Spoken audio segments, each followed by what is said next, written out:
A very good day, ladies and gentlemen.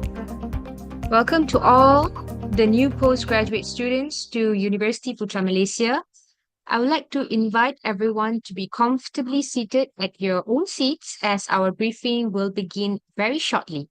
So, ladies and gentlemen, we would like to make several important reminders for you to take attention upon throughout the event. Firstly, you are required to keep your microphone muted throughout the event. Any form of questions can be asked through the chat box and the live chat section in the YouTube for those who are joining us through YouTube channel. Secondly, please maintain good mannerism throughout the briefing in terms of language and gesture towards the panels, your peers, and the organizing committee. Lastly, please be reminded that the session will be uploaded in the School of Graduate Studies YouTube channel 2 days after the event for your reference. The slides used by the presenters will only be provided to you upon their approval. Your cooperation is highly appreciated. Thank you.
seperti ini aku berdiri, melangkah mula dan terus berlari, mengejar visi, menggenggam misi. Puncak megah ingin ku tawani, dengan ilmu aku berbakti, julang tradisi, unggulkan varsity. Ayu selagi hati, katakan ini, we love you PM, we love you PM. Kau sentiasa di hati, kaulah inspirasi. Ayo berlari, menggapai visi, berilmu berbakti. Oh yeah, we love you PM, we love you PM. Kau sentiasa di hati, kaulah inspirasi. Ayo berlari, menggapai visi, berilmu berbakti.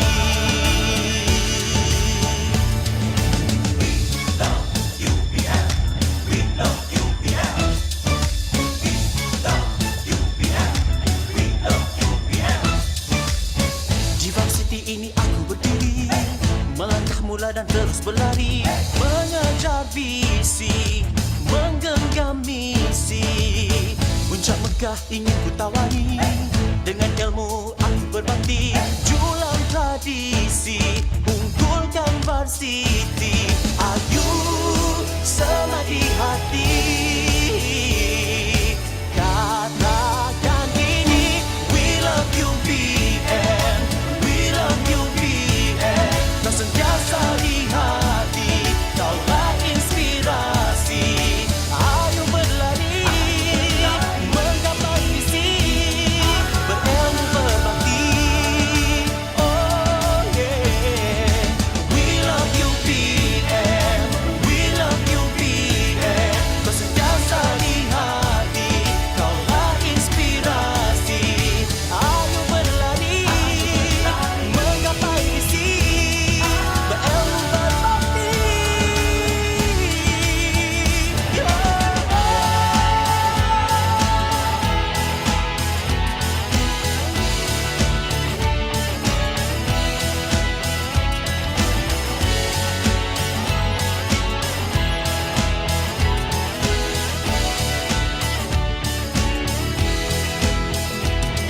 Ayu selagi hati, katakan ini, we love you PM, we love you PM. Kau sentiasa di hati, kaulah inspirasi. Ayo berlari, menggapai misi, berilmu berbakti. Oh yeah, we love you PM, we love you PM. Kau sentiasa di hati, kaulah inspirasi. Ayo berlari, menggapai misi, berilmu berbakti.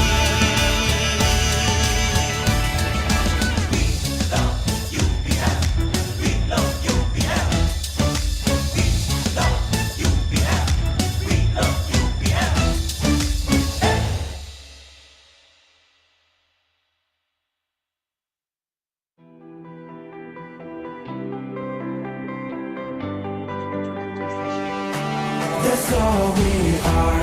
The sun comes up and it goes back down. We search for love and it's love we found. We live our life now, we come this far. We won't stop now, this is all we are.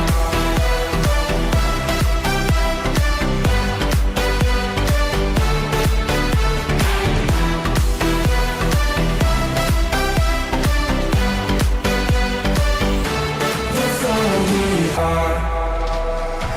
We set out on the open road to the fields of gold. Side by side when it hurts the most.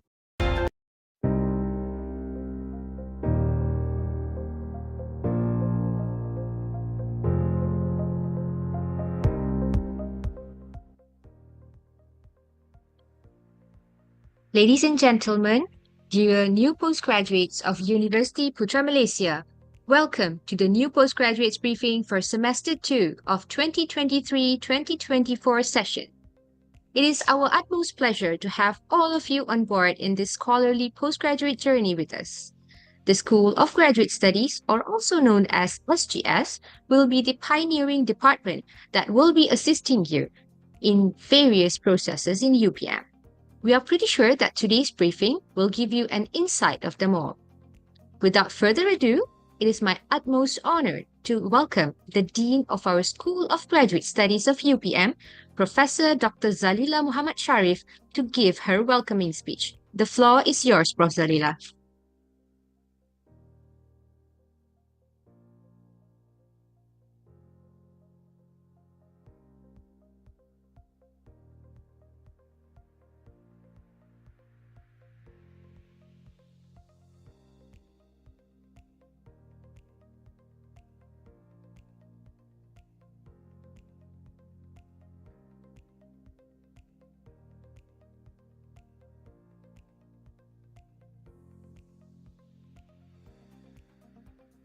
One minute, your Prof.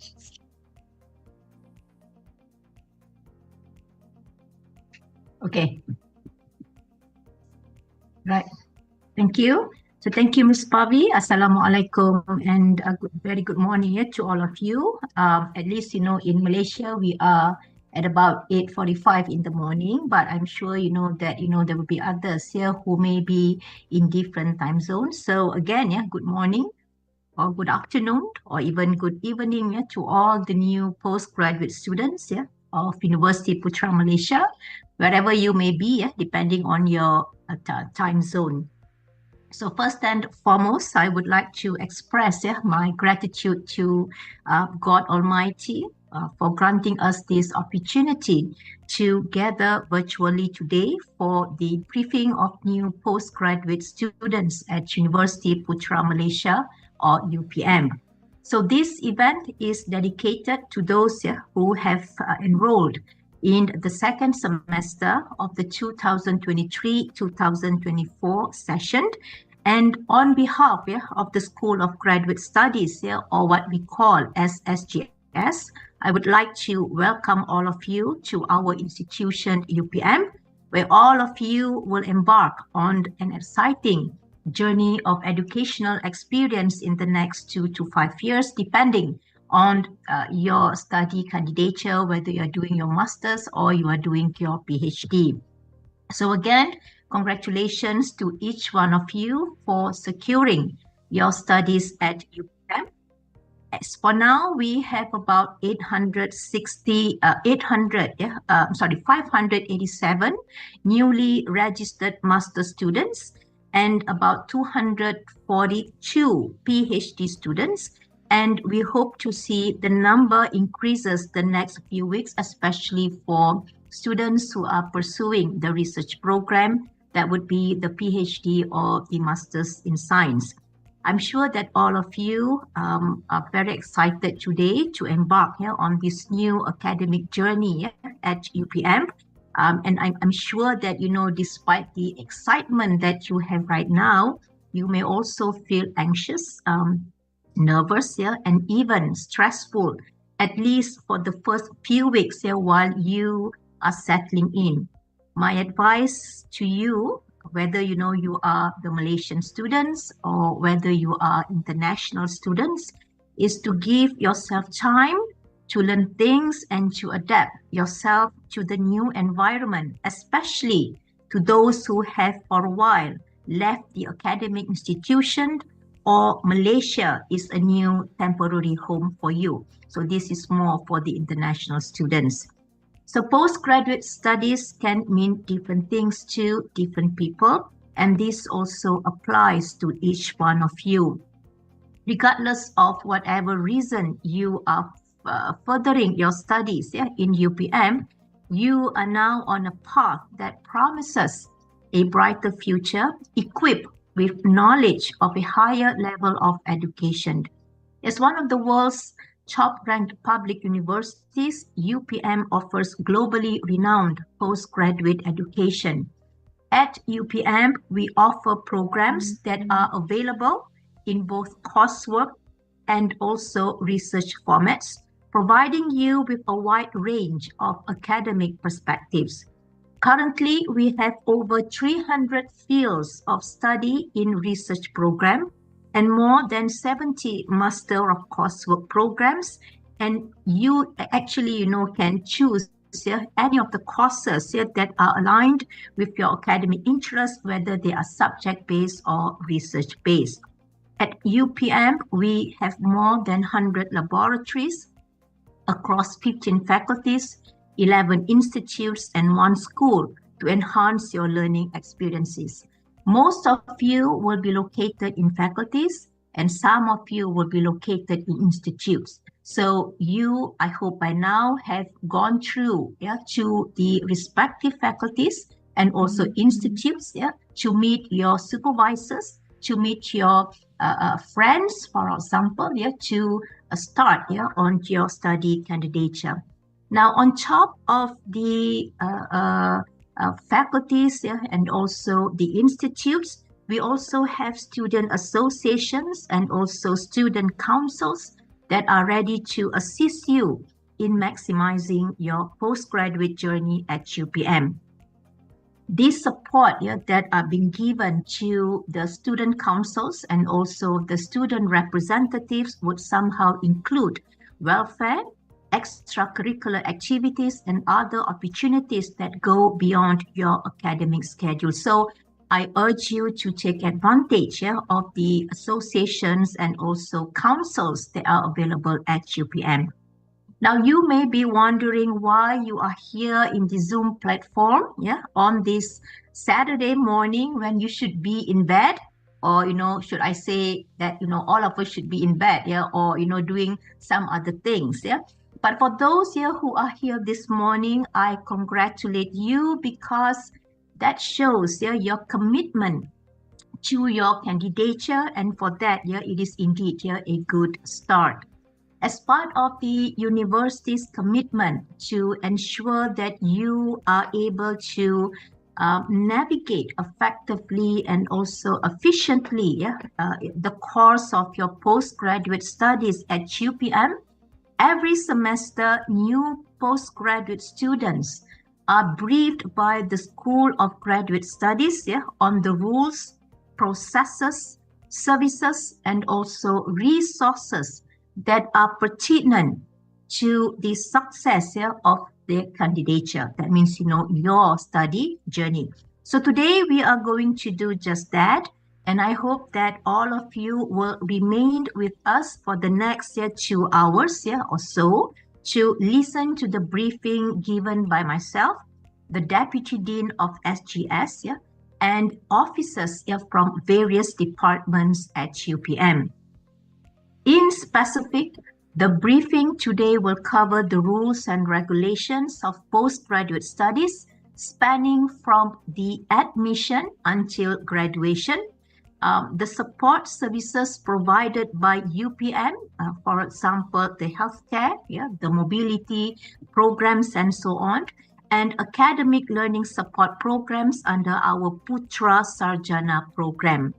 For all of you, this Putra Sarjana program is a flagship program of SGS that is designed to assist students with their academic and research needs by offering structured knowledge transfer seminars and workshops from the first semester to graduation. So again, I implore all of you to take advantage of these mostly free courses, free seminars that are being offered on monthly basis.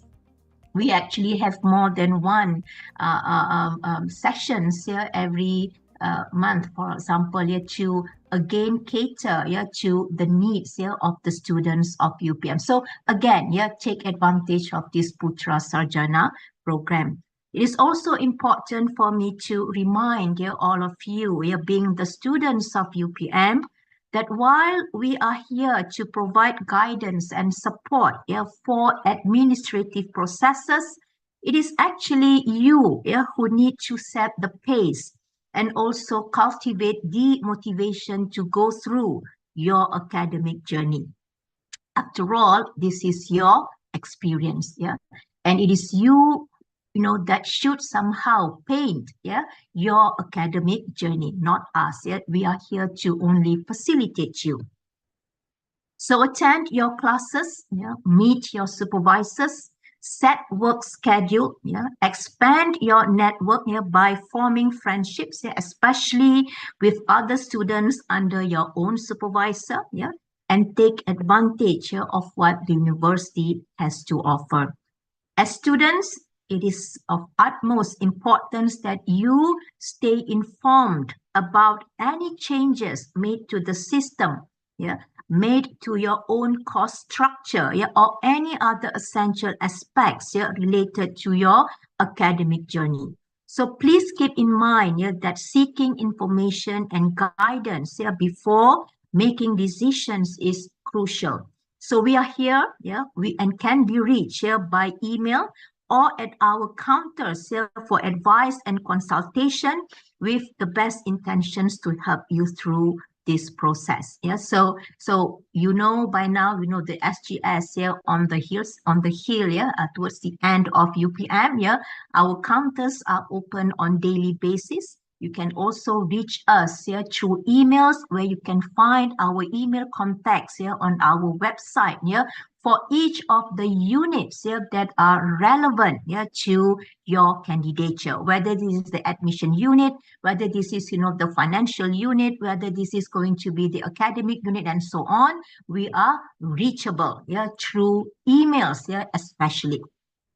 Now, before I conclude this speech, let me again congratulate all of you for being UPM students. And that, I will clap my hand, yeah, and again extend, yeah, my best wishes for your postgraduate experiences at UPM. I hope you will find UPM a conducive and enjoyable place to learn and live, as we certainly want you to have, yeah, best learning and living experience of UPM. That is, yeah, one of the pillars, yeah, that we hold, yeah, that we want to ensure students, yeah, not only to have, yeah, a good and best learning experience, but also you will experience, yeah, a good, yeah, living condition in Malaysia, especially at UPM. To our international students, I trust you will relish the harmonious and hospitable multicultural environment in Malaysia. Yeah, as we are proud, that we have the Malaysia, the Chinese, the Indians, all living in harmony, and take advantage to the networking, to the friendship, yeah, that are going to be offered, yeah, or extended to you by your friends, yeah, from various ethnic groups. And not forgetting to our local students, yeah, do extend, yeah, our usual Malaysian warmth and charm, yeah, to our international friends. So with that, thank you. Wabillahi taufiq wal hidayah. Wassalamualaikum warahmatullahi wabarakatuh. Back to you, Pavi. Thank you so much, Prof, for the wonderful opening speech from Zalila. So, okay, everyone. So now we are moving on to the actual briefing. Okay, the main purpose of our meeting today, the briefing for the processes related to postgraduate candidature throughout your study in UPM. So for that, let me once again invite Professor Dr. Zalila Muhammad Sharif to brief us about the basic information about SGS and UPM overall. Please welcome, Prof. Thank you. So again, as I mentioned just now, this is going to be the start, of the next 2 hours and so of the introduction, the information that we are going to share with you, about your study candidature. So next slide, please.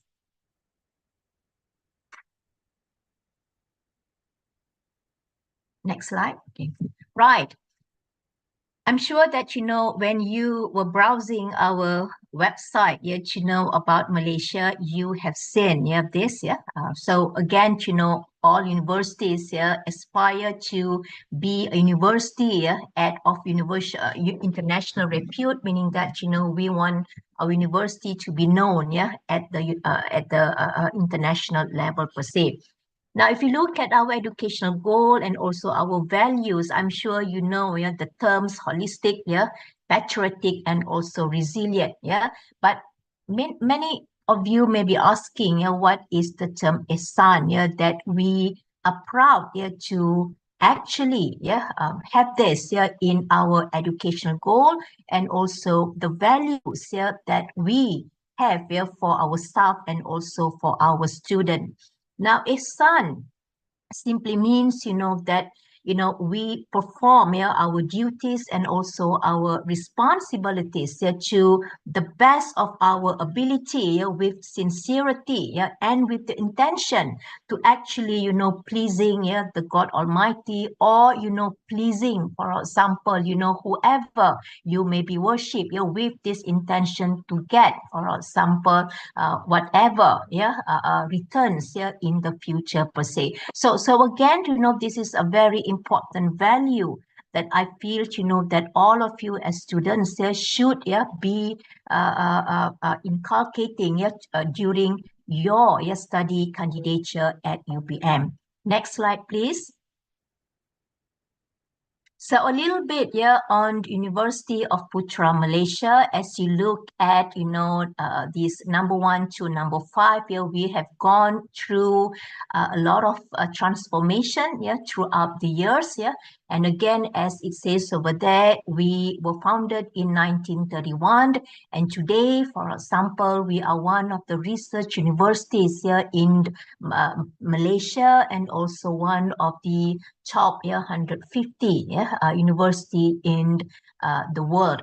Now, where are we? I will show you later in terms of our locations. We are one campus here, the main campus here in Serdang, yeah, and the other campus here is in Bintulu, Sarawak, yeah. And currently we have about, yeah, 29,000 plus students, with majority or more than that, half, yeah, would be from the undergraduate students, yeah. 40% would be the postgraduates, and 20%, yeah, are international students from all from over, yeah, 80 countries, yeah, around the world. We currently have about 1,700 academic staff here, and about 99% of academic staff here do have here the PhD. That again, gives you an indication of our ability to actually supervise you here for masters and also PhD. Next slide, please. Right. Some of us will be thinking, that ranking here is not important. But I'm sure that most of you, when you choose UPM, ranking is one, yeah, of the criteria that you are looking for. Whether this is, something that your sponsor, yeah, may ask you to look for, or you yourself, for example, yeah, are looking for university with a good ranking because you believe that, university with a good ranking would somehow offer you a lot of things, yeah, to have, a good, yeah, academic development and so on. So here again, yeah, not to boast or what, for example, just to show you the achievements that we have had, yeah, so far in terms of trying to put, yeah, UPM, yeah, at the eyes, yeah, of the world. So the world university ranking of QS, yeah, in terms of, at the world level, in terms of the Asian level, in terms of, the subject matters, for example, in terms of the green metric ranking, yeah, the THE ranking, and so on, yeah. Again, we have been recognized here at the world level. Next slide, please. Well, as I mentioned just now, there are two campuses. Yeah, majority of you, I am sure, will be located here at the Serdang campus. Yeah, so there are a lot of things here around here. Yeah, we do have Serdang in the middle here of the Kuala Lumpur and also KLIA, but the peripheral areas here of Serdang, for example, is very well developed, yeah, with many amenities and also facilities that I am sure, especially the international students, will take advantage. Some of you will be located at the town of Bintulu. That is again, another campus here that is really, really, really green, and I'm sure you will enjoy what Sarawak has to offer, and the state next to Sarawak, Sabah has to offer. So again, while you may not have in terms of these high-rise buildings or malls here at Bintulu, but you do have the nature to enjoy at that particular campus. Next slide, please. So as I mentioned just now, we have 15 faculties, we have 11 institutes here, and we have one academic school. Although, that says School of Graduate Studies here, we are not considered as a faculty that is offering programs here or supervising programs here for students per se. So again, with this many faculties and also institutes, you will see as students the dynamics of networking between the faculties and institutes, especially to help students to achieve their goals.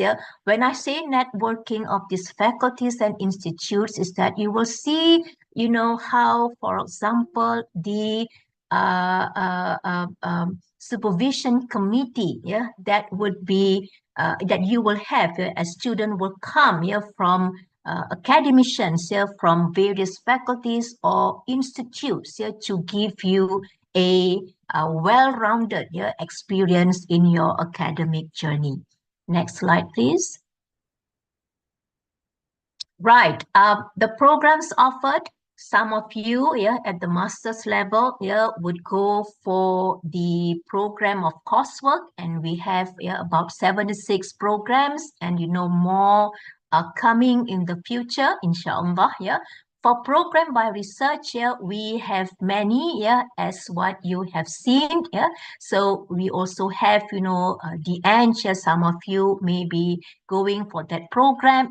Some of you also may go with the program by industry, and some of you will be interested to also go for the ICP programs. Basically the ICP programs, as you will hear in the presentation later, it would be where we have our collaborators in other countries, for example, Australia, Thailand, and so on. That give you the experience not to only have your study in Malaysia, but also in that particular country per se. Now, in total, currently we have about 10,000 plus postgraduate students, and if you look at the statistics, it is about 50% for the local and international students, and also for the PhD and master students. So this is something that we would like to highlight, because all this while we see that the local students exceed the international students. But what you are seeing right now is that we are almost 50% for the local and also international students. The same thing too with the PhD and master students. Usually we would have more master students, whether in the coursework and also in the research program. But now, as you are looking at the statistics, we are seeing more of the PhD students, which indicate the trust that students have in UPM to have the academicians to supervise them at the higher level of tertiary education. Next slide, please. So this is going to be my last slide. So this is just here to show you some administrative, process, or who is going to give the briefing later. So if you look at this slide here, we have 6 big units, right? Now each one of you may to certain extent use all or most of the units. Yeah. So Prof. Zuriati, yeah, she is the Deputy Dean, yeah, for the academic unit and also the curriculum and data unit. Yeah. So any issues pertaining to your academic, yeah, candidature, pertaining to courses, registration for new semesters, and also courses, especially for example, right, that will come under her. We also have here the thesis unit and also student affairs and media unit led here by the Deputy Dean Prof. Rusmawati. So again, towards the end of your candidature, when you are doing your thesis, for example, when you are having your viva and you have problems and so on, she will be the one to help you. And also, I mentioned just now about this Putra Sarjana program. She is also the one who will be in charge of that. And finally, we also have the associate professor, Dr. Niti, a very important person at the start of your candidature, because this is where the admission of Chiu University Putra Malaysia starts, before we hand you to the academic unit. But she is also the one who is going to be in charge in relation to the ICP programs that you are going to hear later, and also financial help for those who are interested to present orally overseas in conferences or seminars, or who are going to do research attachment at other universities in other countries. So again, we try our best to have the services to have the rules and regulations somehow develop around your candidature as a student at UPM. So with that, thank you, and I pass over to Ms. Pavi for the next briefing session. Thank you. Thank you very much, Prof. Zalila, for the introduction. So next up, we will have our Associate Professor, Dr. Niti Hirawati Kamaruzaman, the Deputy Dean for Admission, Institutional Relations and Financial Aid Portfolio, to brief us on what are the procedures that you have to follow and beware of upon your admission in UPM.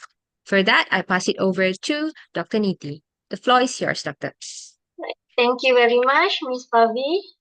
Very good morning to everyone, and hello and a warm welcome to all our new postgraduate students. And again, congratulations on becoming a part of our postgraduate community. So I will brief about the admissions process. Next slide, please. All right, okay. So by now, all the students have already been provided your metric number. Okay, so once you got your metric number, you have to download all the related checklists from Putra Enroll for future reference and use. These are very important because you need to have a hard copy and also soft copy keep for yourself so that you can refer for future reference. All right, so once you have your metric number, you have to activate your UPM ID. This is your metric number. So once you activate your UPM ID or your metric number, you are now be able to access your student portal, your Putra Blast, and also your Putra VID. Right, if you have problem with your activating your UPM ID or metric number, you can always email to these supports, ICT support@UPM. So please, if you have problem in activating your UPM ID or metric number, you can always email to this email address. Okay, next, after you have activated your UPM ID or metric number, you are now able to register your courses. Right? So your registrations of courses must be made no later than the second week of semester. Okay, so you are not allowed to register any courses after you have exceeded second week of your semester, right? So please make sure that you register your course registration no later than the second week of the semester. So if you have problem of anything got to do with your registrations, you can always email to this email address, sdsacademic@upm.edu.my. Okay. Next, after you register your courses, now you have to pay for your pay credit fees. So this has to be carried out no later than the third week of your semester, right? So once you pay your credit fees in your third week of the semester, okay, so you need to email the receipt of your payment to the bursar student. Okay, so please email your receipt of payment to the bursar, okay, with using this email address. Or if you have any problem with the payment, so you can also email to this email address as listed in the slide.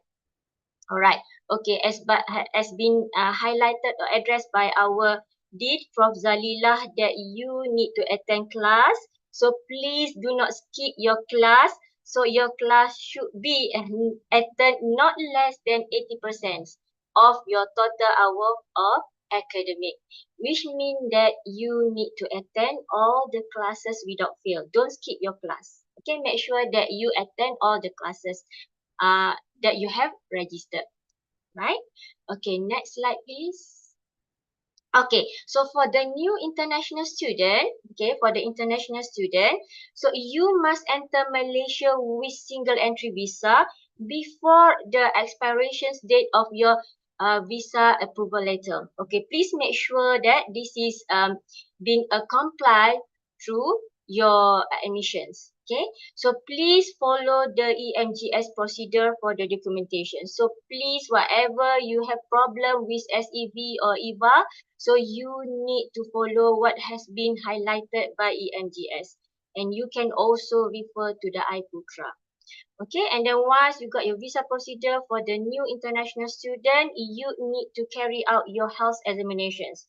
For the local student, do not worry. If you have carried out your health examination in any clinic or hospital throughout Malaysia, you can bring along submit your health examinations to the verifications of registration process. Okay, but the health examination report must be submitted to University Health Center, okay, for the endorsements. But for the international student, you have to do your health examination at University Health Center or PKU in Malay, Pusat Kesihatan University, after you arrive in Malaysia. Regardless of you have carried out your health examination in your home country, but you need to carry out your health examination at our University Health Center. Okay?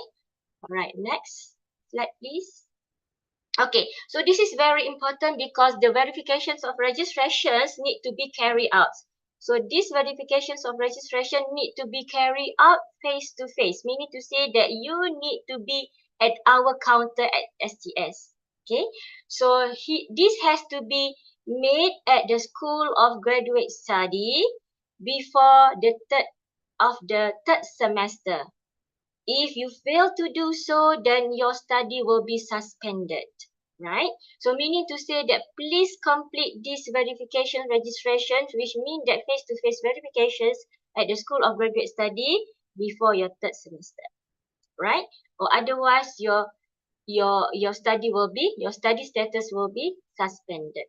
So what are the documents that you need to bring along with you during the verifications of registrations? Okay, so you need to also have the registration checklist for the new student. This is for the verification purposes. You need to bring along your original passport for international or identity card for the local student. And also you need to bring your original certificate or Senate letter, completion letter of bachelor or master degree, and original transcript of bachelor or master degree, and also necessary additional document. So for all those lists of the document that you need to bring along during the verifications of registration, you can access to this link.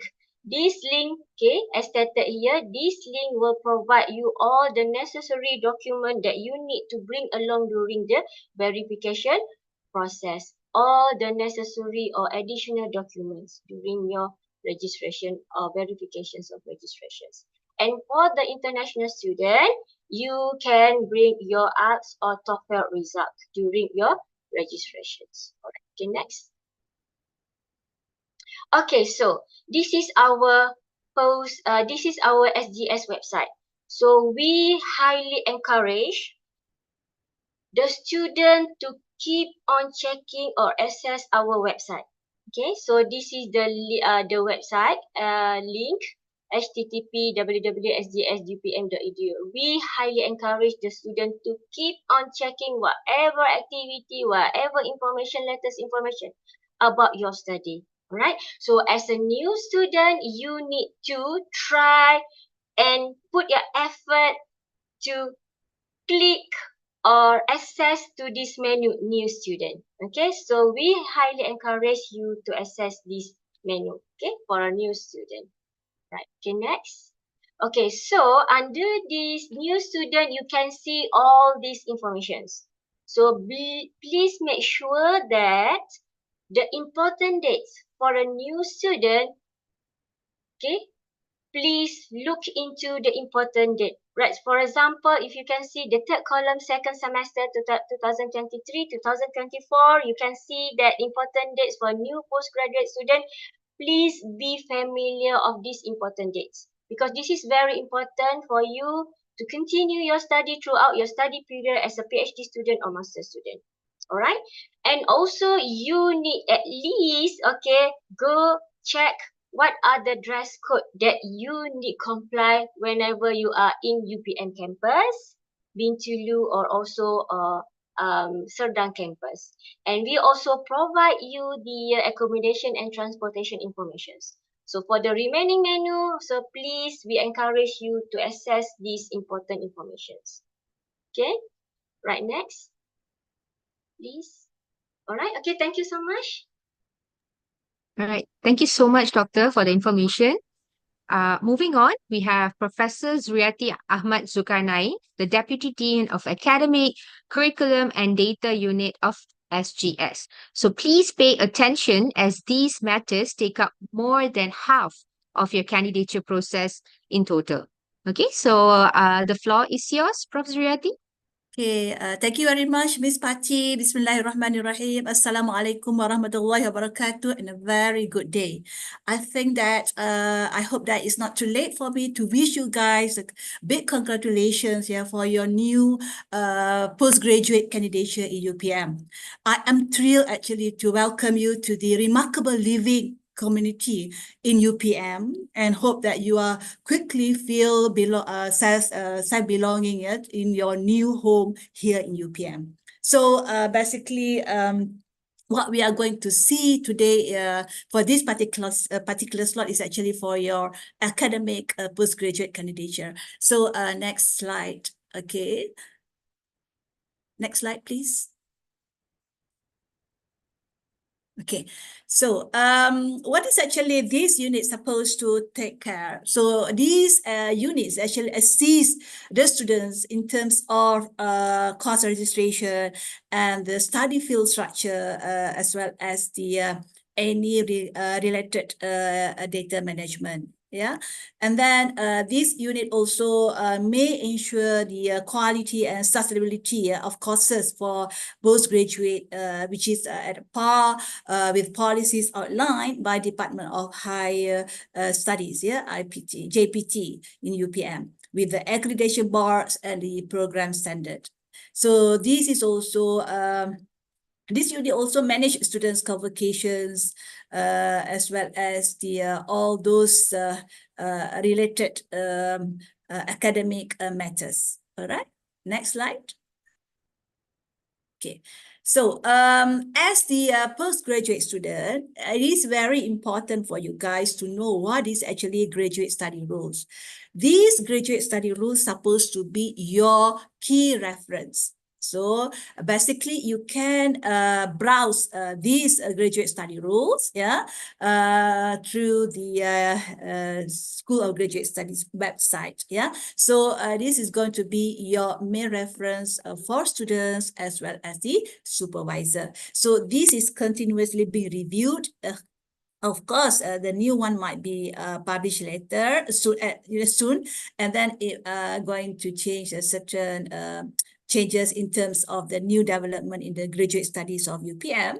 So these graduate rules supposed to be as your key reference, especially when it comes to the introduction of new programs, changes in the program structure, as well as new updated rules. Right? Next slide. Okay. Okay. Which one is actually, have you actually served our SGS website? So you manage to see that it is www.sgs.upm.edu.my. So from this landing page, you can see a certain menu over there. So you might click for the current students if you already registered. That means for this ongoing student. Okay, so you might see the menu and just click that the menu on the top. Okay, next slide. Okay.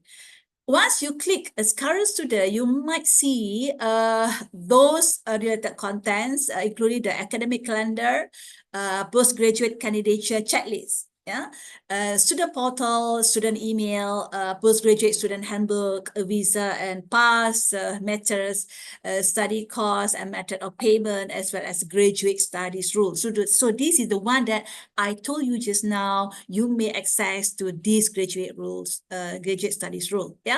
And then basically, as a postgraduate student, I may highlight that you should know what you're supposed to do on the first day of the registration. So please check carefully on the document related to postgraduate candidature checklist. Okay. Next. All right. So from these graduate rules, okay, so you can see there are 12 parts with 60 rules. So that means you can see here the contents, from preliminaries at the part 1, followed by the study programs, admission requirements in part 3, part 4 is about registration, and then part 5 is going to be very important, because some of you guys maybe think to add and drop courses, at certain time frame, it's supposed to be happen at certain time frame. Remember which week. And then in terms of transfer between programs, how to do conversion, how to do the deferment and the withdrawal. So this is very important. Part 5 is the heart of the graduate study rules. And then the other part is actually the fees, supervision. Supervision also is very important, because once you are doing master's and PhD by research, you are actually have a close link with your supervisory committee. So please take care of part 7, and then a course evaluation, part 8, as well as examination process, study status, and end up with the graduation. Okay, next. All right, so this is a postgraduate student handbook. So this postgraduate student handbook may provide information in terms of the admission, academic matters, financial assistance, thesis, student affairs, learning support, international collaborative programs, student mobility, visa, and the student pass, and also other useful information on a range of available services and facilities that be provided on campus. So this handbook is designed to guide students on the academic requirements and procedures that will ensure the successful completion of your postgraduate studies. So please access this postgraduate student handbook. Okay. Next. Okay. Uh, one more thing, which is really important to you as a PG student, you have to link yourself with UPM throughout your student portal. Everything supposed to be done online throughout your student portal. So this student portal can be accessed through this particular website, postgraduate student portal, whereby you have to log in with the username and the password. So what's supposed to be the username, metric number, and then the password supposed to be your IC number for local student and passport number for international student. So in order to activate to your student portal, once you log into the this student portal, click on activate. No Google Mail, no Hotmail. It's supposed to be done throughout your UPM email address. Okay. All right, next. So once you get access to the what we call it student portal, it is very important to make sure that your password remain safe accordingly, in order to make sure that you are not really forgot your password. But somehow there is kind of features over there if you forgot password. Okay, next. Now, from the postgraduate student portal, which you manage to see, those are related documents. So these documents can be filled in online and supposed to be submitted online.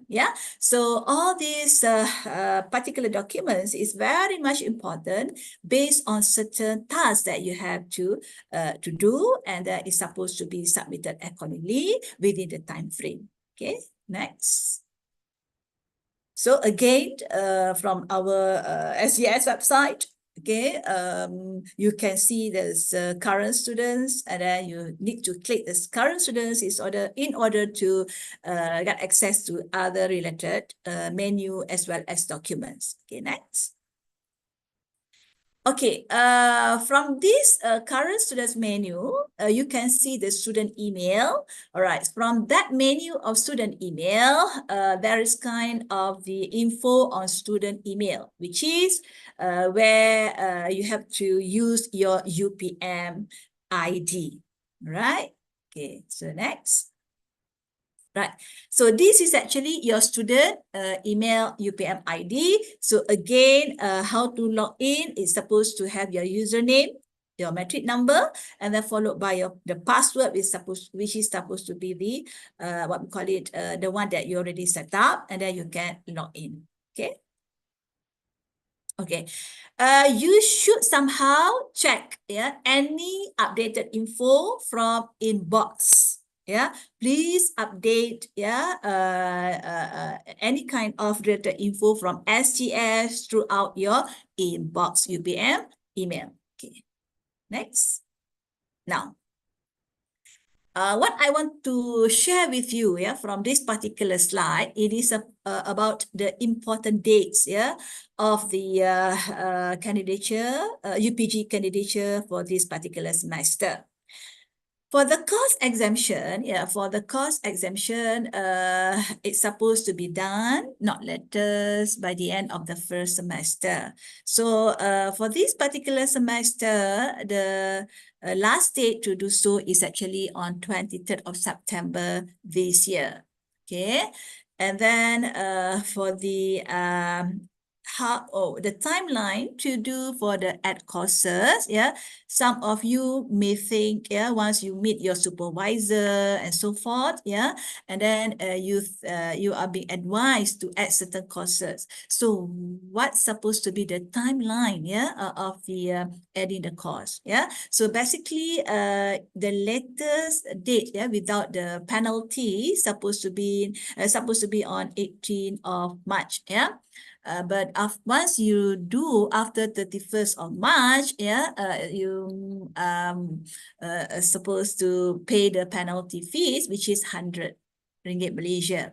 Okay, that one is for adding the courses. And then what is the timeline to drop courses? So for the drop courses, the last date to drop the course is actually on 5th of May, which is supposed to be week 7. Yeah, week 7. All right. So I think that you already have certain courses right now, but if you think to do so, the last date is on the last week of week 7. And then if you have certain issues, or any problem, once you discuss with your supervisor or advisor, when you're supposed to do the deferment, what is the timeline? Yeah, so basically you may do this particular deferment right now, yeah, from 18th of March until 31st of March, which is the second week of this semester. Yeah, so this one is without service fees. But if you do after 31st of March, which is from the 1st April until 5th of May, which is week 7, so the fees might be charged to you, the penalty, which is 600 ringgit Malaysia. All right, so I hope that you're clear with the add courses timeline, drop courses timeline, as well as a deferment timeline. Okay. Okay, as the PG, doing a master's and PhD by research, remember you have to do the nomination of supervisory committee. So how to do this? Please check GS 10A in your iGYMS, So you have to fill up the GS 10A, in order to do the nomination of supervisory committee. In order to nominate the supervisory committee, please discuss with your advisor accordingly. And then once being consensus, your advisor agree, so that you may do this not later than the end of the second semester. Okay. End of a second. So that means for this particular semester, it's supposed to be for 23rd of September. But in terms of the, in principle, you can do the nomination of supervisory committee in the first semester as well as in the second semester. So you still have time, but the faster, the better, all right?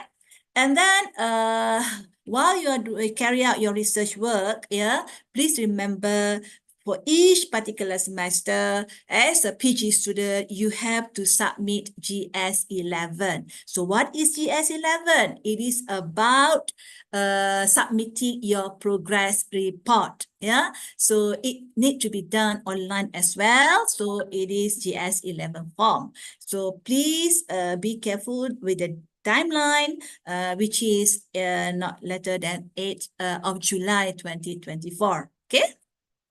Okay, so next, okay. So basically, all of you guys, please remember for the master's coursework, how many durations that you have, 1 to 3 years, 2 to 6 semesters, and GOT, graduate on time, is actually 4 semesters for master's of coursework.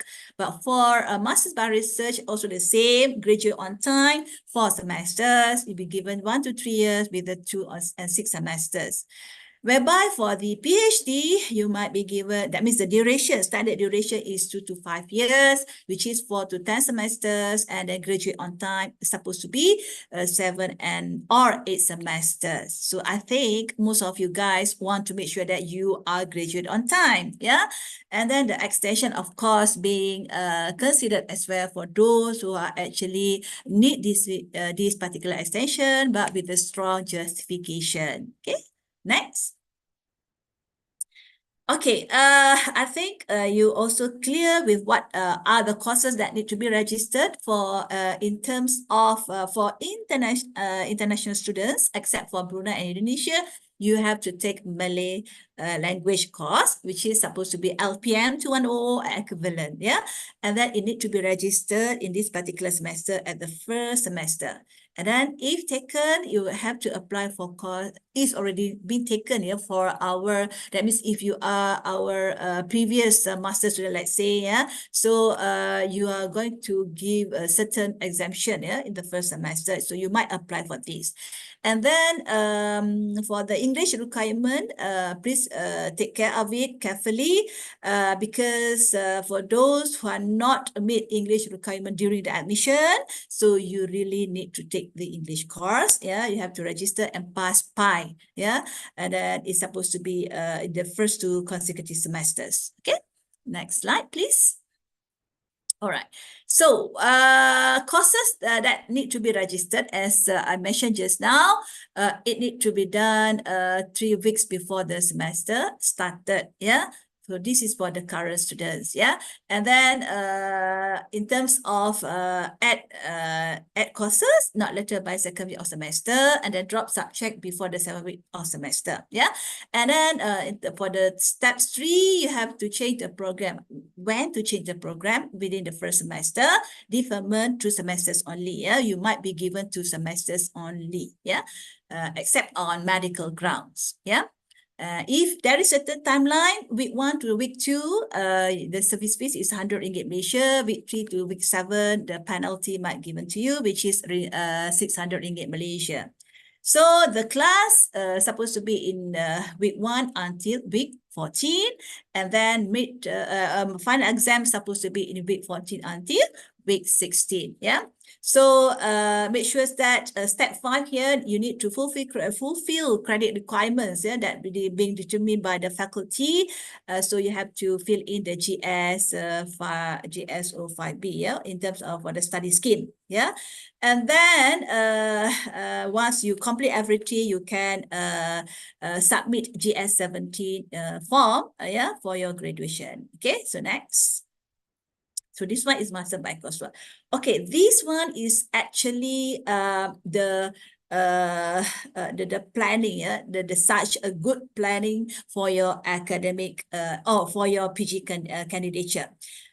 For the course registration, yeah, you have to make sure that the compulsory course, which is supposed to be research methodology, please make sure that you register research methodology. Yeah. And then the other one is doctoral or master's research. Doctoral research is SPS 6999. Master research is SPS 599. Yeah.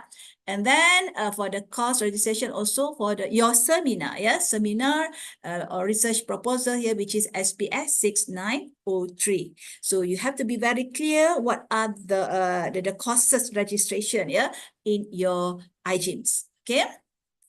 Now, as I mentioned just now, as a PG, yeah, by research, masters as well as PhD, make sure that you discuss with the advisor for the supervisory committee nominations. You should do the supervisory committee nomination within 2 semesters, and then you have to submit GS10A form, right? Okay, so please discuss and then get consensus with your advisory advisor, yeah? Okay, and then the next stage right now, what you're supposed to do is please focus while you are doing your research work for masters and PhD. Please make sure that you submit for a GS11 form for your research progress. It needs to be done within week 4 until week 14. Okay, now I hope that you're very clear what you're supposed to do, and then this is the heart, yeah, of the activities for PG candidature. The 4th things that you should do is actually about comprehensive exam. So this comprehensive exam is only for PhD, not masters by research, only PhD. So for this, what we call it, for this particular comprehensive exam, please make sure that you sit for the CE, comprehensive exam, in the 4th semester. Yeah. Yeah, it cannot be done after 4th semester. Why? Okay, I will show you after this. And then the last chapter of the PG candidature is actually the thesis submission. It's when all those research work completed, analysis done, very good, and then the publications is also very good. So please submit GS14A form for the thesis submission. And then to submit thesis before Viva, please submit GS 15A. And then to submit the thesis after Viva, please submit GS 16A. And then it end up with the submit GS 17 for the graduation, Okay, so next slide.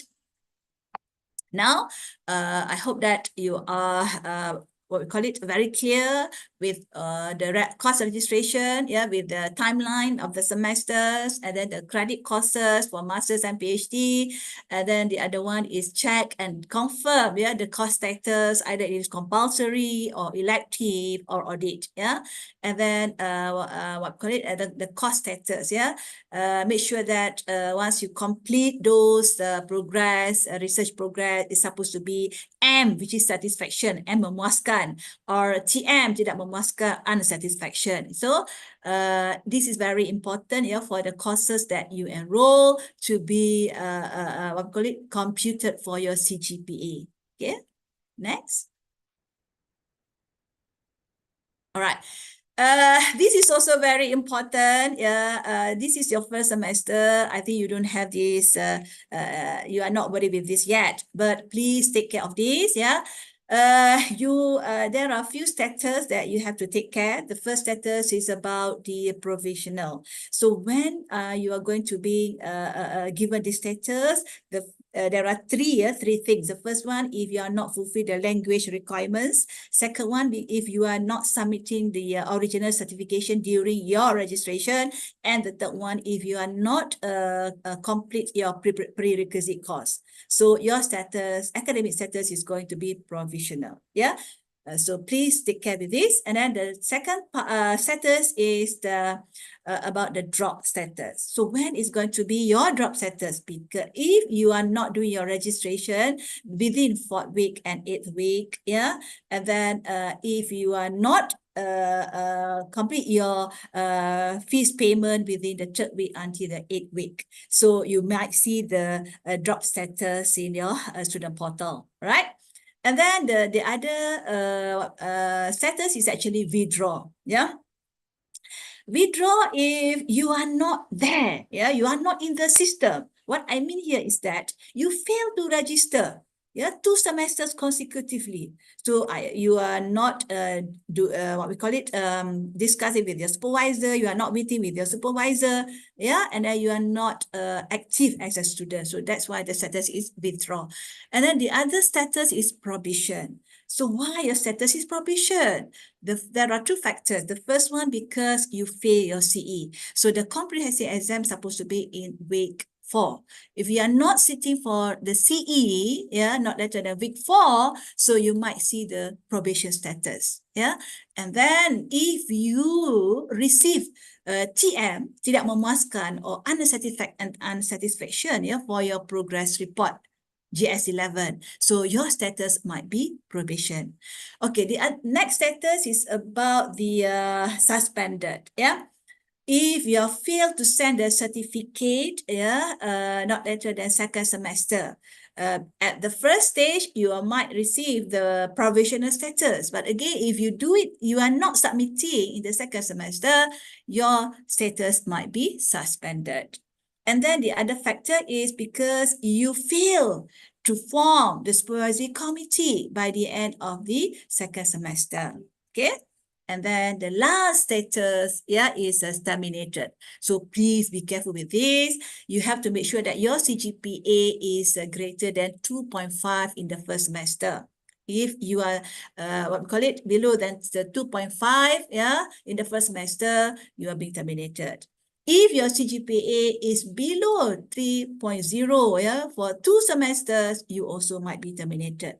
If you receive TM, unsatisfaction, for 2 semesters, for your GS11, so you also might be terminated. If you also fail a CE, 2 times, twice, so you also might be terminated, And also during your GS11, you also receive the TM terminated as well, And then if you also exceed maximum duration of study, master 6+3, PhD 10+3, so you also receive the terminated status.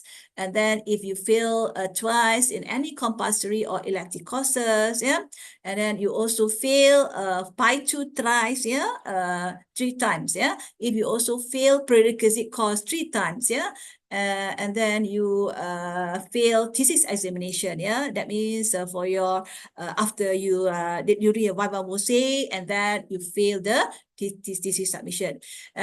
Also, if you are not submitting the thesis within the stipulated time, yeah, and for any corrections that you're supposed to do, yeah. And then the last factor is because you violate any university's rule or regulation. So please avoid this. I know you have a high spirit right now, so all those 5 status are not important to you. Yeah, please make sure that your status is continue. Okay, so next slide. All right, so please check your PG candidature checklist for your English program with the stated link and URL, by research with those particular link, and by coursework with this link accordingly. And then you can access throughout the SGS website. As I mentioned just now, there are certain menus over there, and then you can see the current student. Okay. All right, so I hope that you understand what's supposed to be for the program requirement, important right now to sustain your CGPA, maintain your CGPA 3.0 and above, make sure that all compulsory courses being enrolled, and then make sure that all the status, that means your status is consistently continue. And then for all the matters, all those particular matters need to be endorsed by the University Graduate Studies Committee, and then it need to be approved by Senate. And after that, once you complete, you might be awarded the master's or PhD degree during your graduation. Okay. So I hope that this is the last slide, yeah? So I hope that please keep in mind, and then focus with your PG journey and candidature in UPM to ensure your success. Thank you very much.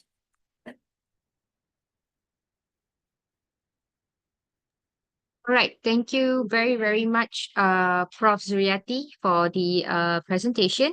We can see that a lot of you have a lot of questions coming up in the Zoom chat box. We will try to cater as much as we can, but fear not, any questions that you have, you are always welcome to email us at the listed contact email addresses.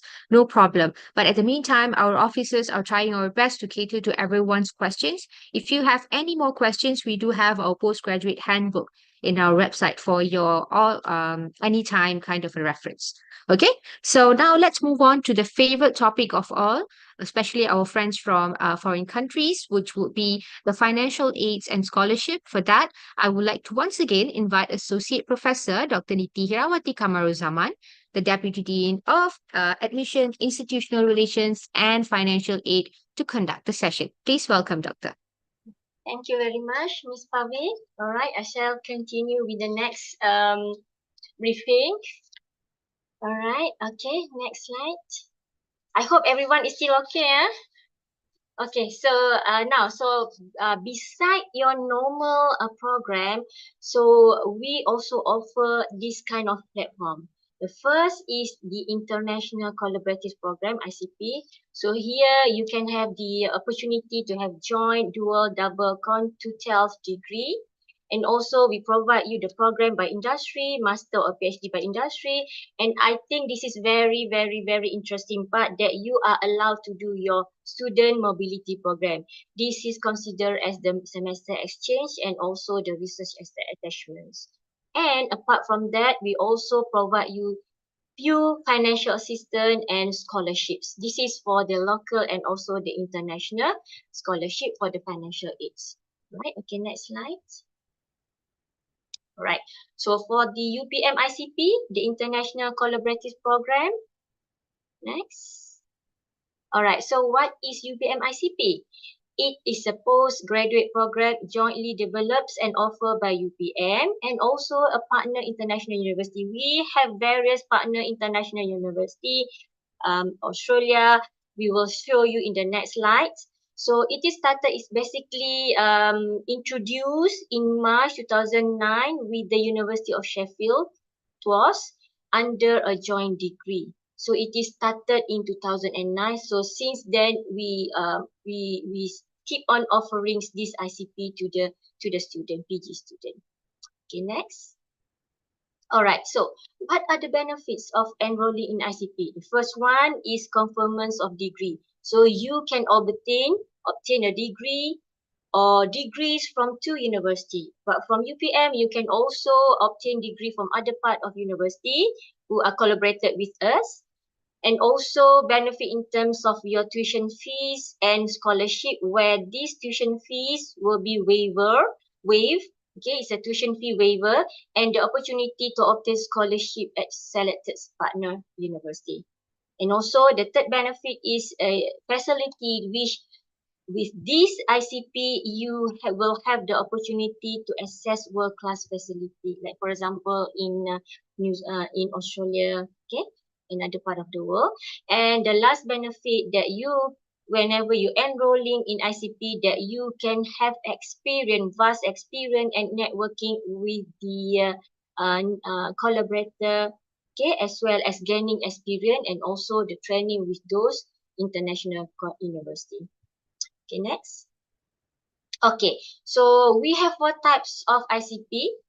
First one is joint degree, second one is dual degree, third one is double degree, and the fourth one is co-tutels degree. Next.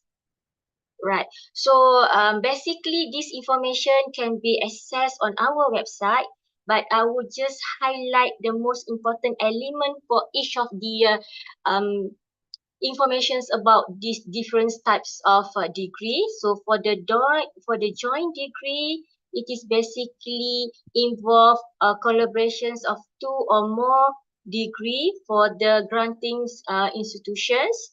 So these programs is basically leads to the conference of one degree with one scroll by the institutions. We will show you later on what would be the degrees looks like.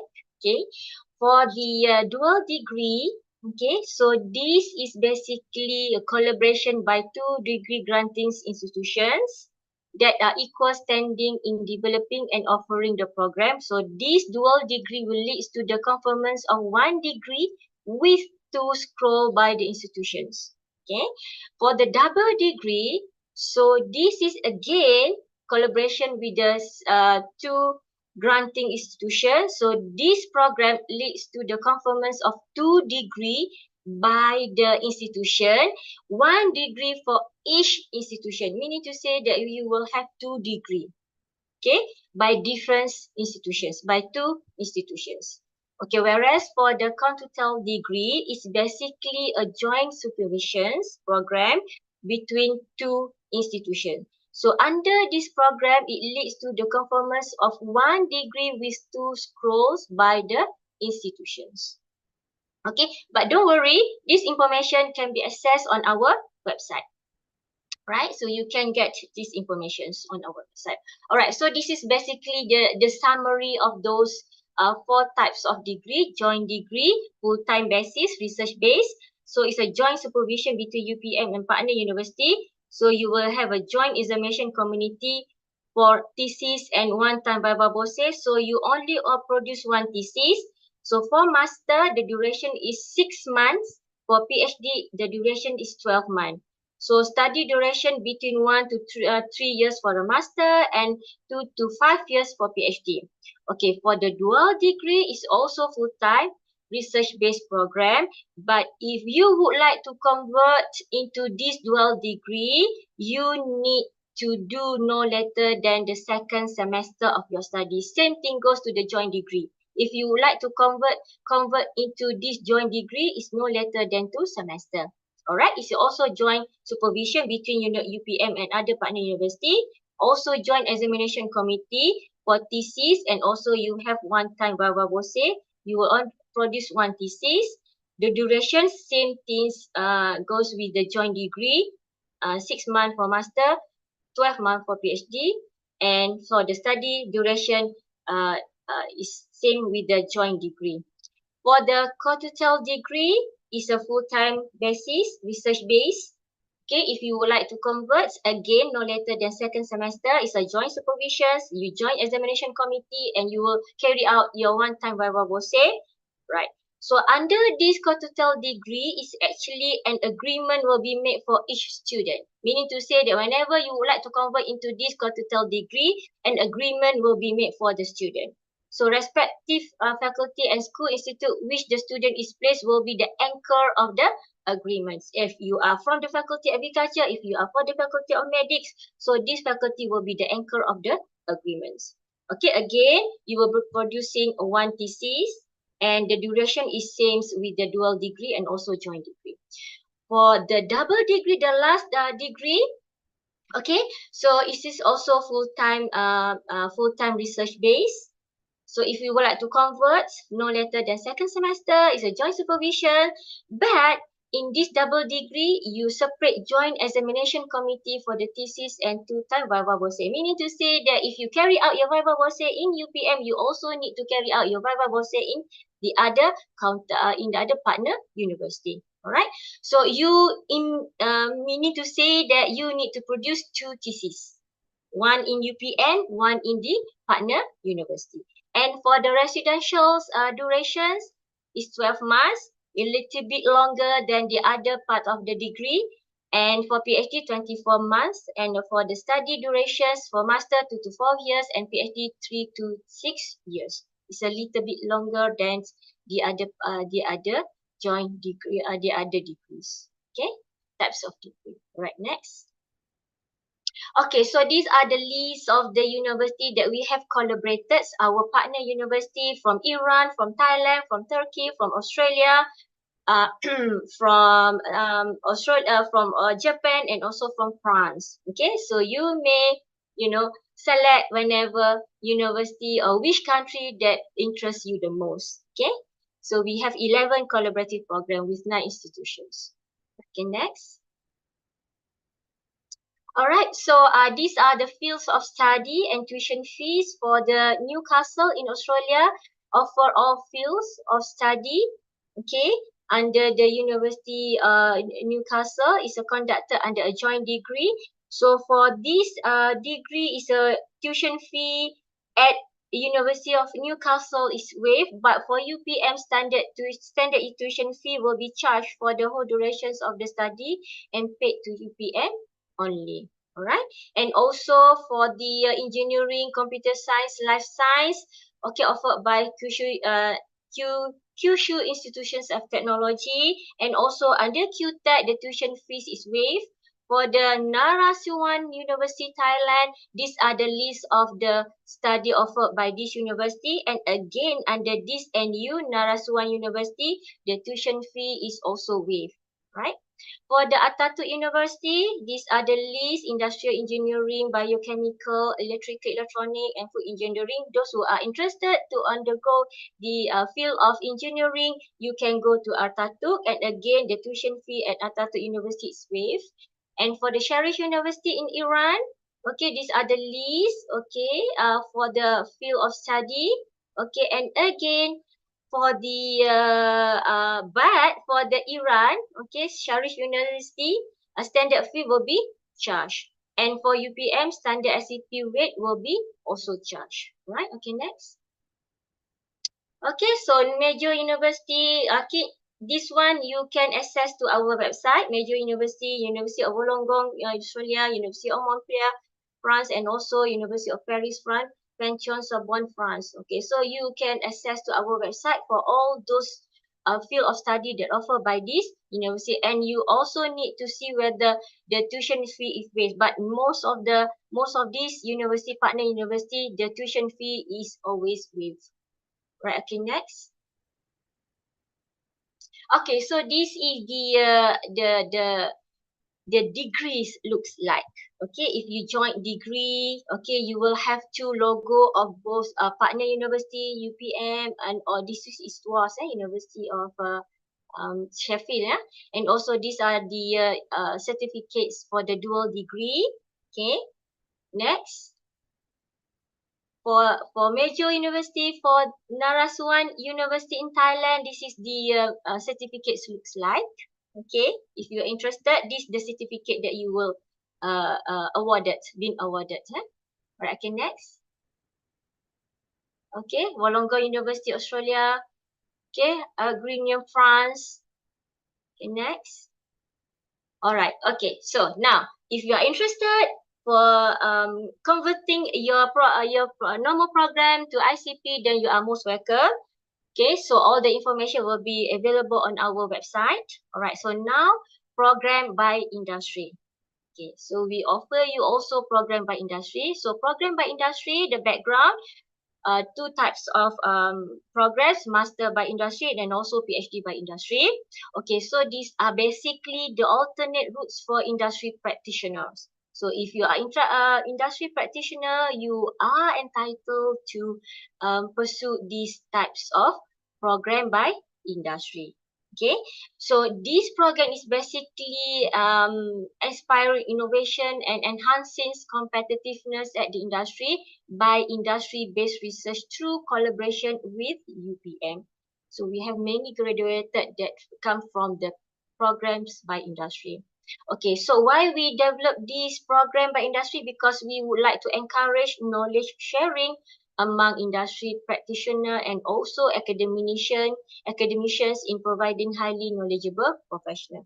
Because this part is professional for the industry player. And under this program, we have a wide range of field of study, including engineering, business and economic, agriculture, food technology, forestry, computer science, health sciences, biotechnology, etc. Okay, so this information can also be accessed on our website. Right, okay, next. Okay, so what are the requirements for the PhD by industry? So you need again to register as a part of the program by industry student. You need to also register coursework, and then you also need to submit the progress report GS11, and then you need to sit for your CE for PhD. You need to pass your Viva, and you need to submit your thesis as prior to your Viva, and also you need to fulfill the publications. Right? And the residential requirement for PhD by program by industry, at least 1 month. Meaning to say that you need to stay here at least 1 month. Okay, and this is basically we have the MOU, MOA, and a letter of intent shall be signed if there needs arise between student, UPN, and also industry. Meaning to say that whenever the program that we offer under the program by industry need to have MOU, MOA, or LOI, which has to be or shall be signed between this entity. Alright. And Viva will say, although you are carry out your program by industry at that particular industry, but the Viva will say has to be conducted at UPM. You can't carry out your Viva will say at the industry or sector that you are belongs to. Right, to be Viva will say at UPM. And for the joint supervisions, it is between UPN and also the supervisor from the industrial sector or industrial supervisor. However, your research project can be conducted at the industry. Okay, although the Viva will say in UPM, but the research project can be conducted at the industry. And please do remember that your supervision must comprise from supervisor from UPN and also from the industry. Okay, right, next.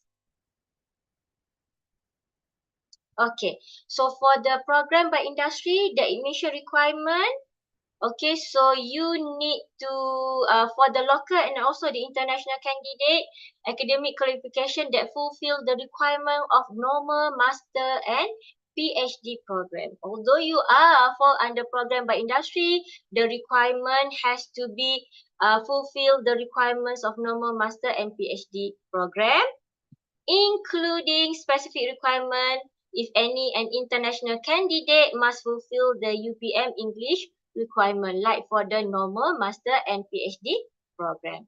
Okay, so the candidate must be currently employed by the private company. Please do remember that you need to be employed by a company in order for you to register for the program, enroll for the program by industry. Okay, but for the civil servant, okay, private college, university staff are not eligible to apply. Okay, this is not meant for the civil servant, right? Or private colleges.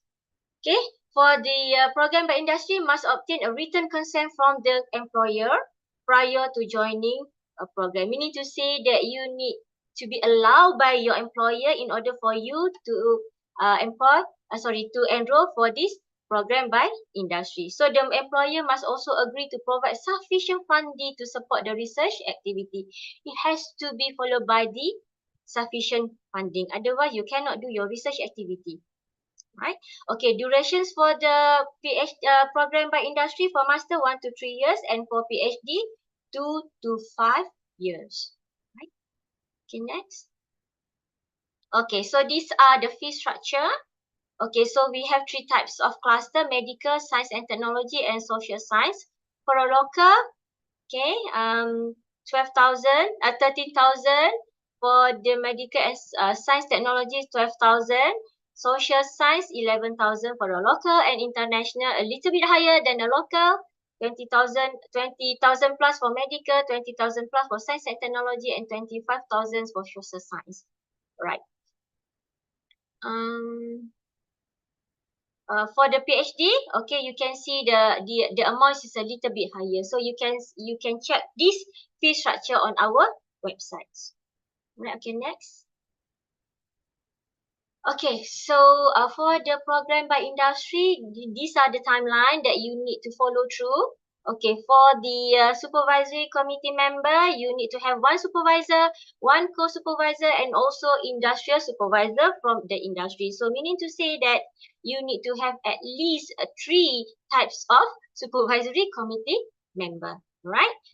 And for the criteria for the industrial supervisor for a master, the supervisor from the industrial need to hold a senior positions in the company.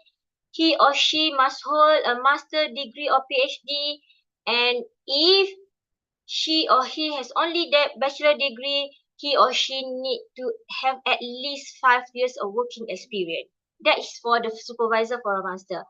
Whereas for the PhD program, the supervisor for the industrial from the industrial need to hold a senior positions in the company, and the supervisor need to hold a PhD, or if he or she does not hold a master degree with at least 10 years of working experience, those who are supervisor for the PhD industrial supervisor.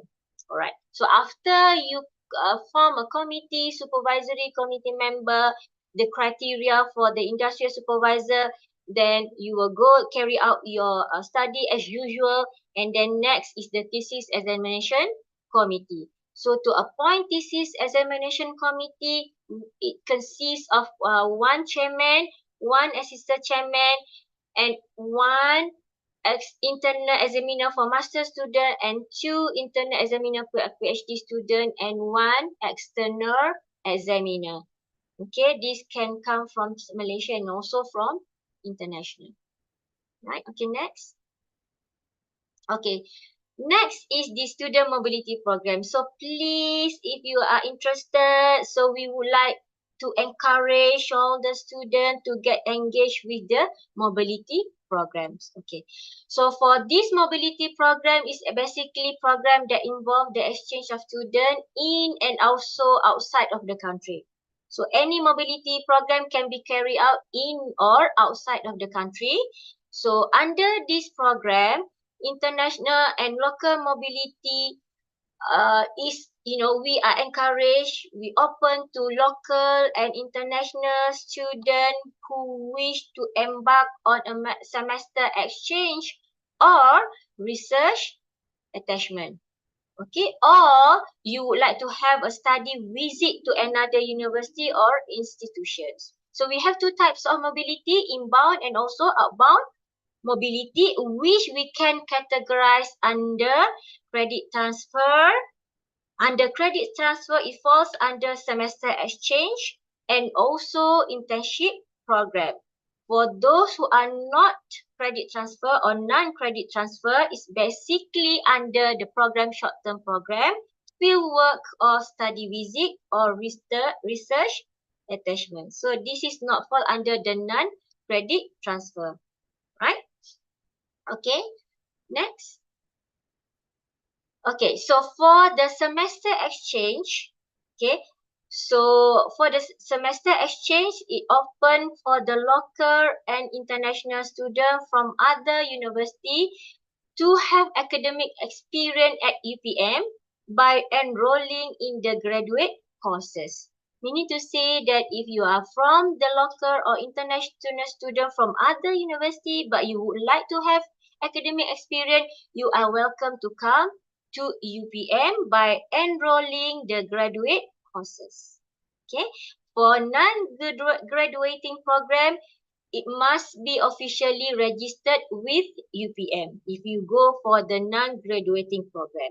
So the fees for this semester exchange is 725 ringgit Malaysia per semester with additional credit fees charged by the faculty, depending on the faculty, right, for the credit fees.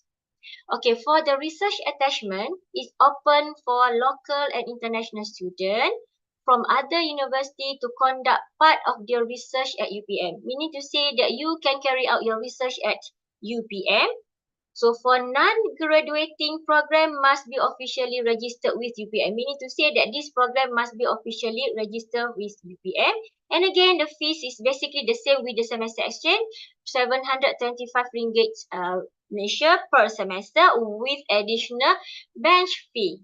For the semester exchange is the credit fees, but for the research attachments is the bench fee charged by the faculty or institute. This is basically depending on the amount depending on the different faculty and different institutes. Right, so how are you going to apply? So you can apply online application through this link, right? SGS portal, okay, for the student mobility. And you need to choose the non-graduating program, preferred semester. So we allow you to choose wherever preferred semester that you prefer, and SGS will next issue an official offer letter for the endorsements by the host faculty or institute at that particular country. Right, okay, next. Okay, so for the postgraduate who will be going for the outbound mobility program are required to get approval from study abroad from Putra International Center prior to their departure. So if you are interested, okay, endorsed for the mobility program, you need to get approval study abroad from Putra prior to your departure. Okay, so applicants are required to submit the application form and supporting document at least 3 months. So if you are interested and then you need to submit the application form, if you are going on, let's say for example, in August, so 3 months prior to August, you need to submit your application form and supporting documents. Right, so your application shall be submitted to mobility section at this email address, mobility@upm.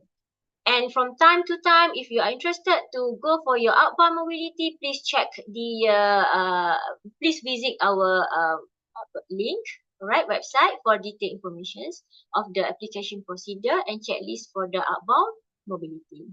Right? Okay. So now outbound mobility done. Okay. So now is the financial assistance. Okay, apart from mobility, inbound mobility and outbound mobility, the student have the platform to apply for the financial assistance. Okay, right. So this is very important to all the students. What kind of financial assistance that we offer to the student? Alright, so for the internal financial assistance, these are for the prospective and current student. Right. So financial assistance by UPM, we offer three types of a few types of assistance, financial assistance. The first one is the fellowships. So the first fellowships is a graduate research fellowships. But for the international student, this is meant for the local student. Okay, graduate research fellowship, GRS, is meant for the local student. But for the international student, the equivalent for the GRF is International Graduate Research Fellowship, IGRF. However, this fellowship is currently unavailable. If it is available, we will inform from time to time for the international student. All right. For the assistantship, we have two types of assistantships: GRA, Graduate Research Assistantships, and SGRA, Special Graduate Research Allowance Scheme. I will explain to you in the next slide what are those important information for those two types of assistantships. Alright, for the scholarship, we have International Graduate Student Scholarship, IGSS. We have Putra Alumni Scholarship Scheme, PAS. We have Special Scholarship for Journalists, or BM, Bantuan Keuangan Wartawan. Financial Incentive for Excellent Graduate, Bantuan Yayasan Siswaza Cemerlang. Fees Exemptions Incentive for Sponsor Scheme, fees. And also we have scholarship from University Consortium STERCA, and also KICS and OWSD. This one is for the international scholarships. And also, not only that, we also have a financial assistance for attending research attachment abroad. Okay, please take the opportunity to apply for this during your study period. Alright, okay, next. Okay, so if you are interested to apply any of this financial assistance, please visit our website. Okay, so you can see the menu there on top of the website. Go to access to the financial assistance and scholarships.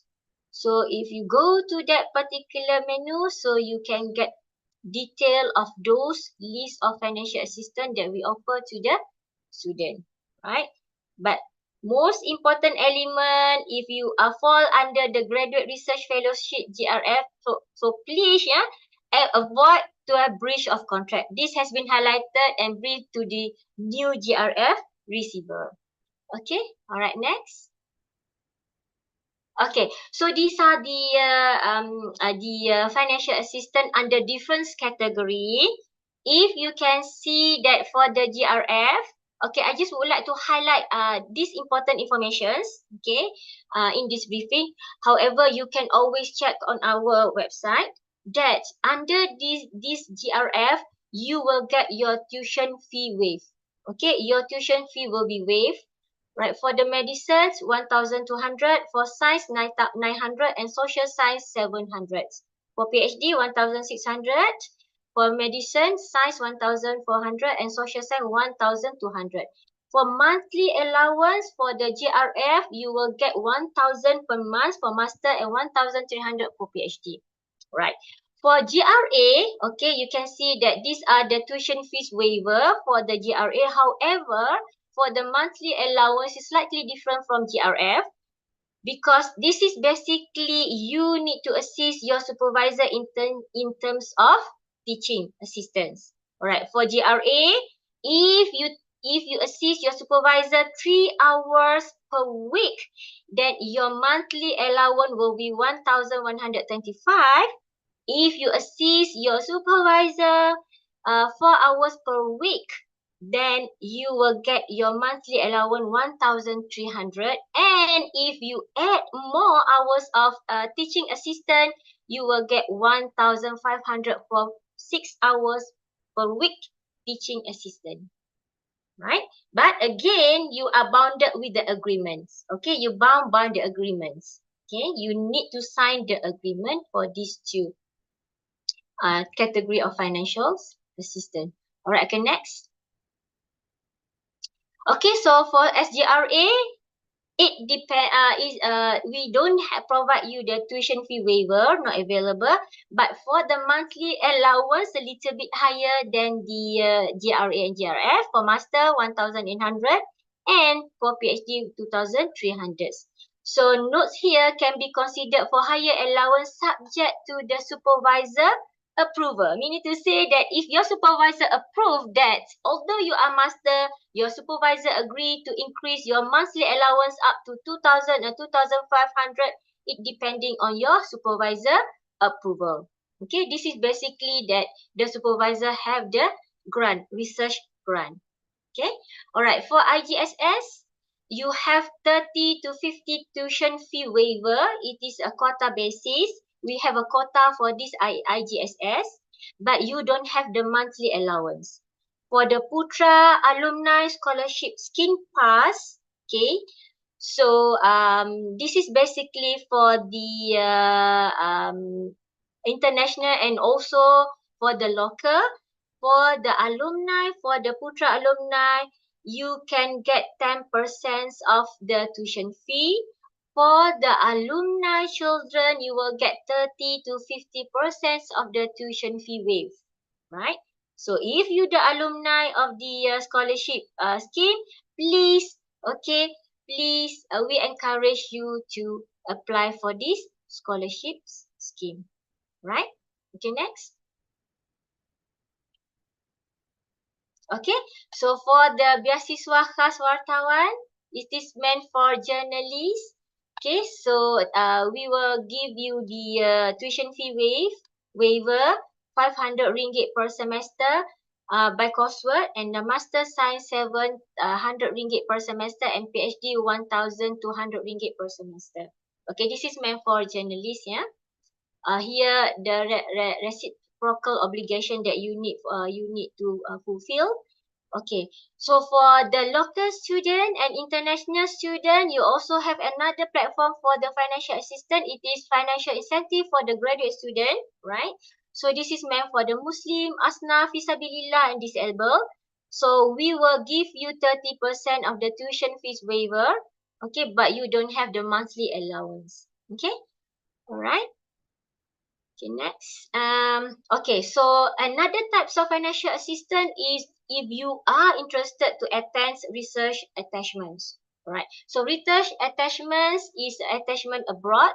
So it is meant for local, master, and PhD student. It is one of basis. We cannot allow you to go there 2 times. Okay. This is different amounts of depending on the country. For Southeast Asia, except for Singapore and Brunei, the allowance is 3,000. For Asia, including Singapore and Brunei, 4,000, and other countries 5,000. One of basis, yeah, it's not monthly basis, one of basis. Alright, and then attending international presentation. You are also, if you are attending international presentations, you can also get financial assistance. This is meant for a local international student, for only PhD student. This is also one of basis. So you are allowed to apply for um, um, international presentations financial assistance. So 1,000 for Southeast Asia. Asia 1,500 including Singapore and Brunei, and other country 2,000. So you meaning to say that you will get this amount of money whenever you would like to present your research work at the international presentation or seminar abroad, right? But it has to be oral presenter, not poster presenter. Okay, so whenever you are oral presenter, you are allowed to apply for this financial for the international presentations, right? Okay, next. Okay, so if you are under the scheme of GRF, these are the publication requirements that you need to fulfill. For master, you need to publish one article, okay, accepted in CIJ, Citations Index Journal. For PhD, one journal in CIJ and one journal article published in JCR, or 2 journal article published or accepted in CIJ with a proof of submission. Meaning to say that the right formula is you need to publish 2 articles. Okay, in order for you to fulfill the requirements for the GRF. Right, okay, next. Okay, so now I would like to highlight address in terms of the international grant and scholarship. We do have the international grant and scholarships. For the university consortium grant, we have student travel grant, meaning to say that this is meant for the existing UPM student. Okay, so if you are a new student, you don't do that much of the travel, so you are still not entitled to apply for this travel grant. But for the existing student, if you are in your second semester, please, we would encourage you to apply for the UC student travel agents. And you can also apply for the matching grant for mobility. You need to say that if you have a mobility with other country, other university, then you can apply for matching grant. Okay? Remember, this is not a scholarship, this is grant, yeah? Okay, and then we also provide you the student thesis grant for productions of thesis. Whenever you produce the thesis under this university consortium, you have the opportunity to apply for this student thesis grant. And for the UC grant, the last one is student thesis grant for research activity and publication fees. So under this university consortium, if you produce your thesis and also the research activity and publication fees, you are encouraged to apply for this student thesis grant. All right. For the scholarship, we have scholarship under CIRCA. Okay, so these are for the prospective student. Okay, so we would encourage you, a new student, prospective student, to apply for DAD.CIRCA scholarship. We have Agropolis Foundation CIRCA scholarship, and we also have UPM CIRCA scholarship. So how to apply for these two types of international grant and scholarship? At the bottom of the slide, you need to access to this website. Okay, link circa.uc.circa.org.grant and http://www.circa.org. So please remember this link, right? Okay, next. Okay, so we also have international scholarships under Queen Elizabeth Commonwealth Scholarship CATS. So this is for the prospective student, fully funded for the master degree scholarship to serve the low or middle income country of the Commonwealth.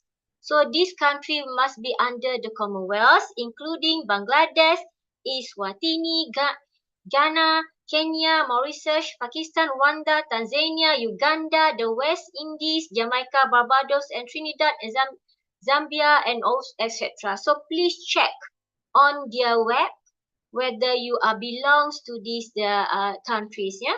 So this is basically hosted by the members of the 12 institutions of the 12 country, including Malaysia.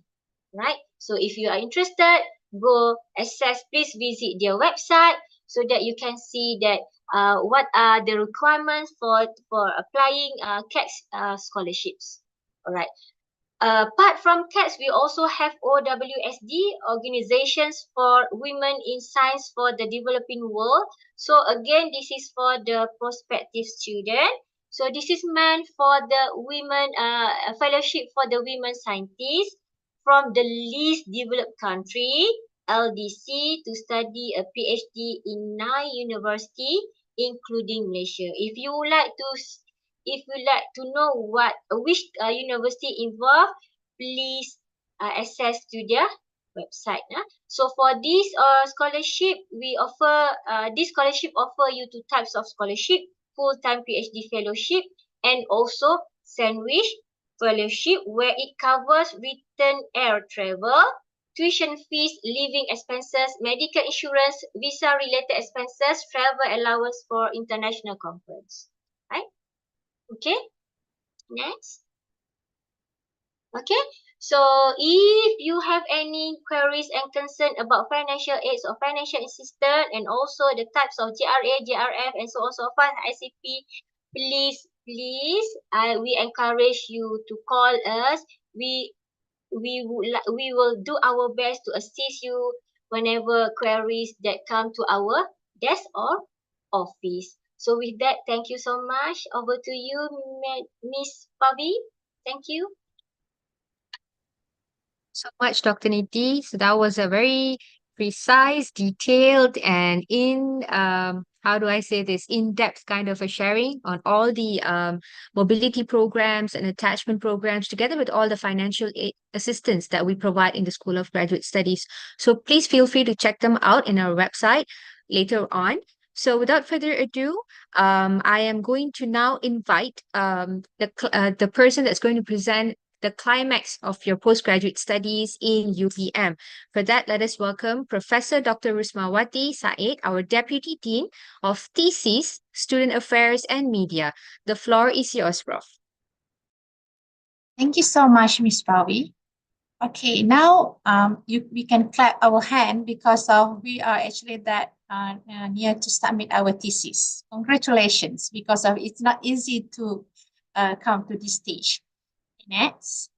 Okay, before that, you need to know that we have 8 steps or procedure that we need to fulfill. Okay, first is actually that you need to submit the notice of submissions using the GS14A.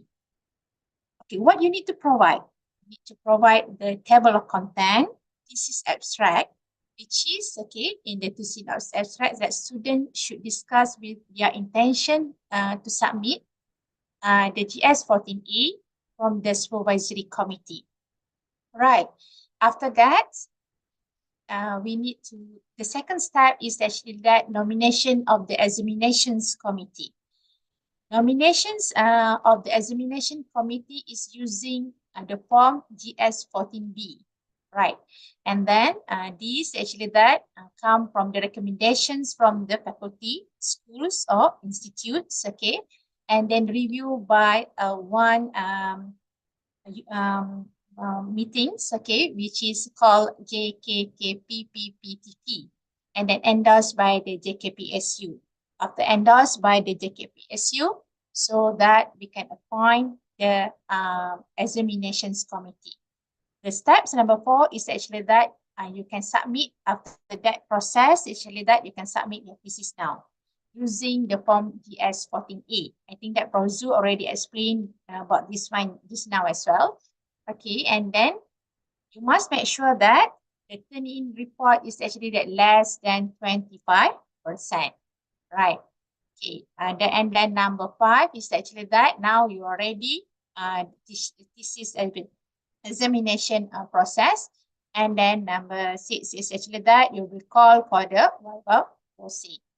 Okay. The result for the Viva Voce, okay, although that this is a long journey from now, but I just explained that we have 7 categories, which is actually that distinctions, minor, major, reviva, resubmit as a master, and then the last one is reject.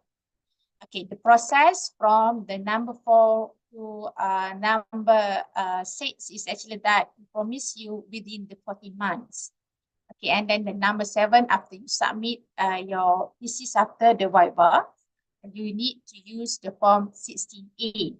Okay, and then you must submit together with the southbound copy of thesis, these of the corrections, 1 copy of the thesis abstract, and then GS17, which is particular for the graduations, and then GS25, which is informations of the publications.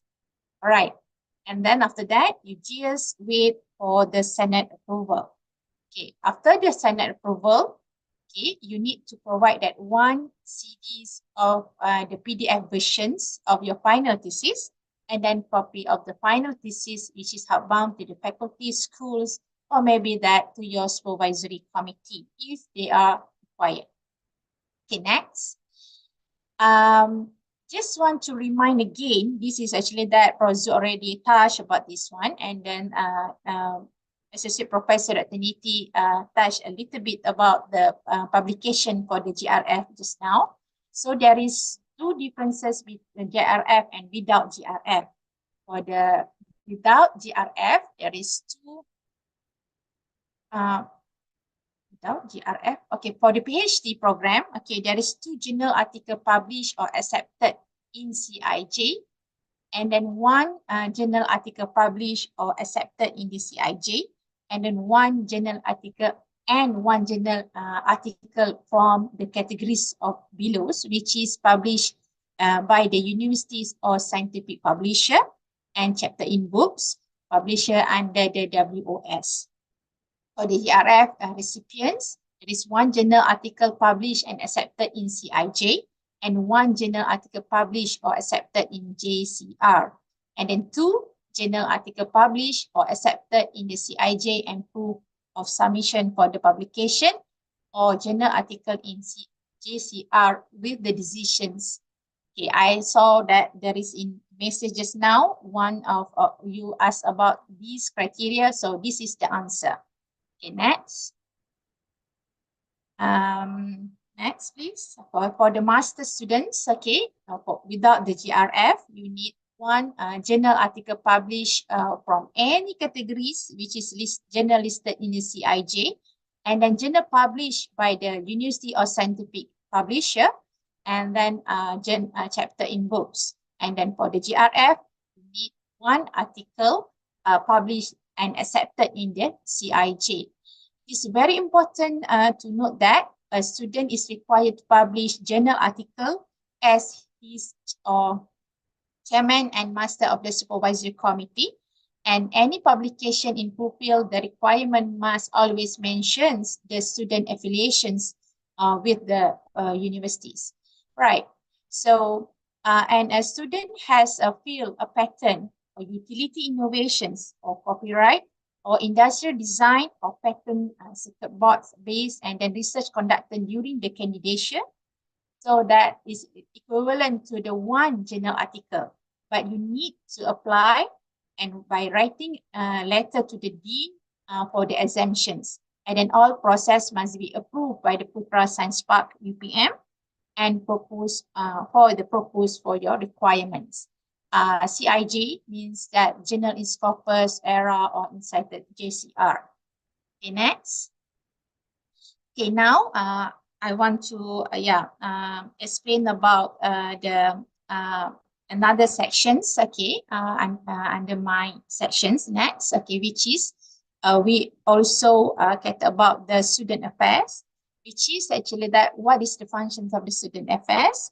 We assist all the students affairs actually that under the preview of the my sections and managing matters related to the welfare and active postgraduate students, such as accidents and the management involved of local and international postgraduate students, provide facilities, for example, bus, and so on, and then student disciplinary management.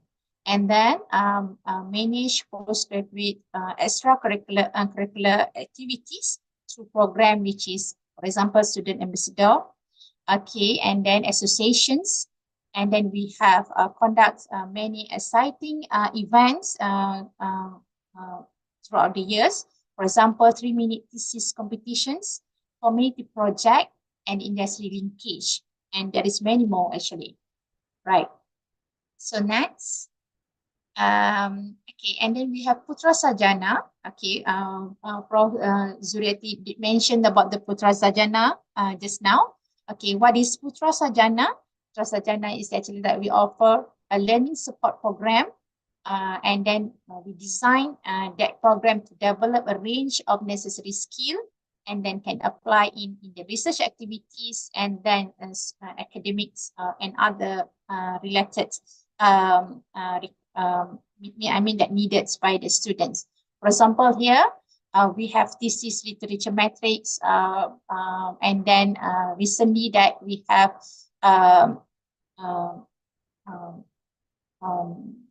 programs conducted by the Prof. Go there, which is securing grants through the effective proposal. So, and then, okay, next, okay, you can see here, okay, next please. You can see here, this is the course listed in the Putra Sarjana programs, okay, which is under the academic developments. Okay, we have got lots of the programs under the ethics and moral. We have academic integrity. We have how to avoid plagiarisms. And then under community linkages, we have industrial talk, career talk, CEO talk, and so on. And then another one is we have professional developments as well. So that there is many programs under the Putra Sarjana. I hope that all of you can participate and then grab this opportunity actually during your candidature. Okay, next. All right, this is all the list of contacts if you want to have support from the group email, for example, from the admission, academics, financial aids, and so on. This is all that we conclude here, right? You want to ask about the tuition fee, you can email to the bersastudentspg@upm.edu.my, for example. And then if you have something related to the Putra Blast or content or profile issues, you can email to the kinnovasi@upm.edu.my. Okay, I think that's all. Ms. Pawi, back to you. This is all the social network sites, which is we have Facebook, we have Instagram, YouTube, TikTok, and Telegram. Actually, that we keep spread all the news from here. Okay, I hope that all of you can actually that engage with us. Okay, and then with all of our programs. Right. Next. All right. Okay, thank you so much. Okay, back to you, Ms. Pawi. Thank you so much, Prof, for the very brief and concise briefing. So that marks the end of the briefing by the School of Graduate Studies as per se. So we understand that the information, it might be overwhelming for most of you, especially those who joined in between. But we are always here to assist you and guide you through things that are becoming your concern throughout your study in UPM. Okay, so we will now further the briefing with panels from departments in UPM that manages crucial postgraduate matters. Because we saw a lot of you were asking about your fees and medical examinations and everything. Okay, moving on next to the briefing that is related to all forms of financial matters which all of you have to be involved in throughout your study course in UPM. For that, let us have Mr. Muhammad Rizal Zamberi, Assistant Bursar at the Students Financial Section of UPM. He will be assisted by Mrs. Norisa Abu Bakar.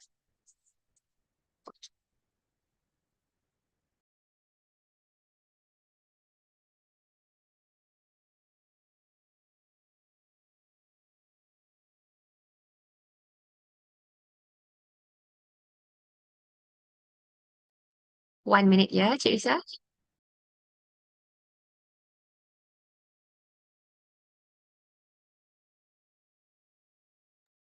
Okay, Cik Risa. Okay, thank you, Ms. Pavi. Assalamualaikum and very good morning to all. My name is Muhammad Rizal Zamri. I will give a briefing about financial matters, the tuition fees, basically. So, can I have the next slide? With me, I have two of my colleagues that will answer all the questions in the chat box. And also I have my head of division, Puan Mazita.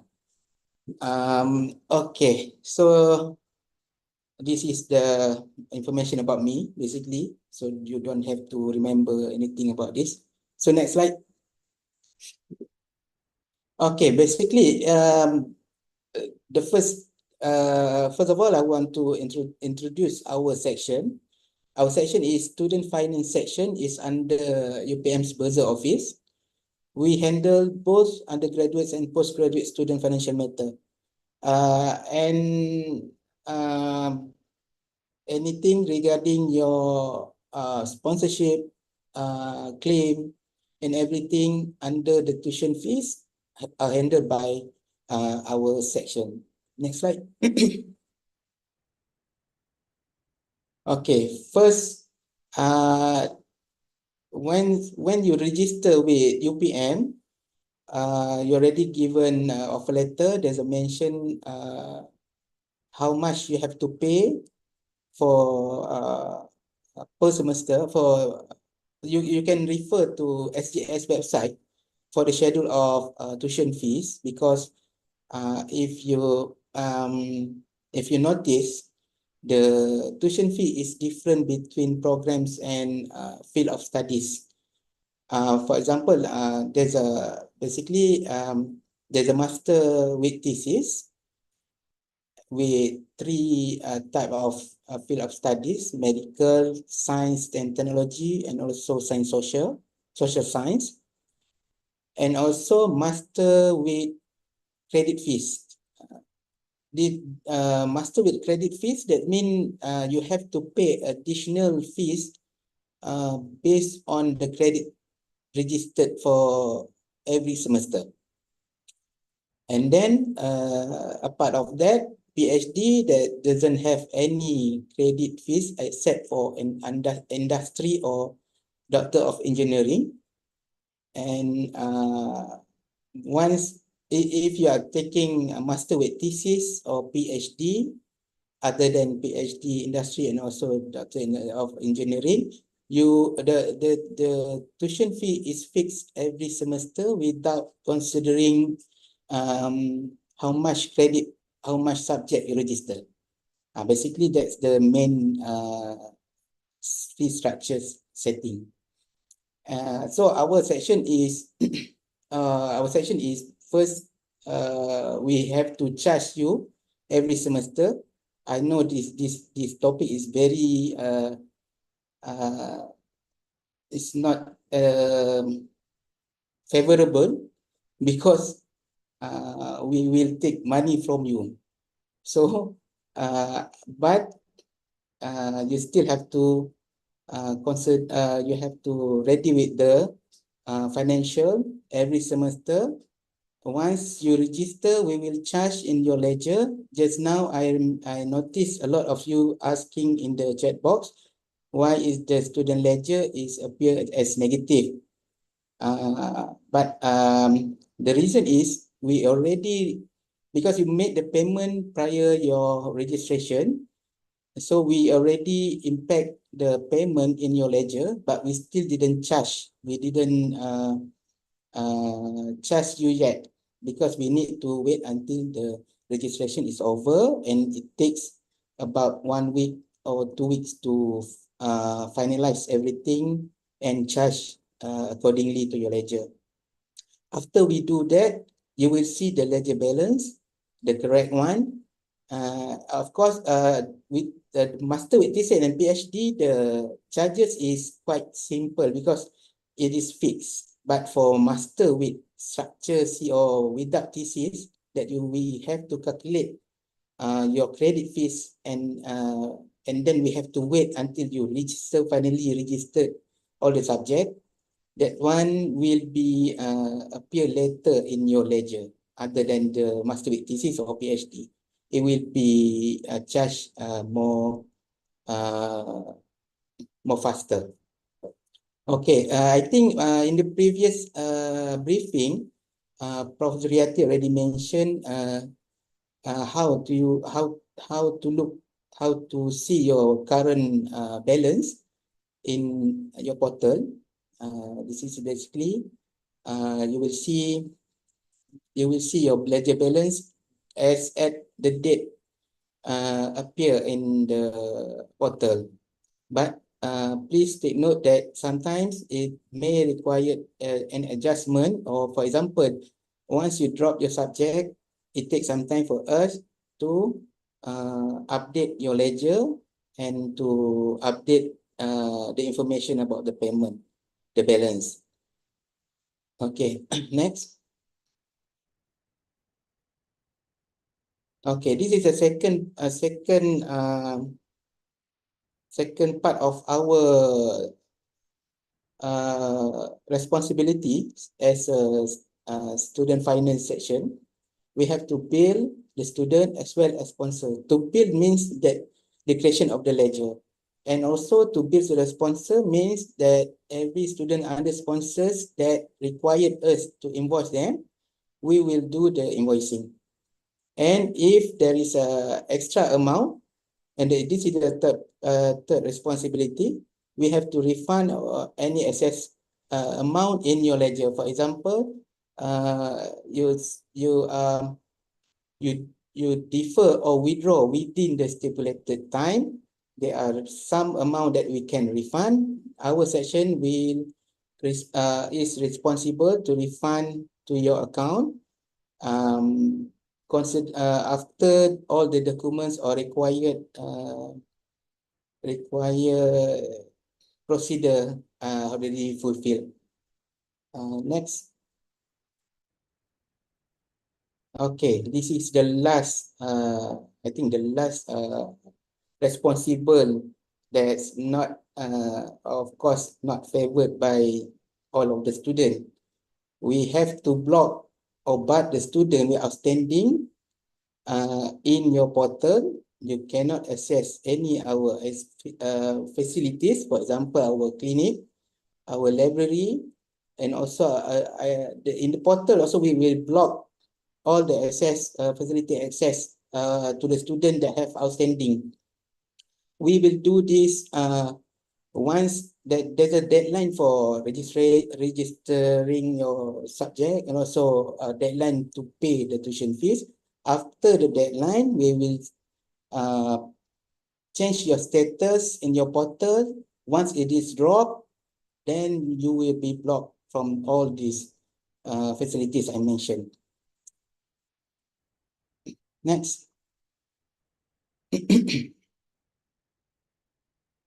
Okay, this is you will see in your portal later. I think you just you still new with your portal. You doesn't you can see this the status in your portal letter. If you didn't pay or you have outstanding in your ledger, the status will be changed from continue to drop. Once it is dropped, it will be the consequences is that all the facilities will be blocked. Next. Okay, as I mentioned, the reason for us to block is if the student have any outstanding fees and also outstanding fine and summons. That means it's not only outstanding fees that we can block or bar you from receive our services or facilities. There are some a fine or summon that you have to clear, because for example you are being summoned by our AppSec or our security. They will give us the information and we will charge you the same amount in your ledger. It will add up to your current outstanding and will resulting to your status being dropped. That means it's you still have to take note that every outstanding or charges to you by other section or department, it will still affect your status as a student, status, your financial status, and also your study status in your portal. For those who stay in our college, also you have to pay monthly at the college. With you please don't make sure you settle your outstanding in your college, because if not, they will the college will give us the list and we will charge you in your ledger, and the same result will happen. We will block we will change your status in your portal. Next. Okay, this is a brief uh, it's what they call. This is basically what will happen to you throughout the semester here. The first, you have to register your subject, and the second one, the second part, we will charge you, and we will charge based on your registration to update your ledger. And the third one, we will do the claiming. If you have sponsor, some sponsor only pay for certain type of fees. So take note that you have to settle other fees that is not sponsored. If not, the same situation will be happen. You will be barred or blocked. And also, if you have any sponsor extension, for example, you already study here for 2 years, and your scholarship is the validity of your sponsorship in your sponsorship letter mentioned every year or every 2 years. Once you receive the extension letter, please send the copy to us for us to take note and also for us to claim. And other than that, the fourth one, you have to make the payment. Once you settle everything, once you make the payment, your status will remain active. There's a take note that all payment shall be paid upon registration. For example, you are in the first semester, you have to pay before you're registered as a student, right? So the next semester, there's a you have to aware the deadline and also the registration period, for example, because this is related to your payment also. You have to register and you have to make a payment. If you didn't follow the deadline, the consequences is just like I mentioned before. Next.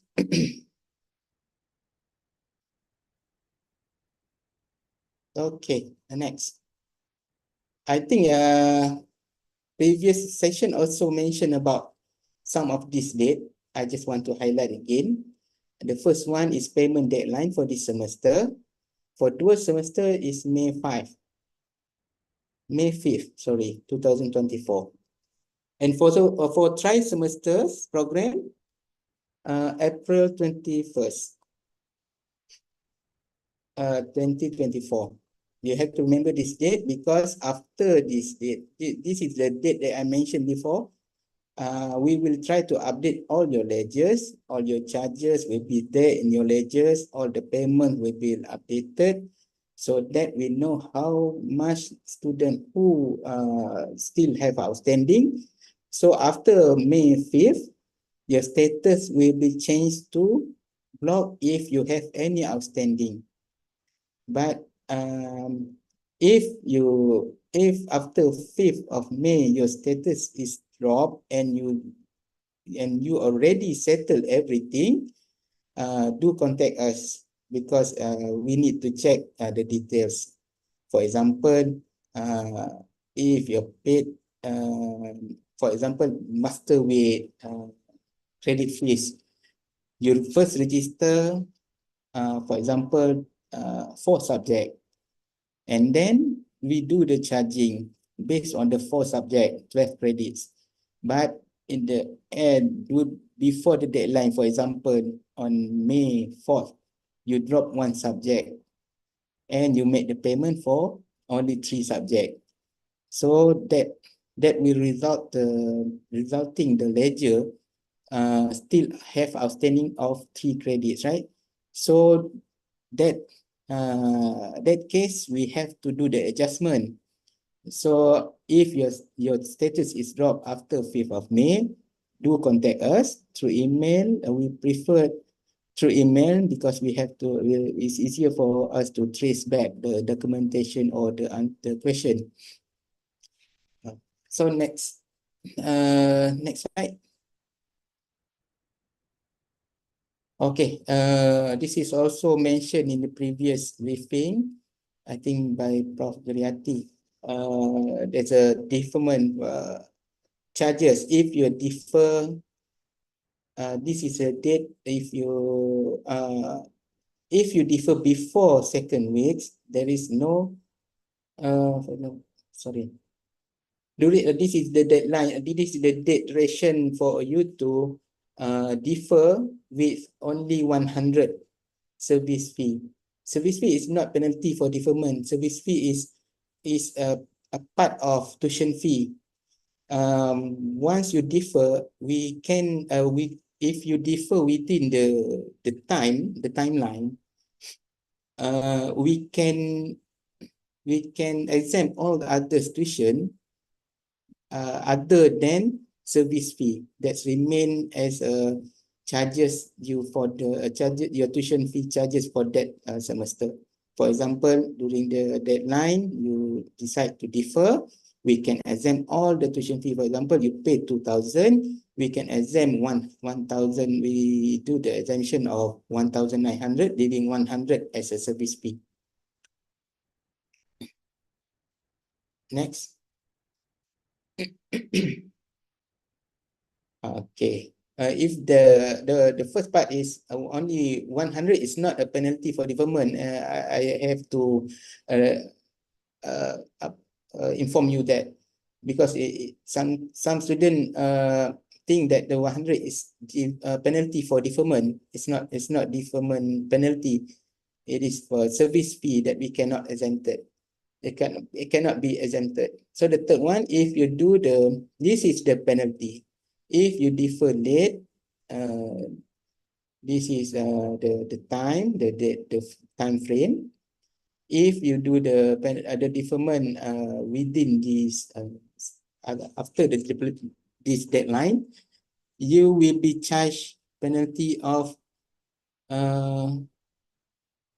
600. Penalty of 600. So please take note. You please if you decide to defer, please do it at the beginning of the semester to avoid these charges. Next.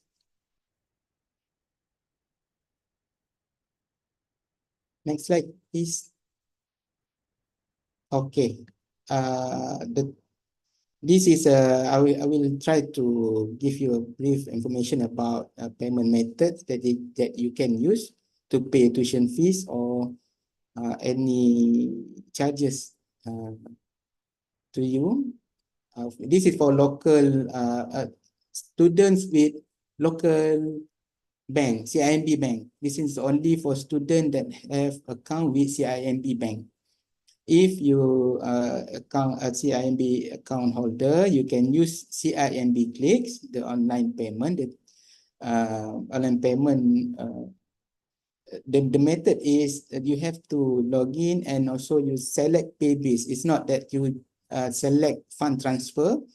Normally we use fund transfer, right? But for tuition fees, we already arranged with CIMB, so the student can pay using pay bills.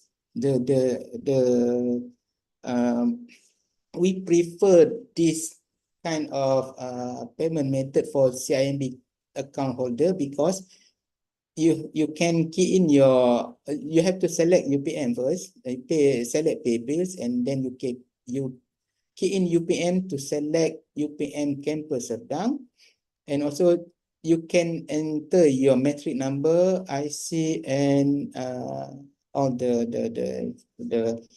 required information. The reason that we prefer this method because we will receive the file from the bank and then we can upload it to our system, so it will be faster to update in your ledger. That's the main reason that we prefer CIMB Clicks for those who have account with CIMB bank. Next one. For others, a student with local bank, local bank other than CIMB, they can use JomPay function. JomPay function, I think this step also you can see the step the infographic in the in SGS website also. I think and also in our website, Buzzer website, you can see the step. I think the main thing is that you remember the biller code. Most of student or most of people that have account a bank account, local bank account, already familiar with these services, JomPay services.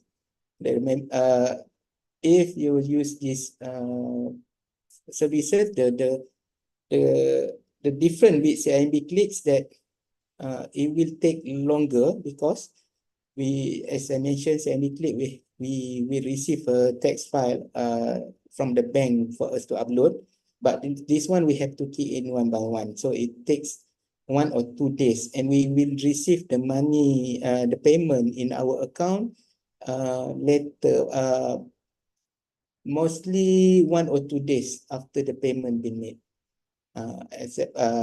Rather than different with CIMB clicks, we will receive the payment information the next day. So that's the difference between these two services. So next. Okay, this is, I think most of the students, foreign students, already familiar with this one because we emphasize that students use Flywire to pay their tuition fee. And the thing is that I think you can refer in our website later how the steps and everything. This if you're already in Malaysia, but still you can use these services if the payment coming from your account abroad. That's the thing. But it will take longer for us to receive the money. But fear not, for any for example, if you need the confirmation from us about the payment, we can still look at we can log into the dashboard, Flywire dashboard, and we will take a guaranteed status as a payment is already received. We can consider the status, the guaranteed status as good as the payment already received. Just like before, your registration, some of you, the status is still guaranteed, but we already endorsed them. Because we know it takes some time for the transaction, for the payment to credit to our account. Okay, next. Next, this is a FAQ. Some of the frequently asked questions by the student. We take, okay, the first one is how do I already mention? I don't think there's an issue for you to check your tuition fees because in SGS, the School of Global Studies already briefed you everything about this. And the second one, when will the registration due to that? Okay, approximately 4 weeks after commencing of the semester. We have this is we mentioned 4 weeks, but the actual time frame is after week 3. During that transition, 3 or 4 weeks. And then the third one, I am sponsored student. My student account shows sponsor haven't made payment for last semester. Will I be barred? Okay, all the students that have sponsored and the validity is still the sponsorship duration is still valid. The student don't have to worry because we will put you will still see the outstanding in your ledger, but your status will not be dropped.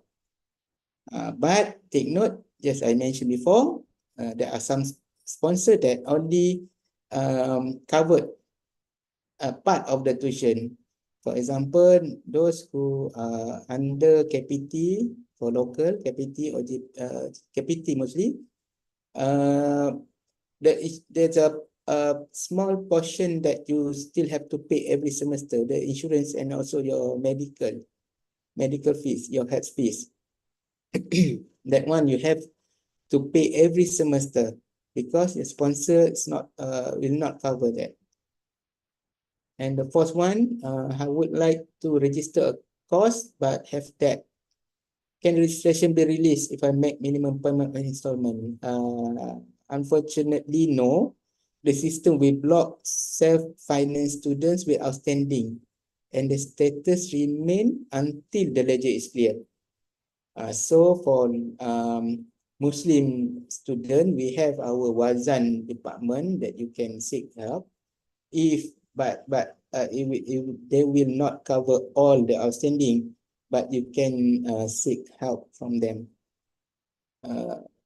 If you if you need any financial assistance that but they do interview and everything you have to follow. Okay. Okay, this is our contact info. I think you will receive this slide later, so you can refer later on. You can email to us and you can call us also. But take note, call us office hour only. Okay, next one. I think that's all from me, from student finance section. I think there's the please next slide. Is there any other slide? I think that's all. Okay, thank you. This is the final slide. Thank you for concentrate in my brief introduction and also information regarding your financial.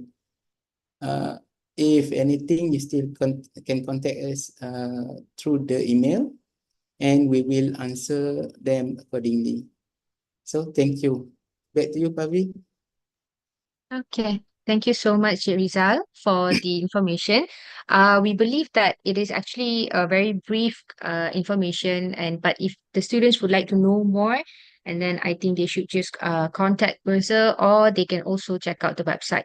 Okay, thank you so much for Mrs. Norisa as well for being our active keyboard warrior in the chat box. And I think with that, we would like to invite the next speaker. We have Dr. Suhaina with us, the head of the outpatient division from the University Health Center, to brief us on the healthcare services that our students are entitled with and what are the correct procedures that you have to follow in order to obtain them. So Dr. Suhaina today will be assisted by Matron Hazalina. Please welcome Dr. Suhaina.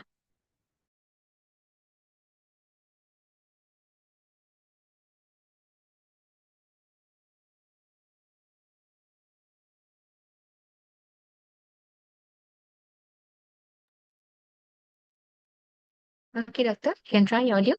Okay, right. Thank you, Pavitra, for the kind introduction. Can you hear me? Yes, Doctor. All right. Okay. Assalamualaikum warahmatullahi taala wabarakatuh, and good morning to everyone. Congratulations and welcome to University Putra Malaysia.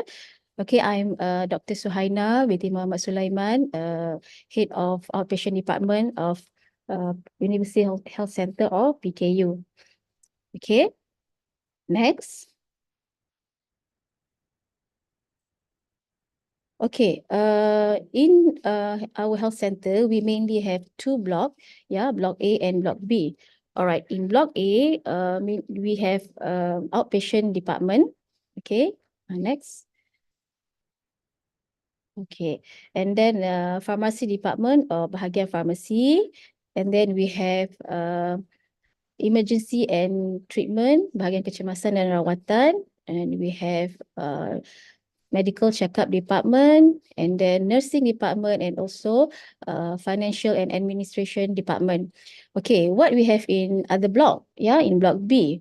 Okay, block B mainly we have dental department, right, and then diagnostic department, which consists of laboratory and radiology, and we have bahagian kesihatan awam or public health department, and then bahagian kesihatan pekerjaan or OSH department, and last is we have bahagian perubatan sukan or sports medicine, sports medicine services. Okay, all right, next. What is our functions? Yeah, mainly. Okay, we actually provide both medical and dental services. Yeah, and then we always want to make sure that our clients or our patients, which is mostly our students, yeah, to have a good health status and is in line with the medical standards adopted towards improving quality of life, focus time, and productivity of learning, research, and services. Okay, next. Okay, I'll tell you more about our services, yeah, which that is provided in our health center. Okay, we have outpatient services, right? And then we have laboratory services, physiotherapy, radiology, treatment procedure and services. And then we have ambulance services, 24-hour emergency services, medical checkup, dental services, standby, and also public health services. Okay. All right. Whenever you wish to come to our clinic, right? Please make sure that you bring along your metric card, right? Next, yeah, metric card, or also known as Putra ID. Yeah, you can either you can provide us the hard copy, or you can also provide us the Putra ID, which is actually already available in your smartphone. Yeah. Okay, please bring that, because we really need to know that the students metric number, yeah, and then to make sure that the students that are coming is actually the real student. Okay. Okay, next. All right, next we go to the operation hours of medical services. Yeah, after this I go to dental services. Okay, basically we are open, yeah, almost every day for weekdays, 8 a.m. until 5 p.m. All right, but 5 until 9 p.m. we only available for acute cases only. Yeah, acute cases such as fever, diarrhea, abdominal pain, motor vehicle accident, yeah, or any suspected fracture, and anything that considered as emergency status, then we will see you. All right. Later I will tell you what type of emergency cases that we will entertain. Okay. For emergency cases, we will open every day, yeah, for 24 hours. And then don't worry, yeah, if you want to ask anything about it, or you are hesitate to come during odd hours or after office hours, you can always call us at the number given below, yeah, 97697332 or 7334. Okay, and then kindly be informed that registration counter will be closed 15 minutes earlier except for emergency cases. Okay, next I'll go to the operation hours of dental services. All right. Okay, for dental services that are provided at PKU, students are charged treatment at a minimum rate, yeah, which is very, very cheap compared to other dental clinic around in Sri Serdang. Okay, so what type of services that we have? We actually has tooth extraction, scaling, fillings, wisdom tooth surgery, and etc. Okay, if you want to know more about it, you can always go to our website, and then there is a QR code for you to scan, and apart from that, you can also book an appointment for that, okay? Or else you can email them at the email given below, and also WhatsApp at that number. All right. Okay, next. Okay, this is the operation hours for dental services. Okay, they are the service is actually only during office hour, yeah, Monday until Friday, and they are closed during public holiday, right? And just to inform and remind you all that the cleaning and disinfectant work is required periodically between the service hours. Okay. All right, and then for dental treatment, actually they accept emergency cases for walk-in only. So other than that, you have to make an appointment by email or WhatsApp or scan the QR that is given earlier. Okay, but for medical, no, you don't. You can come at any time, walk in, and if you have emergency case, you can also come and straight away to the emergency department, right? Which is located at the back. All right. Okay, next. All right, this is, I think, all of you are already aware of it. Yeah, the students' appearance ethics. So must make sure you follow this. I think whenever you go in UPM, you have to follow all these students' appearance ethics. Okay. And next. Okay, so please make sure you avoid this kind of appearance, okay, when you come to our clinic. Okay, next. All right, for emergency cases, all right, this is we consider as emergency cases. Okay, please make sure that you come to us immediately regardless what time it is, right? This is like sports injuries, sudden loss of vision, motor vehicle accident, seizures or fit, excessive vomiting, electric shock, unconscious, asthma attack, shortness of breath, persistent and strong chest pain. Okay, we have, I think we have more. Next slide. Okay, we have if you have fracture or suspected fracture, inhalation of chemical or toxic gases, all right, burns, uncontrolled or aggressive individuals, continuous bleeding, food poisoning, severe pain, overdose of medicine. Yeah, these are all is considered as emergency case. All right, next. Okay, this is actually about a health services scheme. Yeah, that is actually applicable for all of you, which students registered with UPM and active in the system and have paid for medical fees for each semester. Yeah, and then who is not eligible? Students who do not pay medical fees, students who fail and are dismissed, students who have graduated, students whose studies are suspended, students who postpone their studies and do not pay medical fees. Yeah, basically you can come, but you need to pay when you come for consultation. All right. Okay, next. Okay, for students, yeah, okay, next, okay, who are already eligible, yeah, for this time of period of studies, yeah, you are allowed to get health services from the date they are registered until the Senate approve their transcriptions, provided student status must be active in the system. Okay. For specialist treatment, okay, students are allowed to get specialist treatment at government hospitals and university hospitals, provided they are referred and certified by a medical officer at the University Health Center, UPM. Okay, which what admission that you are entitled for? Okay, all of you are entitled for second class ward of Malaysian government hospitals.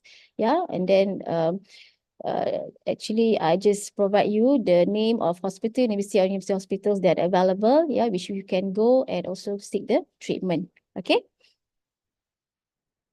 Okay. What is the treatment that is borne by UPM? Okay. Any examinations, investigations, and treatment recommended by PKU medical officer. Any examinations, investigations, and treatment in the hospitals pertaining to the acute case only. Right? Specialist consultation at any government or university hospital upon referral and recommended by PKU medical officer. Okay, next. Okay, this is the treatment that is not born, yeah. Supply of medical or surgical aids such as spectacles, hearing aids, prosthetic limbs, etc. Okay, we don't have this type of treatment. All right, and then treatments chosen by students such as in private hospitals or clinic or any admission to first class ward at any government hospital or any university hospital. And then requests of 4 laboratory tests or x-ray that deems unnecessary. Treatment for pre-existing chronic illnesses before registering at a UPM student, and also treatment for newly diagnosed chronic illnesses during the study period.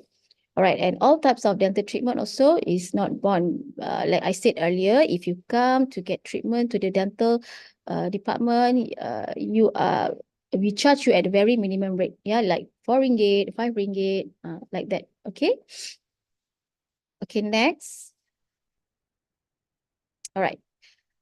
Treatment at treatment at the National Heart Institute or IJN, right? Family planning services like IUCD, contraceptive pills, injections, right? And then antenatal and obstetric related or complications arising from pregnancy, immunization services, treatment or elective surgery or procedures for recovery and long-term preventive measure, cosmetic treatment or surgery, okay, and then treatment for dialysis, hepatitis B, C, HIV, cancer, chronic diseases, autoimmune disease, and congenital diseases.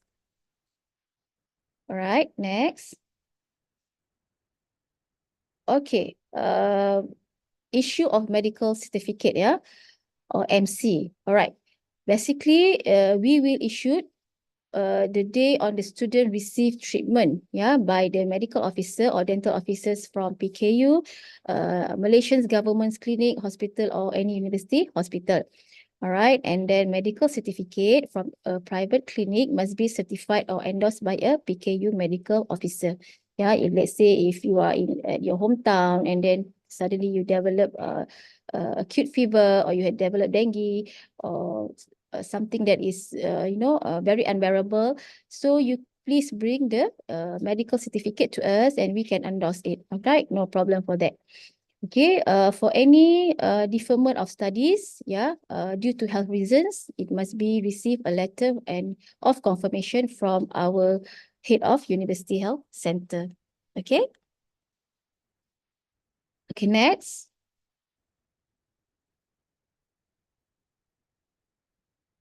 All right, for guarantee letter or GL, actually issuance of a guarantee letter for certain health issues that require referral to a government hospital or university hospital will be determined by University Health Center. All right. Next. Okay, this is our hotline for emergency. Yeah, please, I think you can screenshot or you can save this to your phone. We have 2 number, and then this is actually basically we will available for 24 hours. Okay. Thank you very much, and please follow us at Facebook, Instagram, and also YouTube. Okay, if you have any other question, let's say after this or anything that you want to ask, you can always feel free to contact us at those social media that is provided from the slide. Okay. Thank you, Pavi. I think back to you. Okay. Thank you, Dr. Suaina. Thank you as well, Matron Hazalina. And of course, thank you, the University Health Division Center for the session.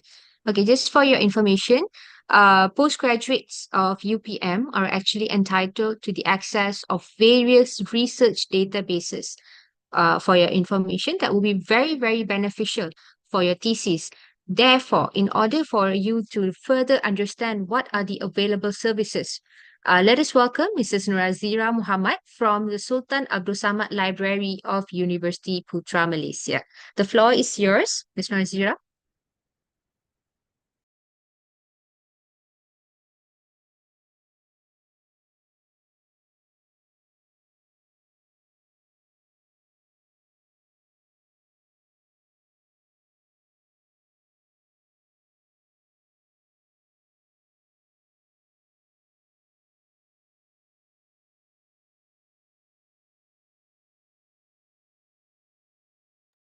Puan Zira ada? Okay. Just now I Okay. cannot unmute. Okay, so sorry. No worries, no worries. Thank you. Okay, thank you, Miss Pavi. Okay, first of all, I would like to introduce myself. My name is Norazira Muhammad.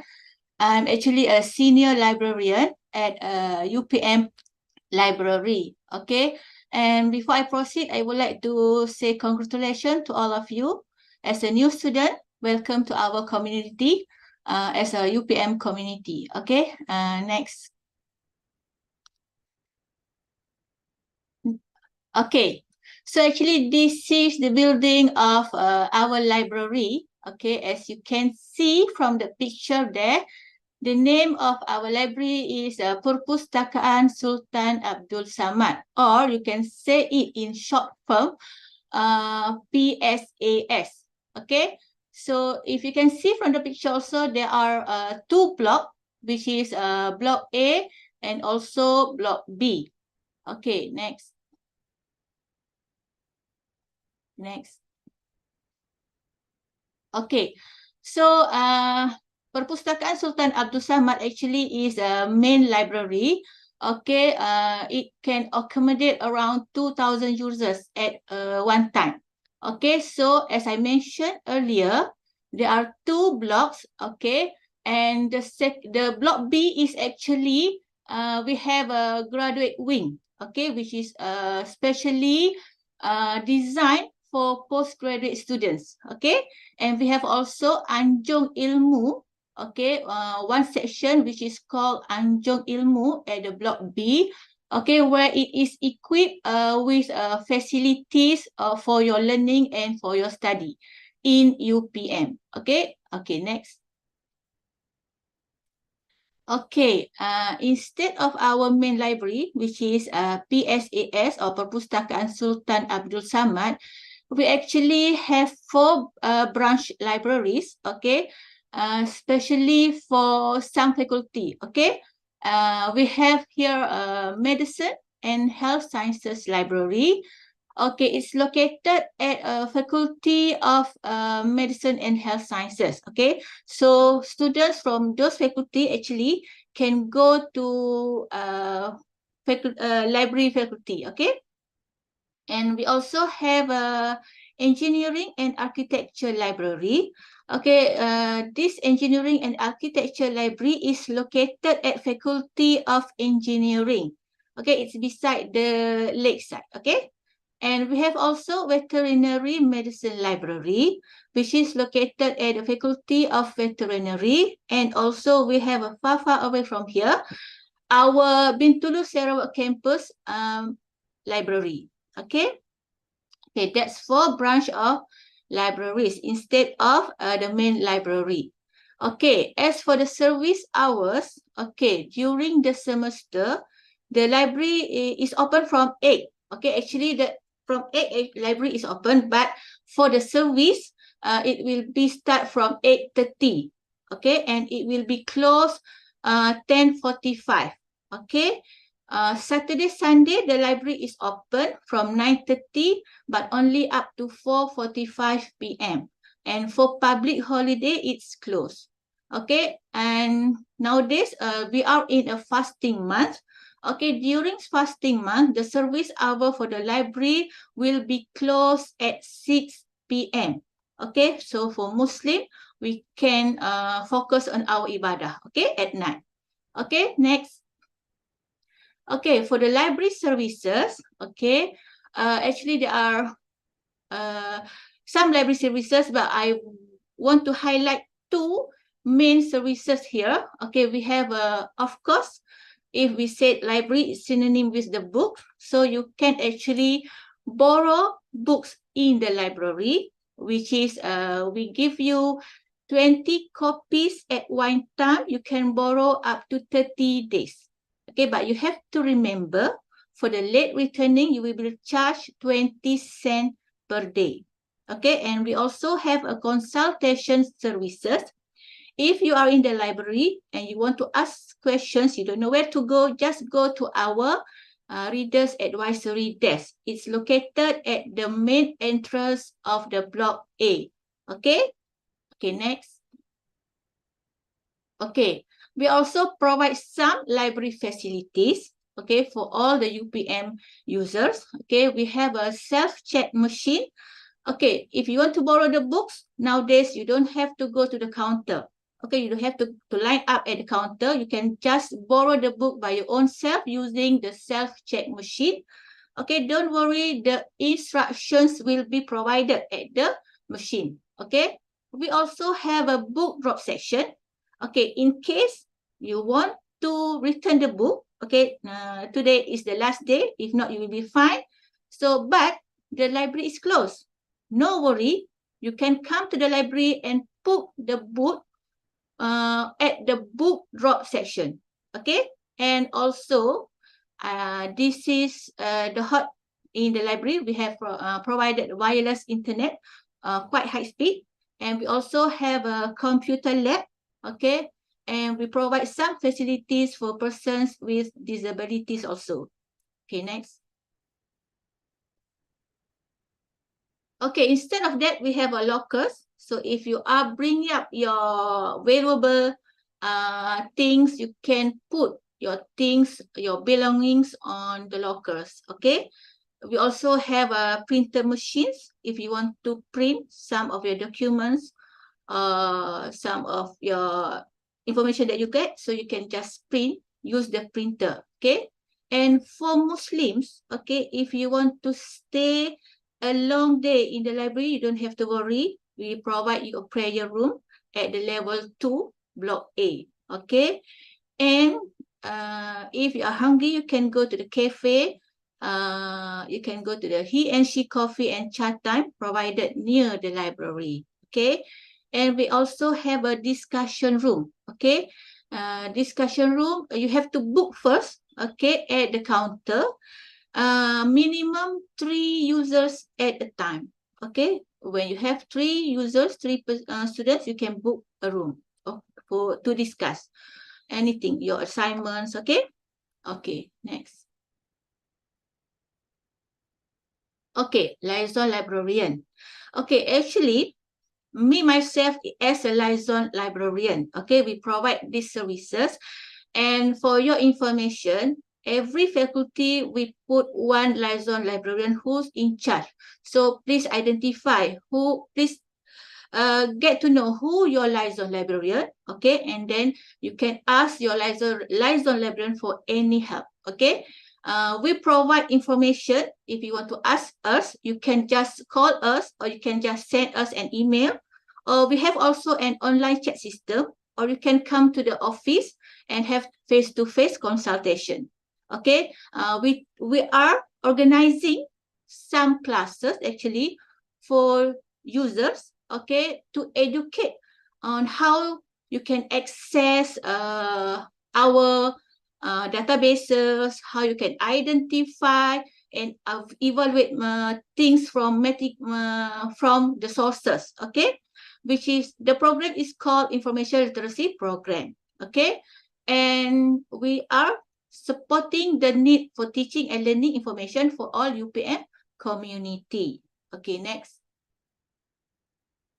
Okay, so this is your liaison librarian. Okay, okay, as I mentioned, I'm also as a liaison librarian. So I'm in charge for the Faculty of Science, Faculty of Biotechnology and Biomolecular Sciences, Institute of Biosciences, and also Institute for Mathematical Research in SPAM. So anyone from this faculty, if you face any problem in your searching during your study here, you can just consult me, okay?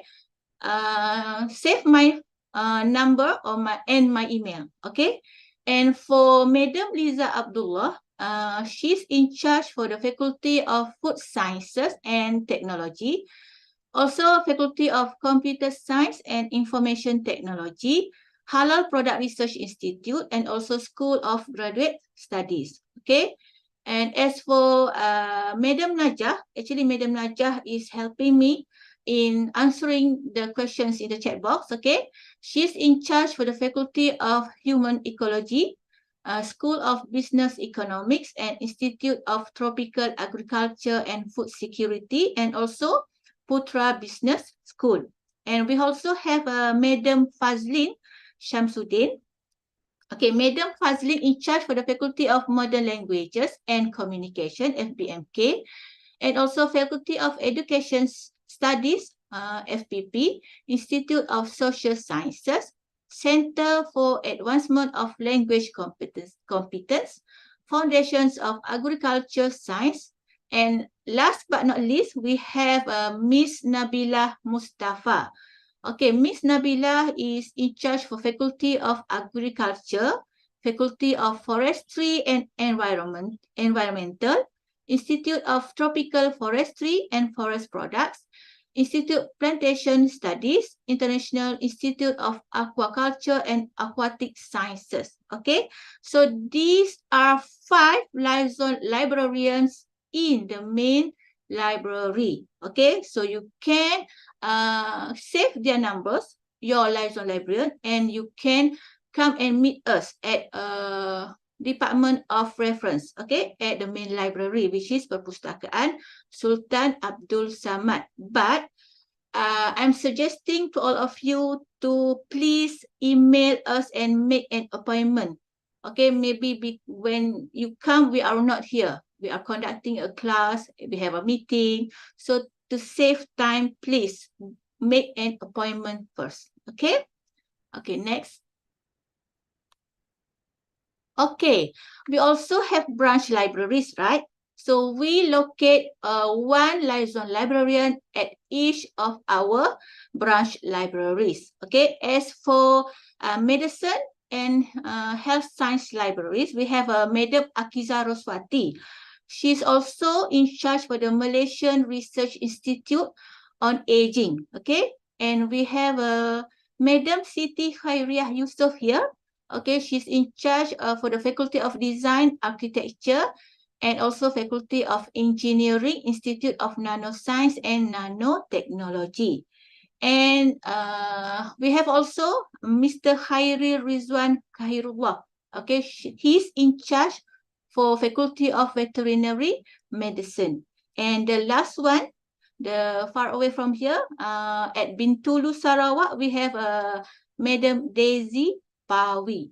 Okay, so please email first and book, make an appointment with us before you come and see us. Okay, okay, next. Okay, instead of liaison librarian, we also have a research librarian. Okay, a research librarian provide face-to-face consultation and training session related to research or publication tools. And they also manage research information portal contents to facilitate access to research information resources. Okay, next. Okay, these are research librarian. You can contact any one of them. There are 5 of them. Okay. Okay, next. Okay, so this is the information skill classes. The main point that I want to make you know, okay, during this session, okay?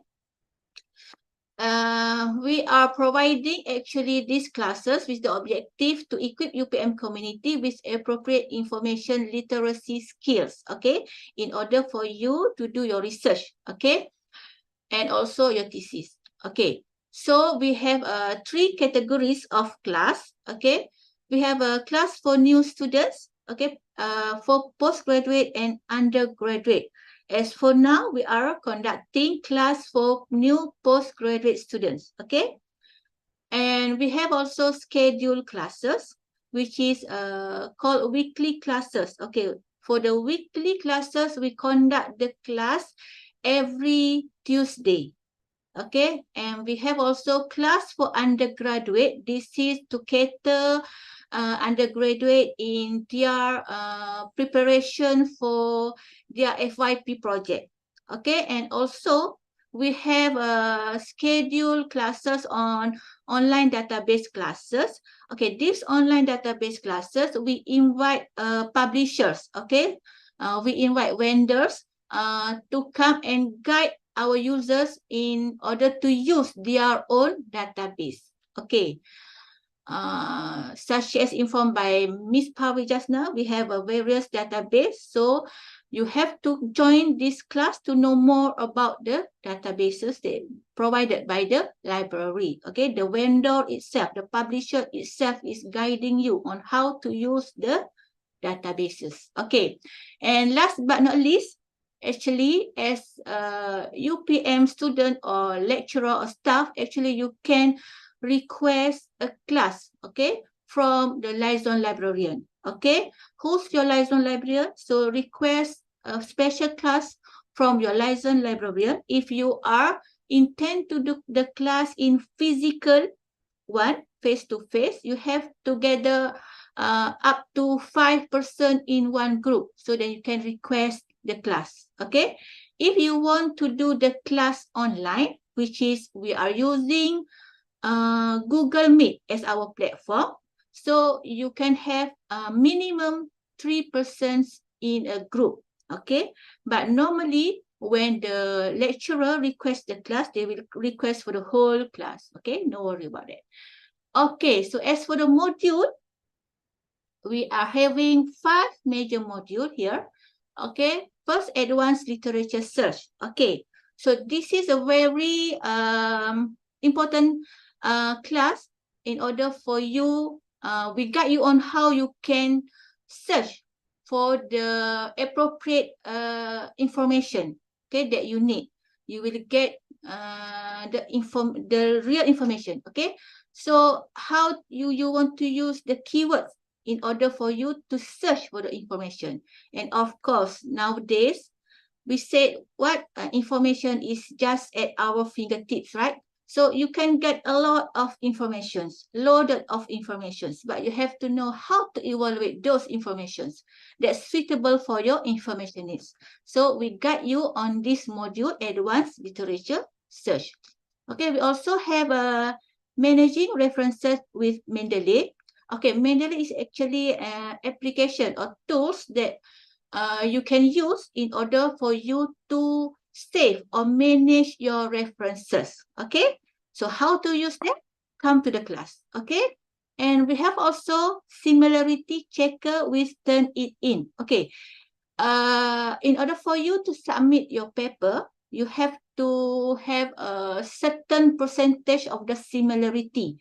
Okay, so this is what the function of the Turnitin, to help you check your similarity. So you can come and join our class to know on how you can submit your paper and check your own paper regarding your similarity. Okay.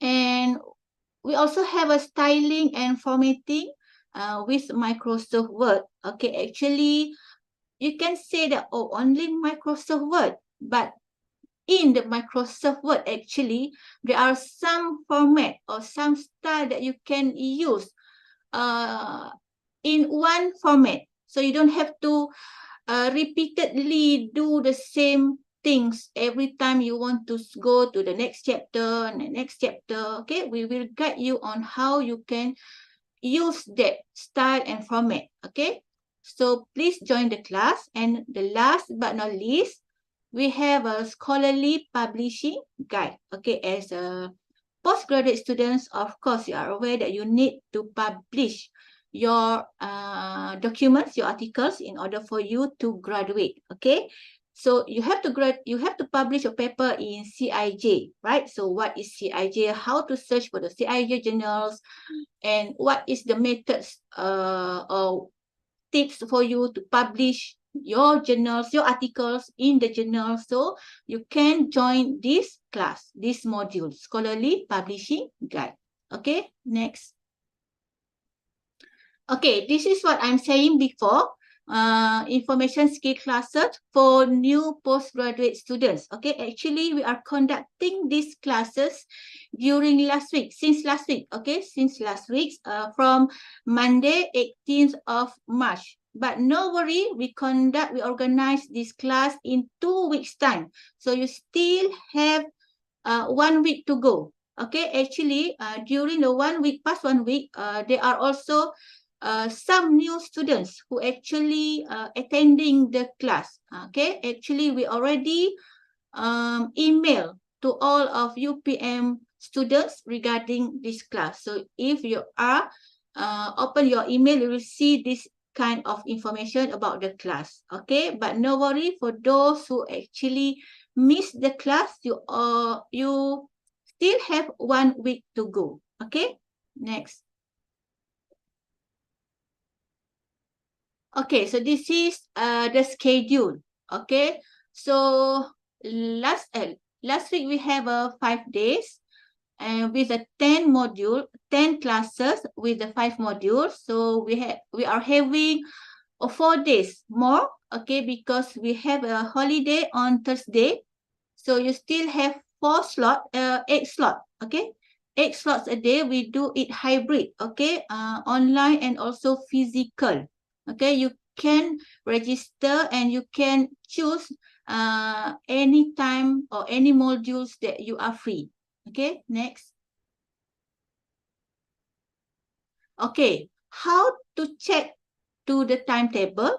Okay, this one is you have to check from time to time. As I mentioned earlier that we are conducting various classes. As for time being, we are conducting a new postgraduate class. Okay, but after this, we are going to organize weekly classes. Okay, we are going to organize online database classes. So this is where you can check the timetable if you don't want to miss our class. Okay, you have to go to our library website, okay, which is lib.upm.edu.my. Okay, remember this is our URL, lib.upm.edu.my. Okay, next. Okay, you have to click on user education tab. Okay, click on that user education tab. Next. And you will see the schedule there.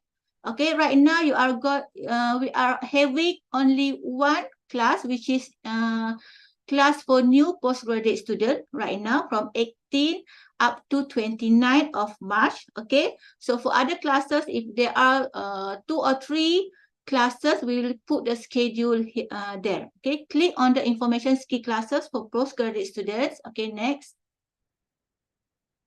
So you will have this schedule here. Okay, okay. You have to register. Okay, first. Okay. The class is conducted via online, as I mentioned. Online, we are using Google Meet as our platform. When you register, you fill up the registration form. We will send you an invitation email to our Google Meet link a day before the scheduled classes. Okay, if you are fill up the form that you want to join the class on 29th of March. So you will get the email at or on 28th of March. Okay. Okay. As for physical classes, which will be conducted at the library, which is a Malawati room at the ground floor. No worry, if you don't know where's the room, you can just come to the library, go to the block A and ask the person at the counter. Okay, they will assist you on how you can go to the Malawati room. As for the physical class, you can just walk in. Okay. Okay, we are organizing the class 2 sessions per day. Okay, 1 sessions in the morning. Okay, which is physical class. And 1 session in the afternoon, which is the Google Meet. We are using the Google Meet, which is online class. Okay, so, okay, you have to register first. As I mentioned earlier, you have to register. You can get the registration link at our library website at the schedule. Okay, so go to the schedule I just showed you just now and then find out the registration link and fill up the form. Okay, and the link for the invitation for the Google Meet will be sent a day before the scheduled class. Remember, a day before. Okay, and you have to put the right email address. Okay, sometimes when we send an email invitation, the email will be bounced back to us. Okay, but you complain that you did not get the invitation link. Okay, you can select any modules at any free dates and any free times of your dates and your times. Okay, and actually you can join as many sessions, as many slots as you want. Okay, it's not just you can attend only one advanced literature search module only. No, you can come and join as many sessions as you wish. Okay. Okay, next. Next, okay. Okay, how to keep in touch with us? Okay, please like us, follow us on our social media. Okay, to know more about our activities, we will do the information, we will give the information regarding the class also at our social media, Facebook, Twitter, IG, TikToks. We have also some videos at our YouTube, okay? And if you want to ask using WhatsApp also, you can save the number, okay? But these services for WhatsApp is only during office hours, okay? If you are WhatsApping us at 5:01 p.m., you will get the reply next day, okay? Okay, so next. Okay, that's all. Any questions regarding the class? I really hope that you can come and join our class. It's a free class, okay? No worry about the payment. It's a free class to all of UPM students. It will help you a lot in your study, actually. Okay, is there any questions? I found...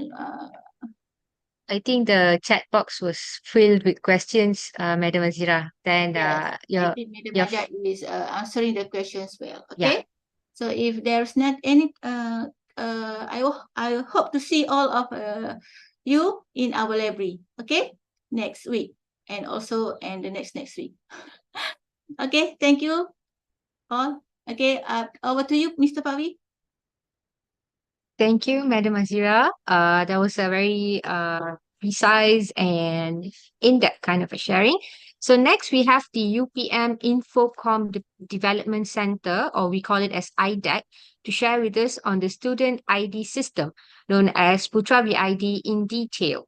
Okay, you really have to understand about this because we are moving towards a digital campus and most of the things are online and systemized.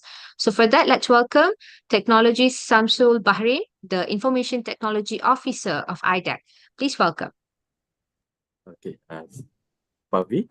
Okay, Assalamualaikum warahmatullahi wabarakatuh and good afternoon, everybody. I hope everybody is still in good, your battery is still full because it's nearly 12 o'clock. So I will make this briefing very short as possible, but full of info lah. So in my briefing, there will be two parts. First is Putra VID and also UPM ID. So I hope everybody can concentrate on this because these two things are very important for you to use all the online application and to use any IT infra in UPM. Okay, next.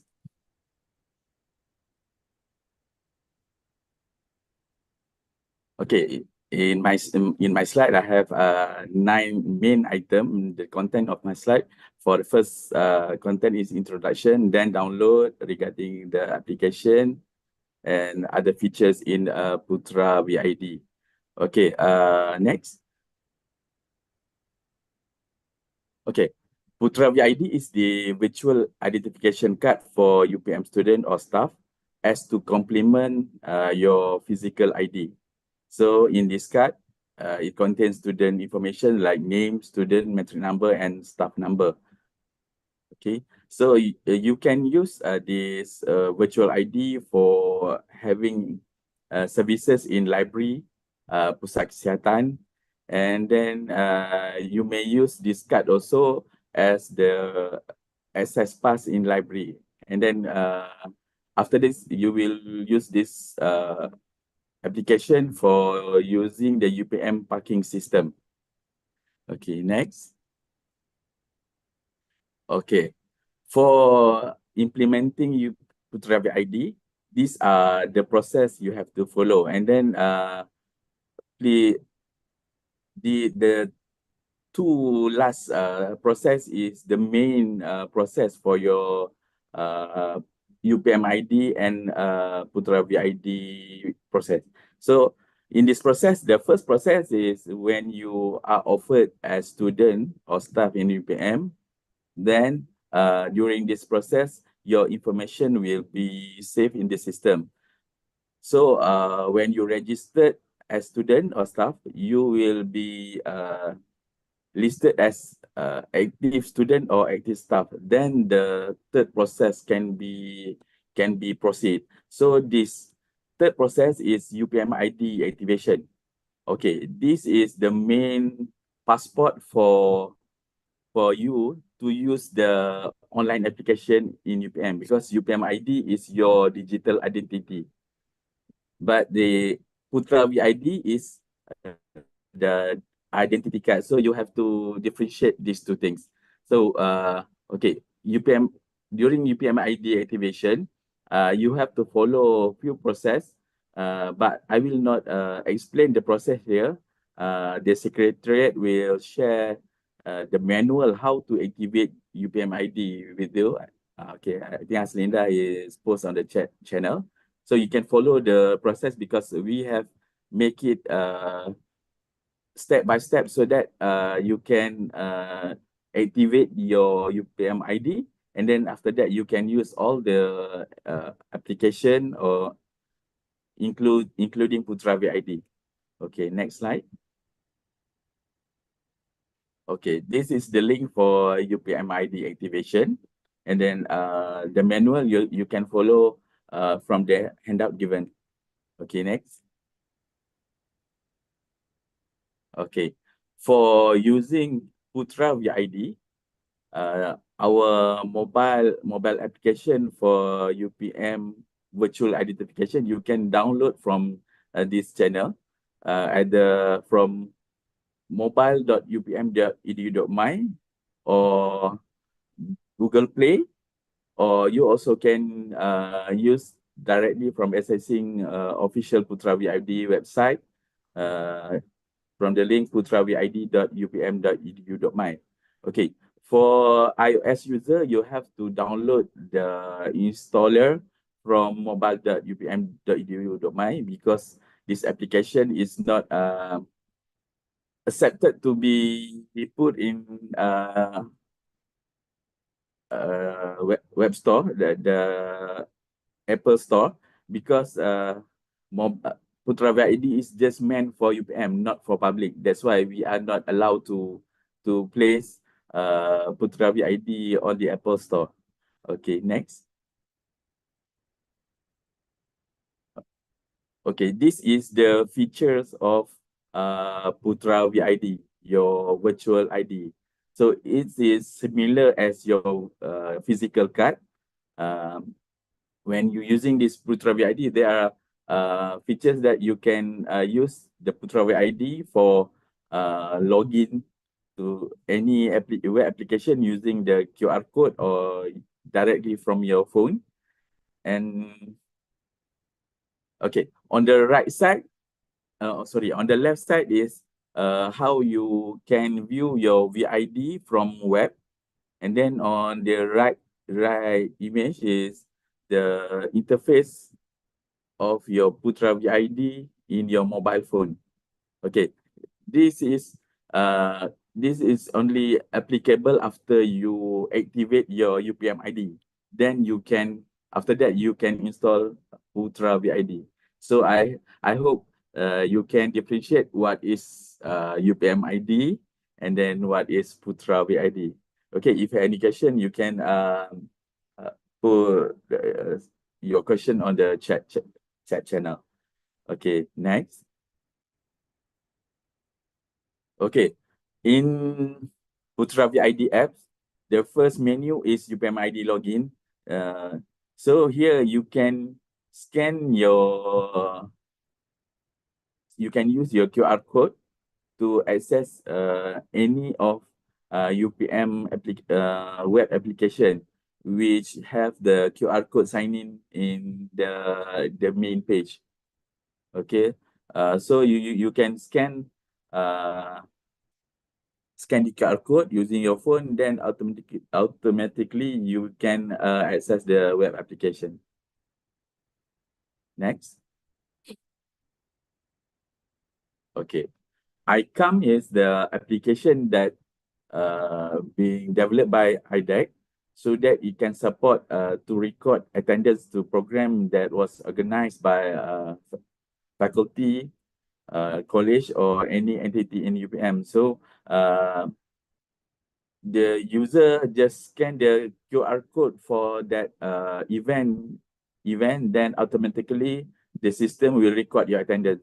So you don't have to write your name on any sheet, attendance sheet. So it made easy for the secretariat of any event to record the attendance. So in UPM, we are using this ICOM facility to record student presence for any activities, and also to record for student activity in college for their student merit. Okay, next. Okay, this is the feature for student to print your student card. We have currently this application is being hold for, I mean, we don't get the green light yet from APSEC, Bahagian Keselamatan Universiti, because this is the feature for student to, I mean, if you want to have your physical card, you can use this facility to print. And then when you use this feature, a PDF copy will send to your student ID. This PDF copy of virtual ID will be sent to your email, and then you can use the PDF file to create your physical card. But if you are using these features, there will be a watermark in your physical card. As you see on screen, there are watermark Putra VID. When you print on your card, there will be printed also on your card. Okay, I see Ewan asking this section is suspended. There's a issue that some student is making money. They collecting they are doing services on, I mean, doing printing card services. So our Bahagian Keselamatan, our website is they request IDEC to hold these features first, but you can print your physical card. Okay, you can print your physical card by go directly to the Bahagian Keselamatan or our security unit. Then they are providing the services to print this card. The card printed by them is different from the card when you use these features, because okay, the security office, I think the printing services are applicable on weekdays and office hours only, I think. But you can, I think you can email them first. Please check on their website. The contact person is Mr. Nizam.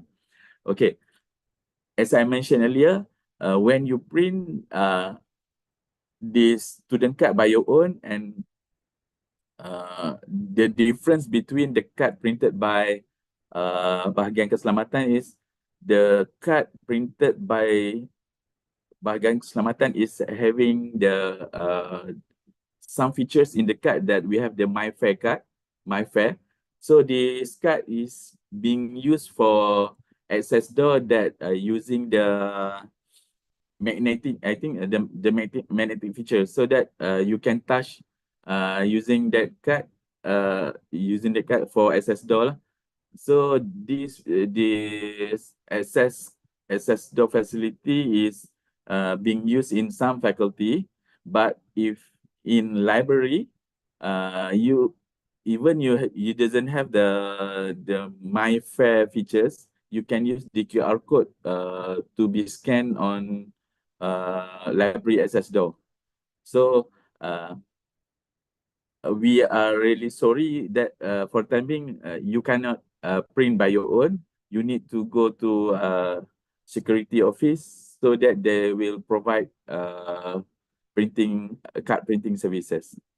Okay. Next. Okay. In your metric card and also in your Putra VID main screen, there are QR code that represent yourself. So the features QR code change is to change the QR code. Whenever you are feeling that your QR code is being exposed to others, let's say your card is lost, you might be, worry that your card will be used for by other person to access facility in UPM. So you can change the QR code using this facility. So in the application, you can just click reset QR code. So any card printed after you have reset this QR will not applicable to use the previous QR code. So you are activating the new QR code. So if you are feeling insecure that you are losing your card or your identity being used by somebody else, so you may use this QR code change to create a new QR code. Okay.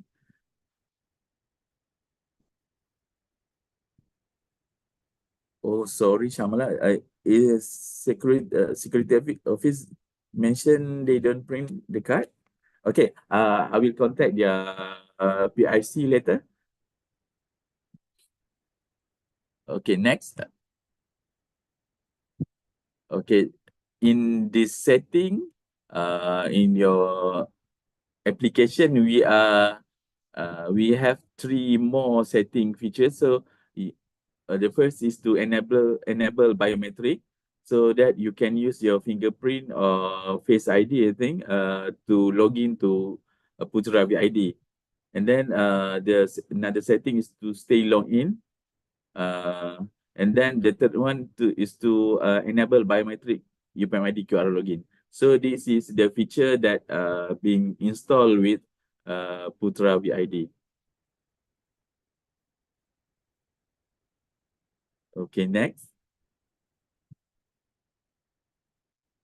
Okay, if you are having any question or you want to query regarding any services provided by IDEC, you can use this communication channel at the WhatsApp at 603-9769-1990 or email at idec_ictsupport@upm.edu.my. Okay. I think that was the last slide for my presentation. I will try to answer the question in the chat channel. Okay, as I mentioned earlier, if you want to install a Putra VID on iOS, you have to go to UPM mobile, the website mobile.upm.edu.my.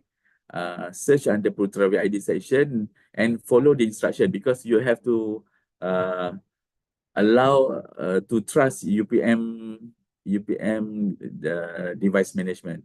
Okay.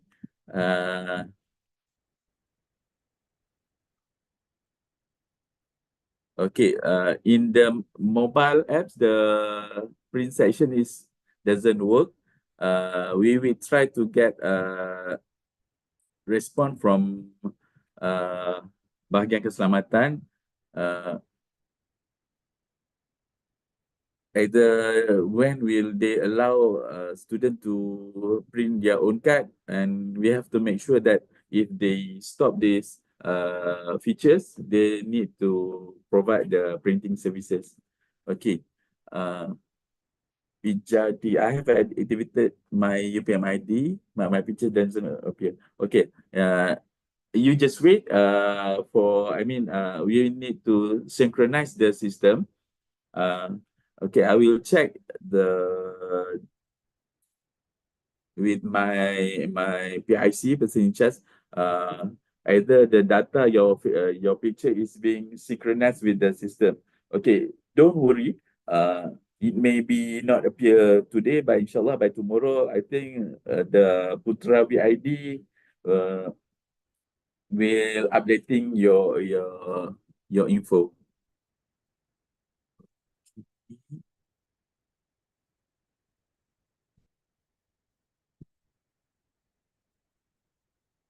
Okay. Russell is informing that iGym is not secure. Okay. For your information, the servers are under protected. We have two layer of security. Firewall for UPM main firewall, and also the firewall in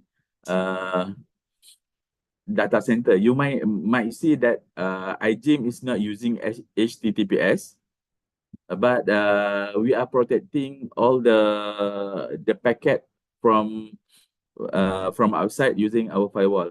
Inshallah, we are having in the process of upgrading our information system, but it might not be ready by this year. But we are securing, even we are not using HTTPS currently, but we are in our way to make it using the SSL to make it to make it secure. Okay. Any other question?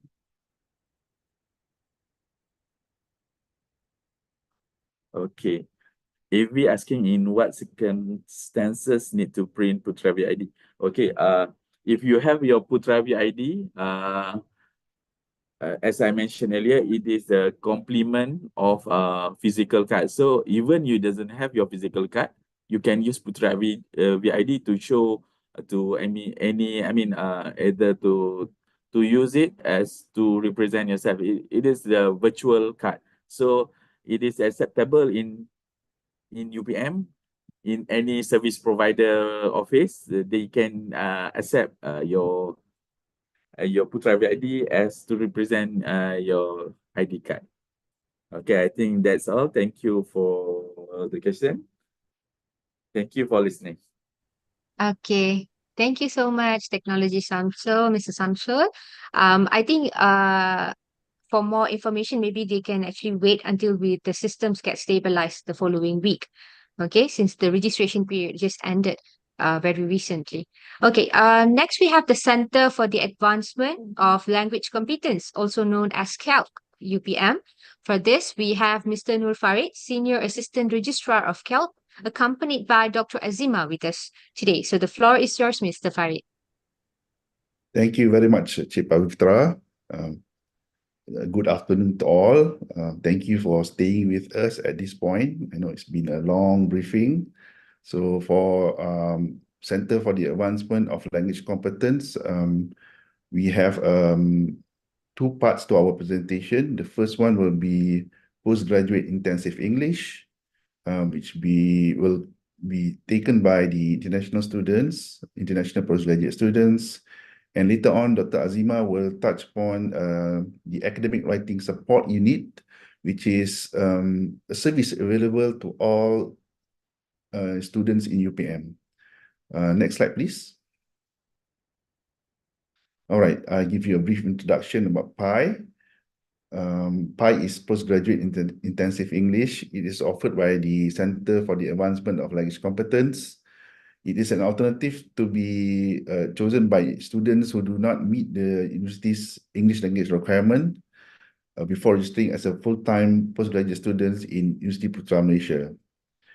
PI aims to provide English language proficiency courses for postgraduate students in fulfilling the English language requirements for admission to UPM without compromising on the quality of teaching and learning with reasonable fees. PI is operated by CLC Center in collaboration with UPM Education and Training. Next slide, please.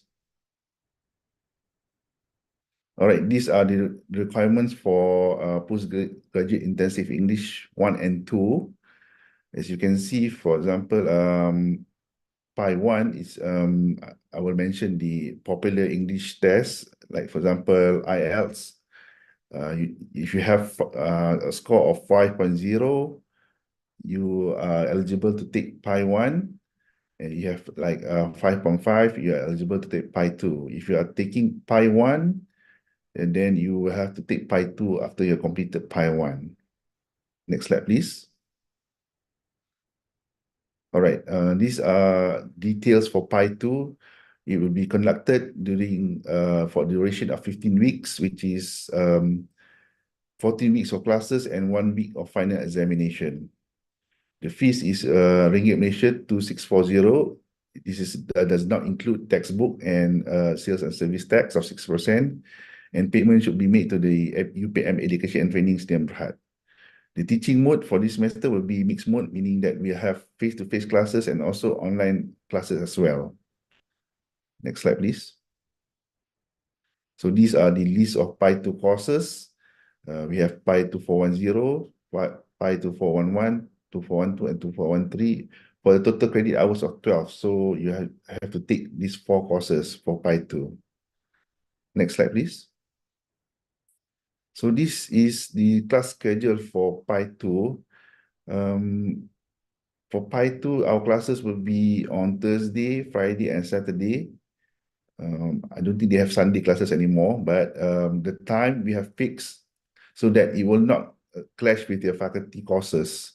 So we hope there will be no problems with scheduling or conflict with your regular classes, because the classes will be from 5 to 8 and 9 to 12 on Saturday. Next slide, please. So these are the courses for PI 1, which is PI 1410, 1411, 1412, and 1413, also for total credit hours of 12. Next slide, please. So for PI 1, usually the students will take in intensive mode. What does that mean is that they will do the PI 1 and PI 2 in one semester. And this intensive mode is designed for students who are registered for PI 1. CIEP students are not allowed to join this intensive mode. The duration will be 16 weeks, meaning that PI 1 will be 7 weeks of classes and 1 week of final examination. PI 2 will be 7 weeks of classes and 1 week of final examination, meaning that you are able to finish PI 1 and PI 2 in one semester. Also, the classes will be mixed mode. Schedule will be distributed later. Also, the fees will be also Ringgit Malaysia 26400, also not including the ebook and SST, also made payable to UPM Education and Training. Next slide, please.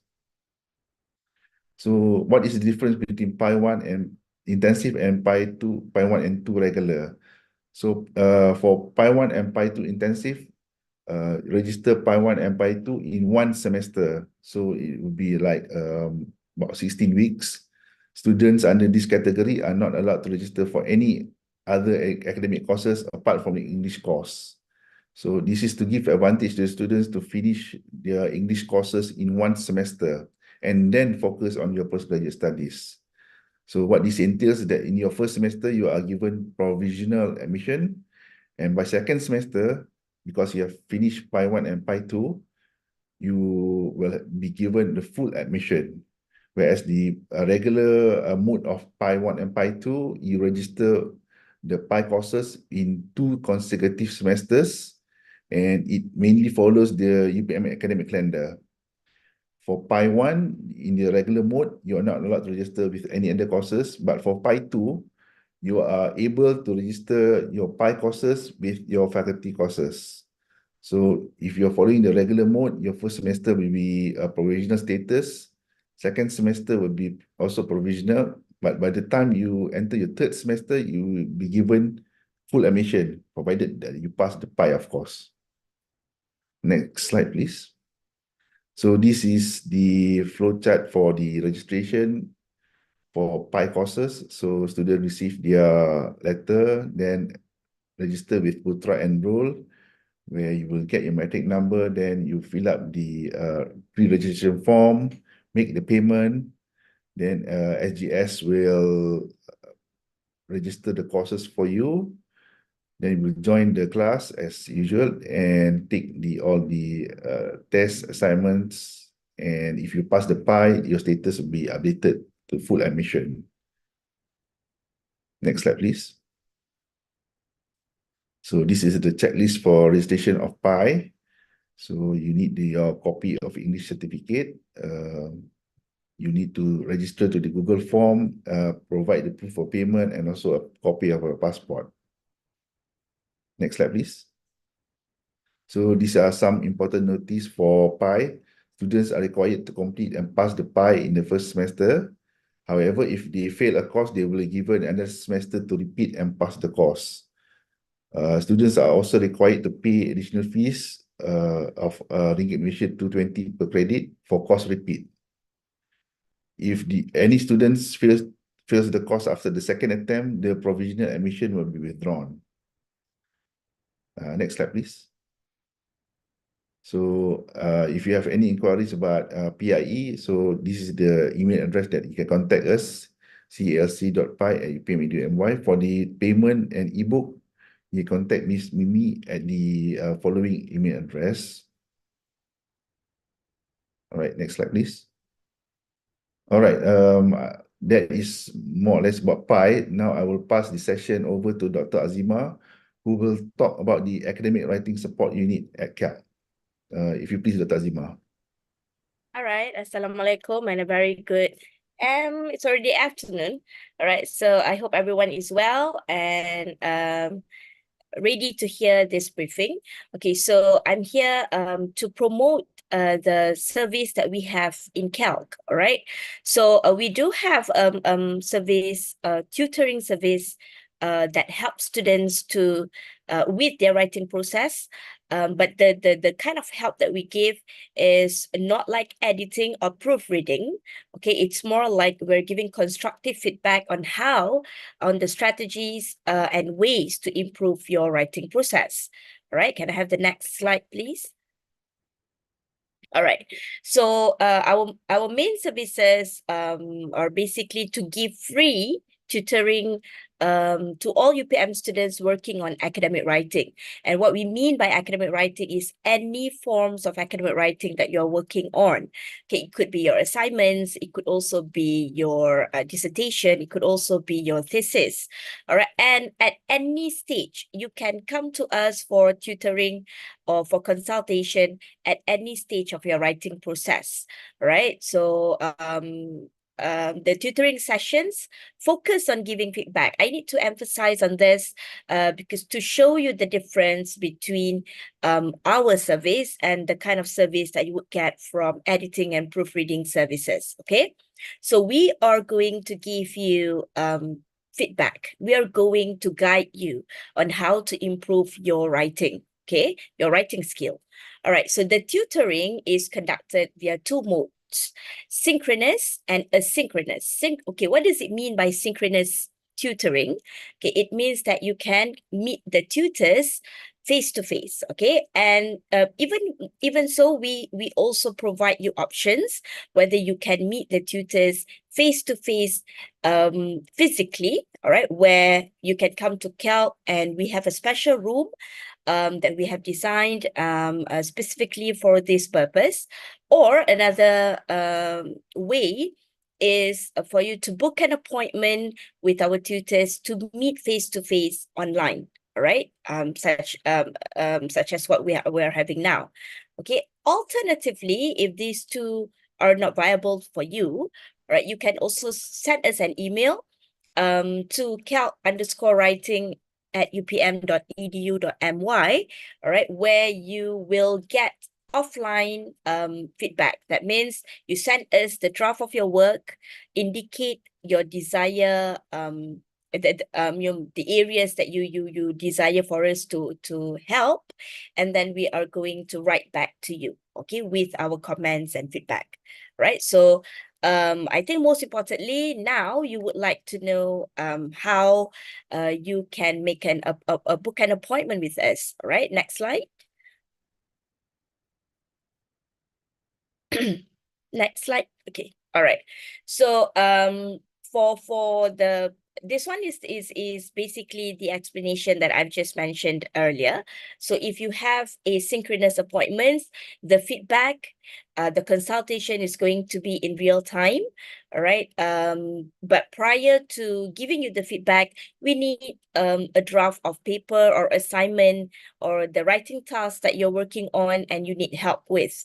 All right. So you need to send it to us at least 2 working days in advance. Okay, but not to worry. When you make an appointment with us, all this information is going to be made available to you. All right. So you know that when you make an appointment, you straight away need to give us the draft of your paper or assignment. Okay, and then indicate your desired aspect of consultation, right? I'll show you later 2 examples of the kind of requests that you can make, right?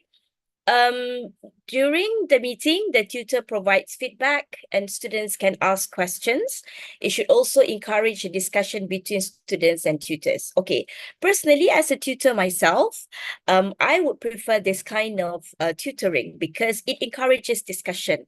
Sometimes I can provide you, I mean, of course, we can provide you the feedback, but you may also need more explanation and details.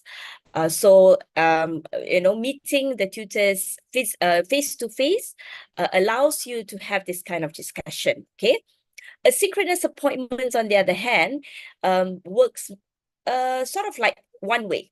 Okay, there's no two-way communication.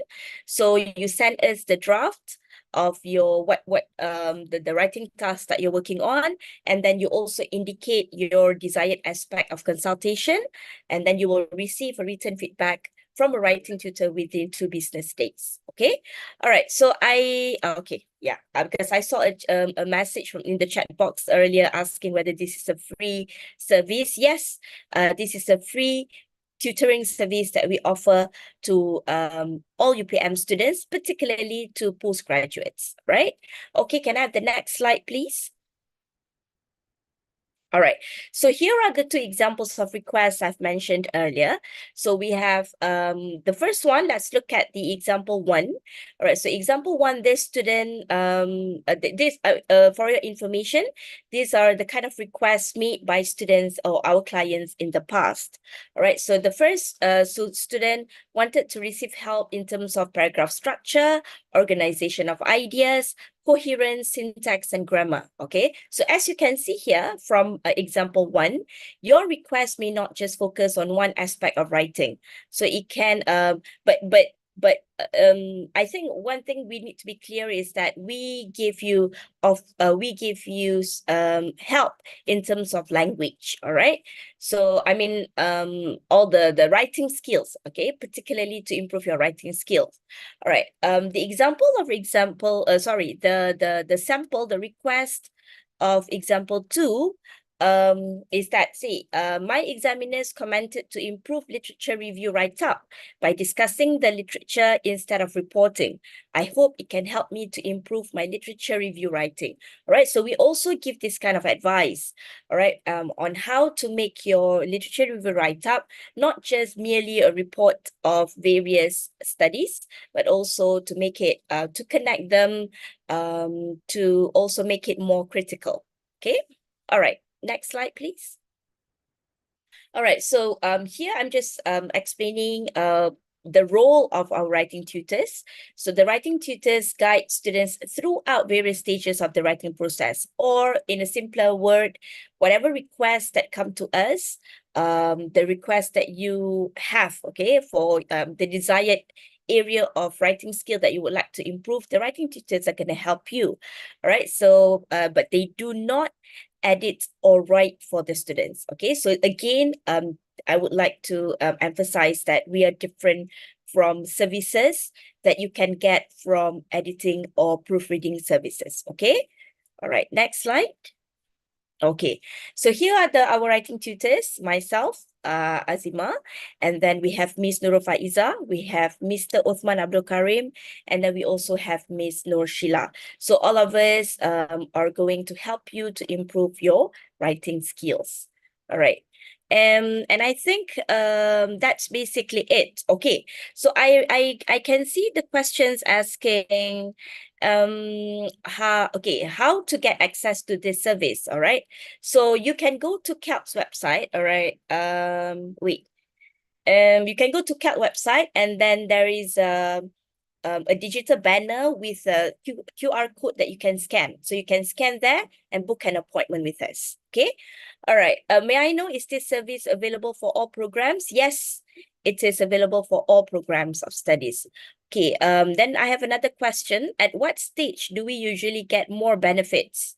Is it after we need to have an article? Actually, at any stage of a writing process.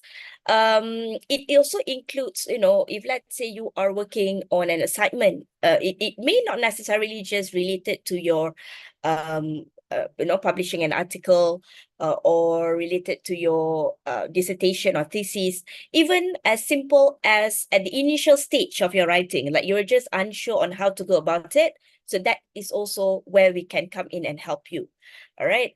Because I think when planning to write is also a step of writing, and that is also something that we can help you with. All right. So, or if you have an assignment that you're working on, but you just don't know how to go about it, you can come to us and we try to help you to make you understand and approach the assignment correctly. Okay.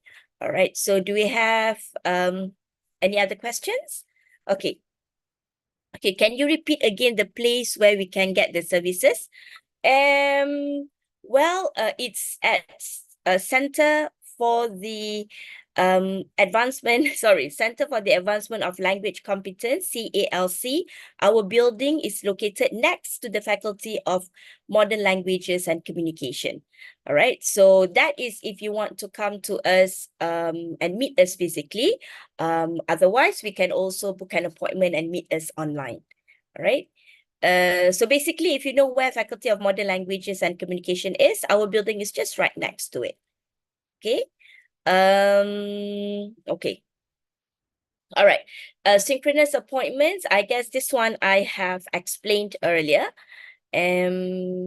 Okay, can I have the next slide, please? All right. So you can go to this website and then there is a QR code. You can go to www.calc.upm.edu.my. All right. And then you can scan the QR code provided to book an appointment. And then you just follow the instructions on the appointment page. I think the process is pretty straightforward. Okay. And next slide, please. All right. Any questions? I think you have been asking questions in the chat box. Okay, can you share your contact for appointment?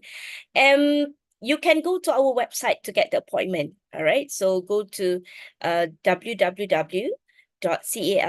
Okay, can I reply? Okay, www.calc, sorry, .upm.edu.my, or you can email us at calc.writing@upm.edu.my. Okay, so you can go to the website or you can email us at calc_writing@upm.edu.my. Okay. All right. So I look forward. Basically, I guess we have come to the end of the presentation. All right. So I look forward to meeting all of you, and I hope that you can benefit from this free service that we have for all UPM students, especially the postgraduates. All right. Thank you very much.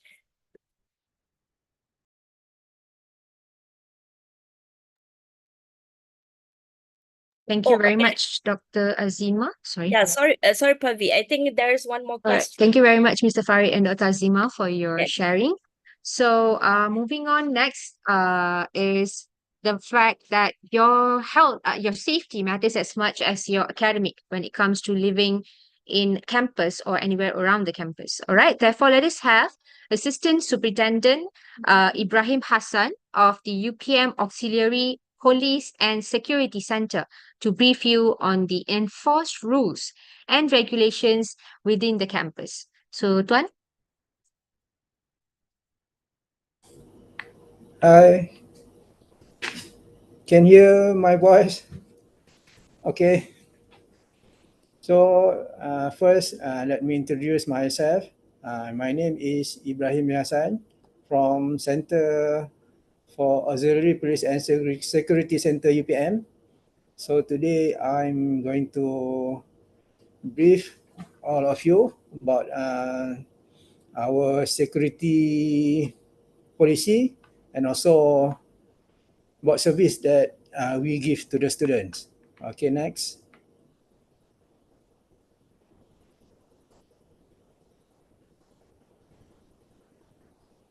Okay, this is the scope for briefing today.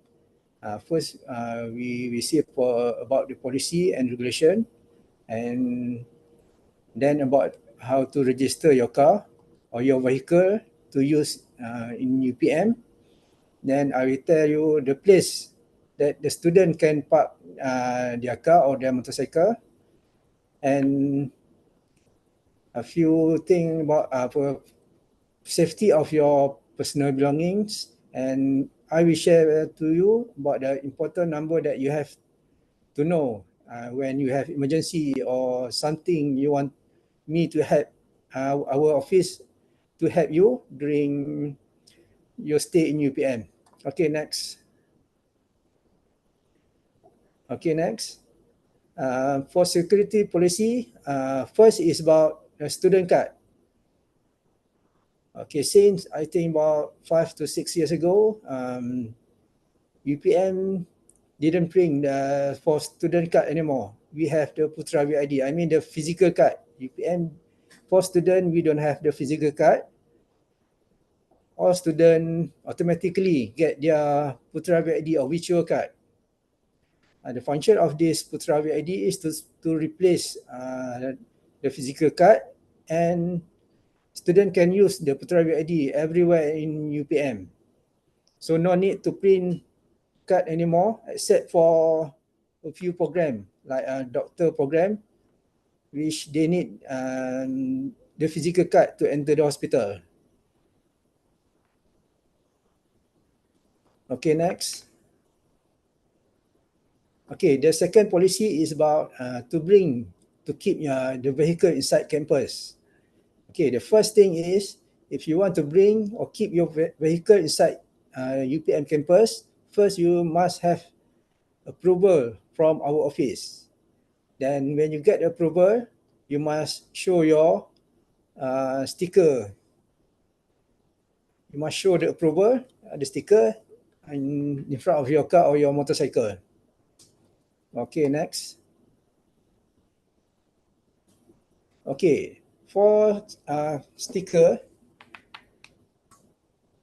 not all of the student, not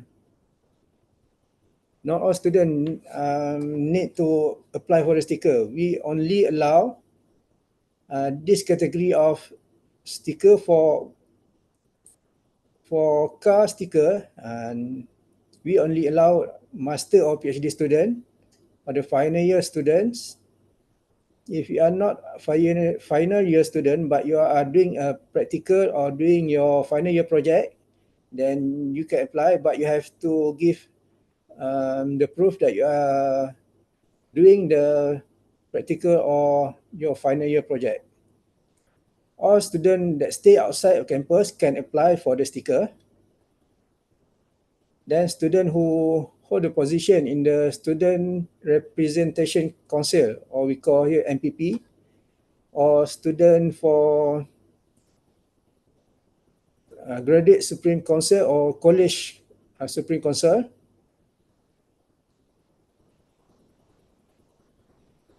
but the application for the student Supreme Council, normally they have to apply through their college. Okay. For vehicle sticker for motorcycle, all student can apply. For master and PhD student. For diploma and bachelor, only for year 2 and above only. So for first year student, they're not allowed to apply for the UPM car sticker or motorcycle sticker. Also, the student who have they have special need or OKU or what you call OKU in English, I'm not sure, but special need, they also can apply. Okay, next slide. Okay, how to apply for the car sticker or car motorcycle sticker? All application is now through the system Putra Assist. So you fill all your details in the system and also upload the document that needed. Then once your application is approved, then you have come to our office to collect your sticker.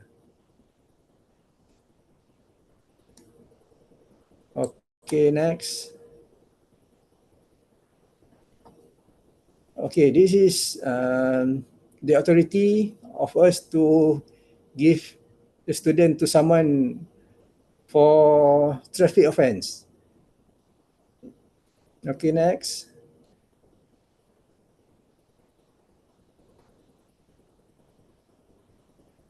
So there are a few traffic offense that normally do by the students. Okay, the first. Okay, this is all the traffic offense normally do by student, and the rate for the student offense, someone traffic offense is the maximum is 50 ringgit if you do the traffic offense. Okay, next. Okay, inside the campus, there are also a few parking that is special allotted to the students. Not all students can park everywhere inside UPM. So the parking that we special allotted for student is first the central parking, then the parking near the Dewan Besar, and the next is parking gazebo, or now we call it the international office. Then the other parking is at the central lecture hall. Okay, next. Okay, this is central parking. This is a big parking. I think this parking can accommodate for about 700 to 800 cars. This is near the Dewan Besar. Can you see the blue sign here? That is the parking for student. Normally, if the parking is for student, then we put the signage student parking and color with blue color. Okay, next is gazebo. Now we call it international office. Okay, next. This is central lecture hall. This is near to the library also.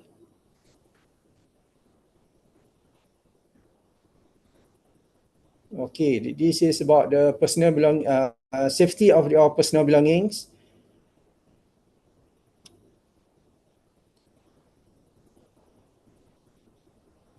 The most important personal belonging, I think, for the student is first your mobile phone, also your laptop or computer. These two items is normally student will get lost, or if you not take care of your belongings.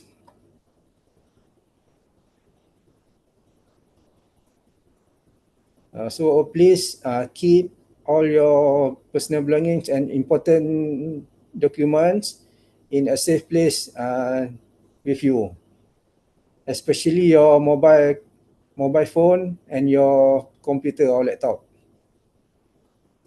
Okay, next. So this is the most important number. You can call us 24 hours if you have any problem. But regarding to our counter service is during office hour only. To collect your car sticker or motorcycle sticker, normally we open at office hour.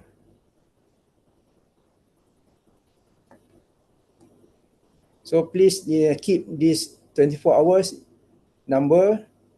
You have any problem, security problem or safety problem, you can call this number. Okay, thank you. Thank you so much, Tuan Ibrahim. That was a very concise one. Okay, that those numbers, it's very important for everyone to keep in note because the UPM security department, exact, they are 24/7 on duty. So do not worry, and they normally do like every 2 hours you can see their cars going around the campus, ensuring that there is no any issues in the college area or even at the faculty's area. Okay. All right. Thank you, Tuan. So moving on, we will move to the next session, the second last session for today, which will be very helpful for the international students and as well as for those local students who are staying far from home. It is the briefing by the UPM Housing and Placement Division, presented by Mr. Muhammad Hakim here with us today. So I pass it to Hakim. Okay, thank you. Thanks, Pavitra. So, hello everyone. I think good afternoon already. So, I'm gonna be a very short briefing about housing and placement division. So if you want some future reference, I will leave my email in the chat box. You can write down my email and please send to my email.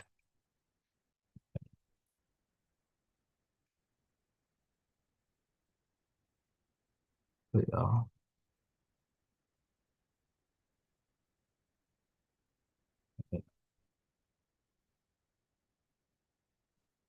Okay.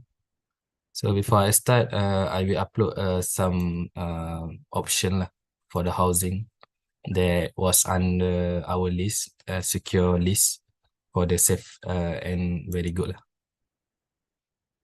Okay. So hi everyone. The Housing and Placement Division, we know as BPP UPM. Our office is at a guest house UPM. You can serve and come anytime in our office. We're glad to receive you all. So in our section, we have two sections lah. One is on-campus management section and one is off-campus. For this section, for the outside is for the all off-campus, and in the inside if you want to enter the college lah.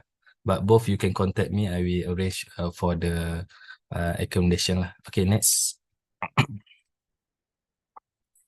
Okay, this is for the on campus. Is usually for the first year, and for focusing on I don't explain more because it's more the bachelor, and also we have for the master and PhD. No problem if you want to sit in the in campus or college. We have 10 college. Okay. And also off campus is managed by us also. We can suggest you a good housing near UPM or another that can according to your budget. Okay, we collaborate with UPM Holding also lah. Okay, next. Okay, this is the inside campus college. We have 10 college. We call as traditional college. It's a college KTDI, College Tun Dr. Ismail, College Chancellery, College Sultan Ismail, Pendeta Zakbar, and also College K10, and also College Tan Sri Aisyah Ghani. All name is College 13.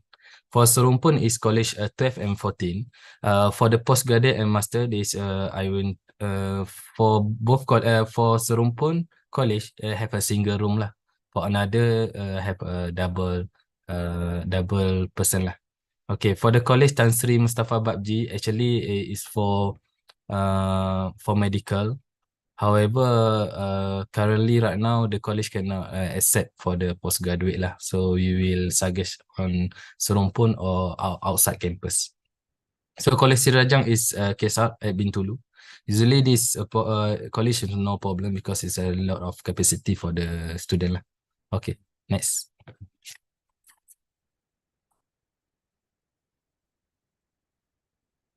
Okay, this is location of Rumah Tamu UPM.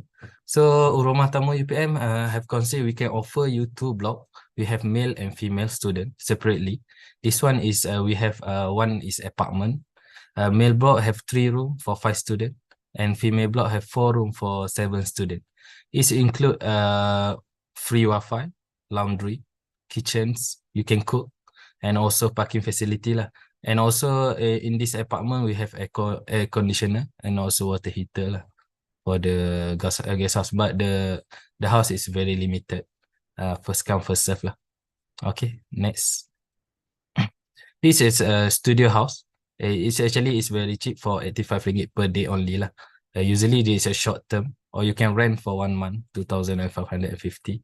So the studio is like some hotel lah. If you have transit, maybe you want find housing outside but not find yet, so you can transit at our studio room lah. You can stay for 1 week or until you find a suitable house for you. Okay, next. This also can if your parent want to come or any outside of UPM public, it's open for public also lah. Okay, next. Okay, another housing we have is from this is apartment. One other is this is a near MRT station, really near to MRT station. You only take for 2 minutes to arrive at the MRT station. And this one is 3 bedroom, 3 bedroom and 1 bathroom lah. However, this one is no air conditioner. This one is only 1,000 per month. Okay, please make reservation lah if you want to come and see this. So that's all for the inside campus. And for the off-campus accommodation, we collaborate with URUM, like URUM Kekmat Waputra is managed by UPM International. So yesterday I got some information that we have collaboration that managed by UPM International for housing outside of UPM also lah. So we will make sure that UPM International will give a special service and can attain however what we call that unit lah, and your budget according to your budget. Don't worry, you can consult with UPNI, UPN International for house that you want lah. So please contact later. I will end of the slide we see the contact number, and also you can contact me lah, can email to me. Okay, next. Okay, this one is Kemal Waputra. So this one actually is off campus but still inside UPM lah, very near to the campus area. So is if Kemal Waputra is has been 24 unit of modern apartment, have 190 unit for studio room, and also have 14 unit of premium apartment and 40 unit of a studio room lah. And right now they also arrange for the offsite like apartment near here, Mutiara Resident 360, and also some that I show inside the that I put in the chat lah. Can you see? Okay, next.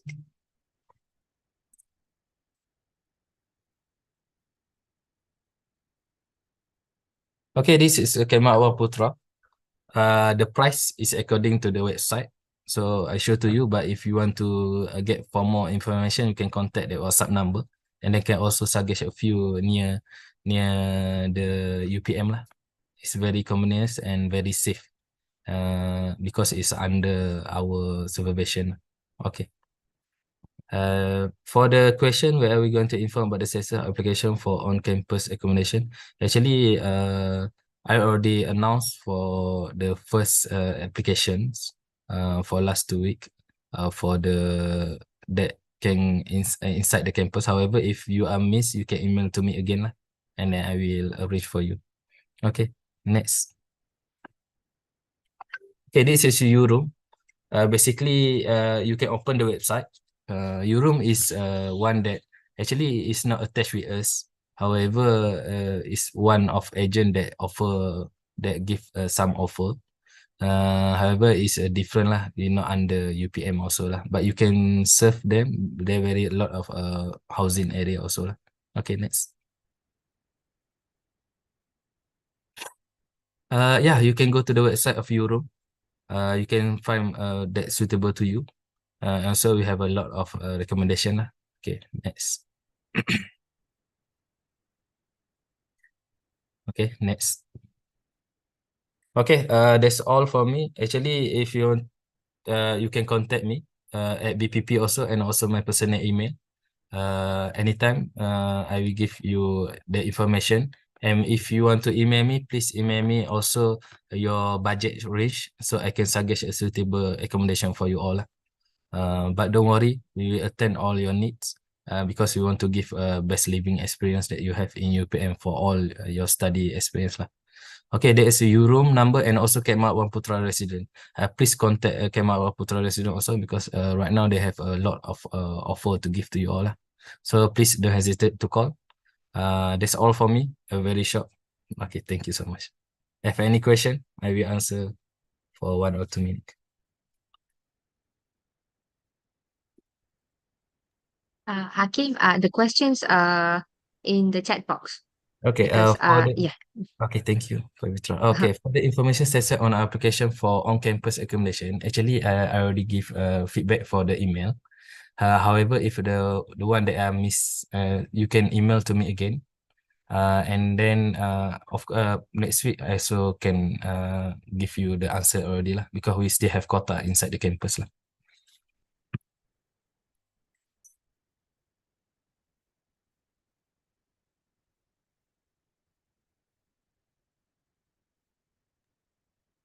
Okay, so I think that's all from VPP. Thank you very much, Mr. Hakim. Hope Thank you it so much. can cater, to the students' residential need in case of emergency. Okay, Yeah, no so problem. please feel free to contact Mr. Hakim on the particulars that he have shared earlier, everyone. So last but not the least, okay, one of the most important department in UPM that deals with your insurance, your welfare, and student activities per se, the Student Affairs Division, or also known as BHAP in UPM. For that, we have the head of BHAP, Mrs. Nuraihan Nordin, with us today. The floor is yours, Mrs. Nuraihan. Assalamualaikum and a very good afternoon. Thank you, Ms. Pavi. Before that, I hope you are well and good health. I would like to congratulate you for being accepted the one of the top 5 universities in Malaysia. So I'm Nuraihan Nordin, Head of Student Affairs Division. Along with me is Ms. Umi Husna Abdullah, Head of Section Student Welfare. So during my presentation, if you have any question, please type in the chat box and Ms. Umi will assist you to answer all the questions. So for today's presentation, I have 2 scopes to present to you. First scope regarding the student welfare, and the second scope regarding the student activities for local students and international students. Okay, please go to the next slide.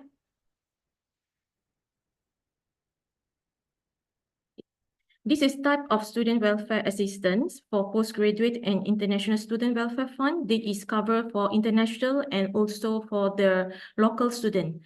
This fund is established to alleviate the burden of students who are facing financial and emergency related issues. So the type of assistance provided, if you have anything, a problem under this category, if you have the emergency, so we can provide you Ringgit Malaysia 200 immediately.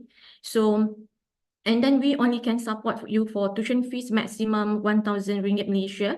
And then if self-sustenance, 300 Ringgit Malaysia, accident and illness, 200 ringgit Malaysia. Students and parent debt contribution, ringgit Malaysia 400, and other disasters is maximum 1,000 ringgit Malaysia. So how you can apply for this student welfare fund? You can download the student welfare application form from the website, or you can go to our office, Student Affairs Division office, at Chancellery Putra, the ground floor at Chancellery Putra, and we will help you and assist you regarding the fund for student welfare fund. Okay, next slide, please. So this is Student Protection Fund scheme. This is only for local students, not include for the international student, because the scheme only cover for local undergraduate. For postgraduate students, international student, you have to apply your own insurance. Okay, you have to apply for your insurance. And for international student, I repeat again, for international student, you have to apply your insurance, your own insurance. And this only cover for undergraduate and postgraduate local students only. So the Student Protection Fund was established to replace the Group Insurance Protection Scheme. All local UPM postgraduate students are insured through the Student Protection Fund. So type of assistance provided is accident claims, medical expenses claims, chronic disease claims, disability, student debt benefits, and hospital ward allowance. So we can see this. For example, if you are awarded for local postgraduate student, if you are awarded, so you can claim 25 ringgit Malaysia per day. And also we have many protection benefits, such as if you are, if you have some accident claims, you can claim 2,000 and etc.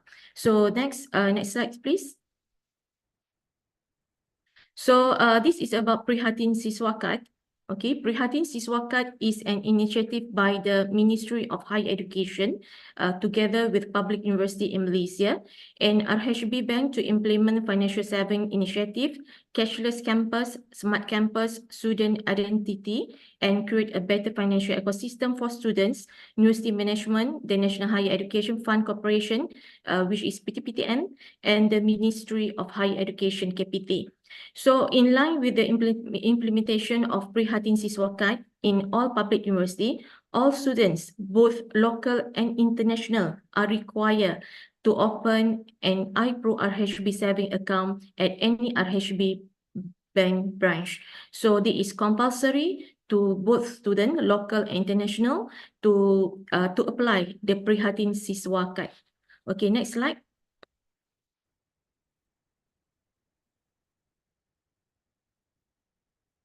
So how you can get a Prihatin Card Siswa?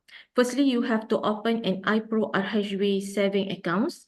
Go to any RHB bank branch to open an iPro RHB saving account. Please bring the following documents. International students, you must bring original passport, validity period 6 months. More than 6 months, and USD letter offer, student confirmation letter, and valid student visa and pass. For local student, you just bring your My Card and university's letter offer or university confirmation letter. After you open an iPro RHB 7 accounts, you can collect the Prihatin Siswa Card at the Student Affairs Division. Will organize a Prihatin Siswa Card distribution and activation program at a later date.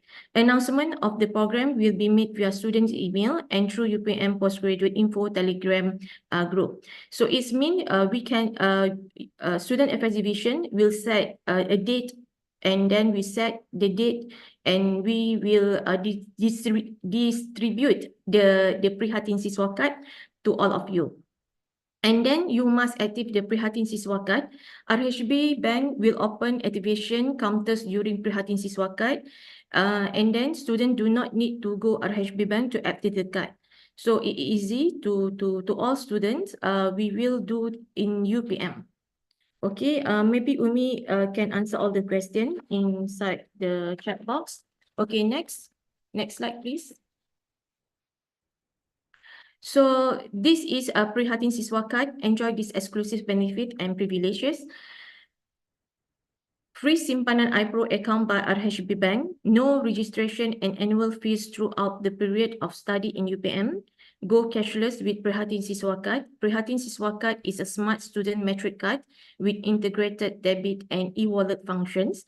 Enjoys a special discount promotion and rewards exclusively for university students, such as food ordering services, e-hailing services, spotting equipment, telecommunications product and services purchases, and collect reward points and redeem products vouchers, every reading material, stationery, computer equipment, and extra, and etc. Easy education loans and financial assistance access. For your information, for PTPTN loans and one of financial assistance, your RHB Simpanan iPro account. So PTPTN will collaborate with RHB to implement this Prihatin Siswa card. Okay, next slide, please. So the contact person, if you have anything you want to ask about the students' welfare, anything about student welfare regarding insurance or card Prihatin Siswa, you can contact Miss Umi Husna Abdullah and staff Mrs. Azriza and Mr. Zulkifli. Okay, next slide, please. So this is second topic about the association and club. So we have two association or two club. I mean this is different between the international or local student. UPM International Student Association, and the acronym UPM ISA is for the international students. They try to success with the mission is success will be achieved together, the motto of the UPM ISA. Okay, next slide, please. So the International Student Association at UPM ISA was founded in 2005 as the official association for all international students studying at University Putra Malaysia, officially approved by Deputy Vice Chancellor Student Affairs and Alumni during that, Professor Datuk Dr. Muhammad Fauzi bin Haji Ramlan, in 2010 under Divisive Office and all activities under the Student Affairs Division. UPM ISA represents over 87 countries' international students at meeting with the management and looks out for the interests of UPM students anywhere. ESCO members governed by the association and together with country representatives. UPM ISA is the umbrella of all the clubs and societies of the countries at UPM. Mission is to support UPM's desire of becoming a university of international repute through increasing the visibility globally, to cater for the needs of prospective, new and returning UPM students from around the world, and to create an avenue of building friendships among international students at UPM. So next slide, please. So this is one of the program that under UPM ISA, Iftar Mega Putra 2.0. And the next slide, please. UPM ISA trips. Next. UPM ISA Island trip. Next. Port Dickson trips. Graduates nights. Then UPM ISA activities during COVID-19. So this is for international students, but for the local students, you can join other clubs such as, actually in UPM we have about, actually this club we have also more than 84 clubs and society under UPM for local and also international students, which this club is we divide and we put under means the certain components like state citizen. So if you from the Malacca, if you from the Penang, you can join the state citizen club. And we also have a spiritual club, leadership under leadership club. We also have a holistic students, entrepreneurship, sport, and recreation. We also have a material arts such as you can join the taekwondo, silat cakap musang, and etc. We also have a culture and creative, but for the postgraduate student, we have another club that we call the Putra Graduate Association. The Putra Graduate Association actually one of the club and for the postgraduate. That is the divisions. PGA is the main platform to unite all local and international postgraduate students at University Putra Malaysia. So all postgraduate students, you can join this PGA club. So the mission is to produce an excellent postgraduate students in the areas of management, academic research, and others. In addition, to form a strong personality among postgraduate students at University Putra Malaysia, so that UPM postgraduate student will be respected by others. So the PGA UPM, one of the objective is as a platform to channel the aspirations of UPM postgraduate students as a coordinator of related event and program in academic matters, research, welfare, and program related to postgraduate student. So this is one of the objective of the PGA University Putra Malaysia club, and the motto is productive, collaborative, and innovative. So I think I just short briefing about the association and club. If you have any question regarding the club, you can contact us at student affairs division. So now you can see that now you can see the link to join UPM ISA Telegram group. Okay, this is only for the international student. So now the president is Zaid. Zaid, the president of the UPM ISA, and the annual general meeting may be around April. So you can join for international student. Please join this Telegram group to be updated for upcoming events. So I think only this Miss Favi from Student Affairs Division. Please keep on great memories in UPM. To all students, enjoy your study in UPM. That's all from Student Affairs Division. Thank you. Okay, thank you so much, Nuraihan, for the sharing about one of the association that upholds international students in UPM. And of course, for the Kad Prihatin Siswa, it is a compulsory thing for everyone to actually have one. Okay. All right, dear postgraduate students, that was the last agenda for today's briefing. So thank you very much to all the deputy deans, officers, the presenters who were here and presented all the information, students, and of course, viewers from the YouTube channel for your time and effort for attending the briefing today.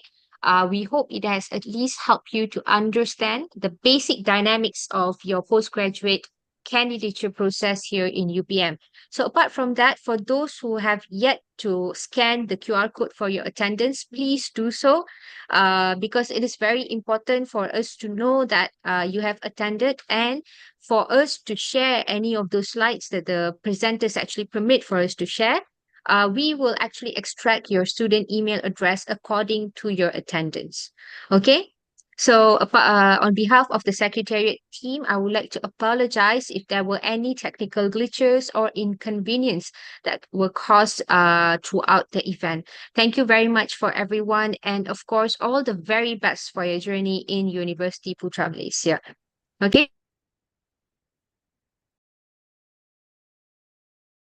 If it's possible, for those who can actually open your camera, we can take like one snapshot of everyone who are here present today for our record, of course. It's not compulsory.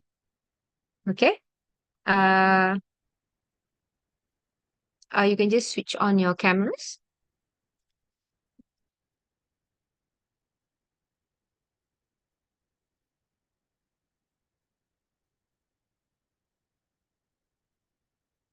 Okay.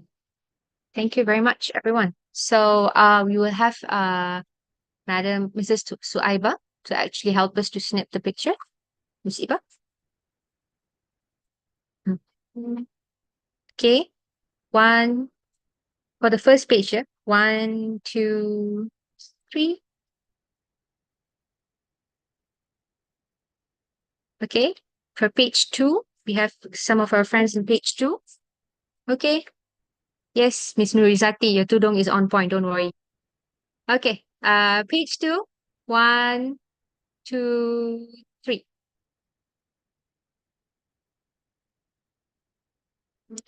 All right, page 3. Okay, most in page 3, they did not switch on their cameras, but it's okay. Okay, let's have a snip. Page 4.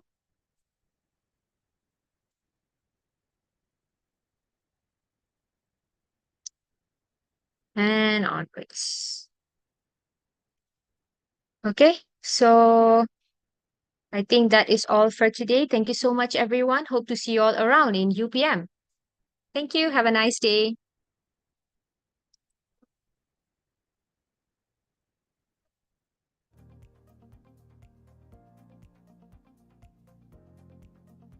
Ba, naikkan je sound tu, Ipa.